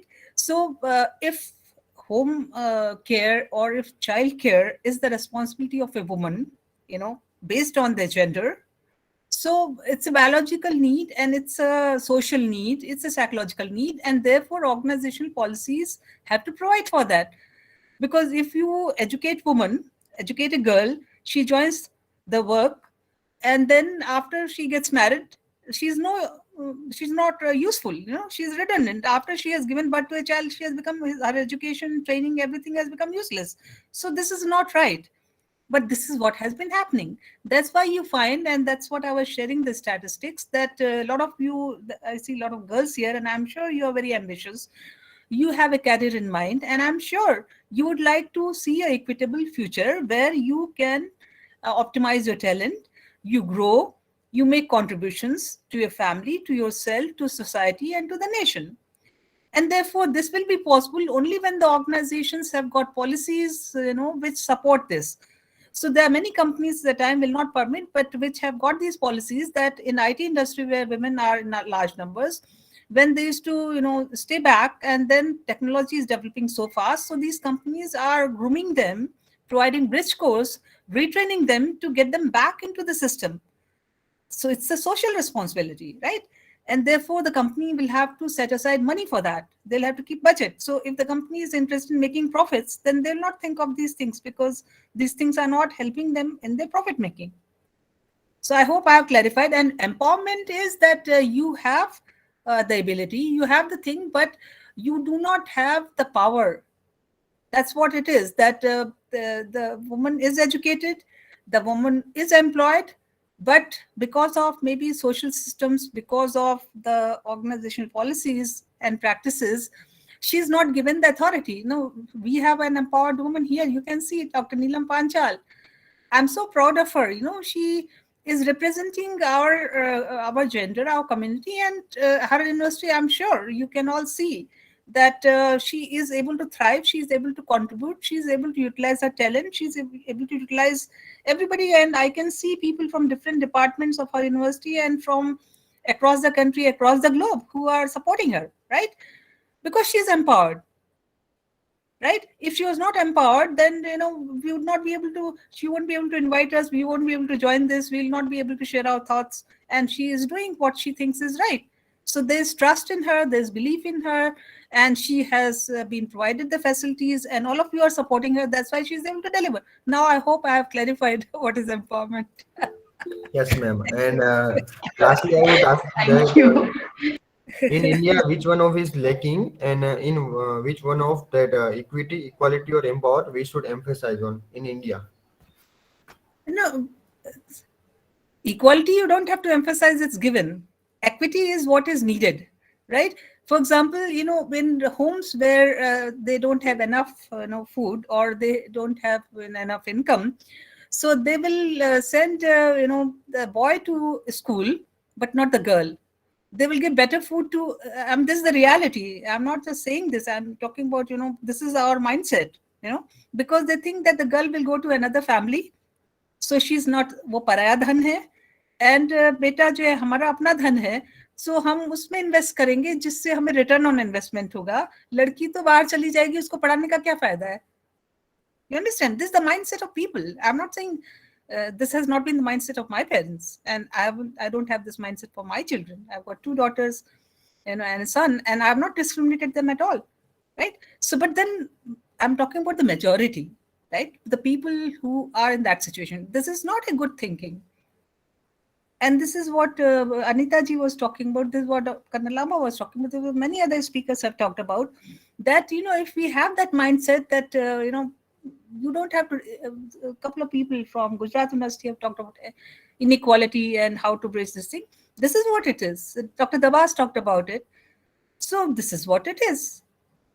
That, somebody is having wasting food and somebody is, so I have to stop. Thank you. Thank you so much. Thank you, ma'am, for your answer. Thank you so much, ma'am. We can have a question for one more student. I think Payal is raising hand. We'll not take so many, but yes, we have to, because they are the youth. We are discussing for them, and then they are asking. Yeah, Payal. Ma'am, it's not a question, but it's the suggestion that I want to keep and continue with the Radha ma'am's point that there is a need to have an empathetic nature from core. Their family values are somewhere missing. We don't have that empathetic nature to understand someone else's point of view. There are many startups and business where women run, but they don't frame such policies like you said, maternal leaves they want. There are women which are entrepreneurs, they don't frame such policies. So it is my opinion that the empathetic nature in the family values is somewhere missing, ma'am. It's my point of view. Correct me if I am wrong, ma'am. No, you are right. We inculcate these values in our early childhood. Yes. And that's the way we grow up. So when the values are in the society that we see is because they're not coming from the families where they have been provided with the right kind of values. Yes, ma'am. And That's it's very somewhat important. It's a I validation level. Absolutely, absolutely. Every speaker has talked about it. Every speaker. Yes, and I think Lieutenant Colonel Thank you so also much said that. for your interest in my topic. Thanks a lot. Thank you so much. Thank you, ma'am. It was wonderful to hear you and learn from you. Thank you, ma'am. Thank you so much, Parul. Thank you so much, Priyanshu, for asking these wonderful questions. On the behalf of DPPG, BK School of Business Management and BK School of Professional and Management, I thank all and each dignitaries on this platform, all the participants. I'm really very thankful to Denovo Rashmi Bhargava, Dr. Ankit Katrodia, Professor Rakesh Raval, Professor Samir Pingle, Dr. Radha R. Sharma, Preksha Pandya, Dr. Trilok Sharma, Dr. M. Subramanian, Ms. Jayashree M. Gatkar, Dr. R.S. Dabas, Dr. Ankita Chauhan, Mr. Manish Singh, Mr.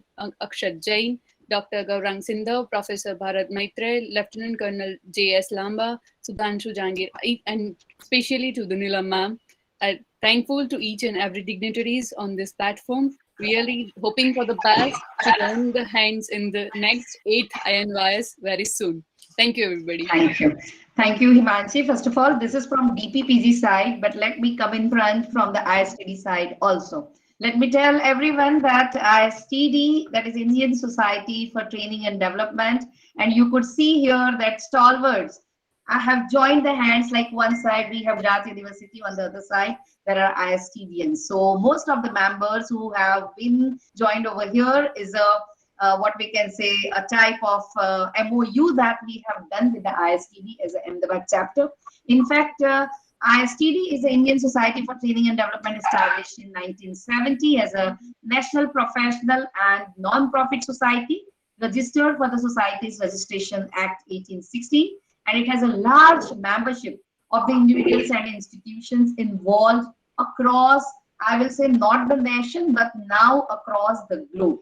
And ISTD Ahmedabad chapter is one of the chapter. Mr. Manish Singh is over here. He's already secretary of the chapter, and there are so many members from the Ahmedabad chapter. Ahmedabad chapter has also started the student chapter, for which we have associated with the Ganpat University, and there are more than 150 students who are now a part of working committee of ISTD Ahmedabad chapter. In association, we have a chapter at NICM Gandhinagar. There also, there are a student team who are working in that. I'm telling this in this platform because the students from the other organizations, other institutions can also join hands, and they also would like to understand what about it.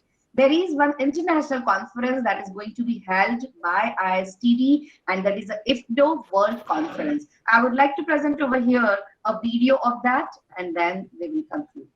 So, just a minute. Our national president, Natraj Ray sir, has shared me this video, and he was about to join at this time, but then due to some unforeseen circumstances, he is here and there. I hope it's working.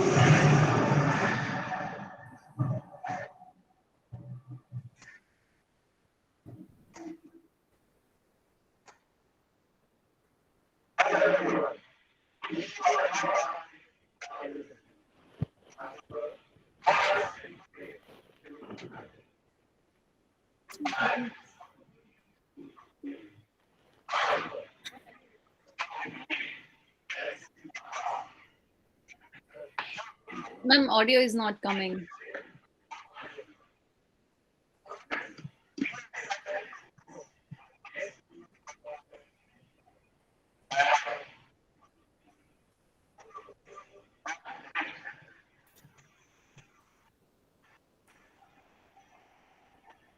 Still not. Okay. There must be some problem in the mic, but you can see. Yeah, but yeah, we can see the good pictures. Yes, it's coming.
So see you in IFDO, and all the members who have joined in the live program also across the globe. They are all welcome in India with the help of this video. I'm sorry. With the help of this video, you could have recognized that how beautifully the India is and how beautifully we are going to organize the IFDO. So welcome you all in the IFDO also. With this, I also announce the 8th International Youth Symposium, same time next year. So in general, we have started the trend that in the end days of January, that is in general, 29th, 30th and 31st. These are the dates that we have fixed up from the very first time. And same way, in the next year, 2023, we would welcome you all again with a lot of discussion on sustainable development goals and many more to come. So join us in the same date, same time next year. Thank you so much, all the dignitaries present over here. All I would not, name again because all have been named by the Manji, Sudhanshu ji, Radha ji, Devas ji, Manish ji, all the members, Anita ji, all the 17 speakers who have joined over here from Gujarat University, from different parts of the nation, the India, and from ISTD also. So we would wrap up with the national anthem lastly. Thank you, Manish ji. Can we have can we switch on the cameras and let's have one pic file? Photograph. Yes, that Yes, is ma'am, taking very it. important. We still have photographs of National Conclave and Lambaji, and we are seeing it again and again.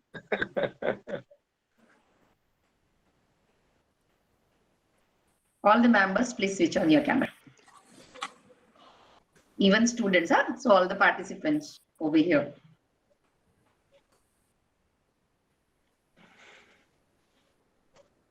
Done, ma'am. Thank you everyone once again. Thank you so much. Thank you so Thank much. you so much. Thank you everybody. Anita, thank you. Nice Thank you seeing so you. much, sir. Thank you.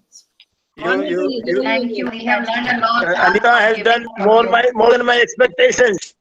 Oh, thank you, sir. Glad. I mean, Thank you, Professor Radha Sharma. Thank you, the Bazi. thank you, Sudhanshu ji. Dr. Nilam. Thank you, ma'am. and other ladies. God bless. Thank you so much. So much. All the students deserve So compliments wonderful. and congratulations. So wonderful. Nilamji, they are excellent. They're so dedicated. Trying my best. In fact, it was a time for valedictory also, so I went in between to the valedictory, finish it, and now I'm here again. And thank you, Nilam, for IFTU. Nilam is always the best stone, in Oh the my duels. God. So you are always best of ISTD. Well done. So nice of you for your love, affection, and being with her, being with me all this. So nice of you. Thank you. And a big round of applause for all the students. All the students of All BK the College. students, they are my strength. They are my They have done strength. tremendous I work. have made them awake up to 3 in the night since last 3 days, and they must be like Great job. not happy with me, but I'm so thankful to all of you. Yeah, I So can thank see you once your again. leadership all and of their you. support. Yeah. Thank you. Without them, this is all not possible. Bye-bye. All the best. That is the real reality. We are just saying do this and that, but then ultimately they are running the show. Gauranji, thank you so much. You are here still.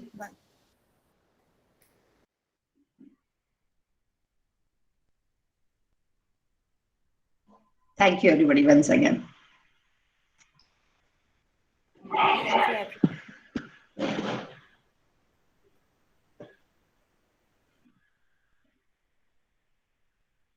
You can stop the recording now. Students can be here for a few minutes. And the faculty also.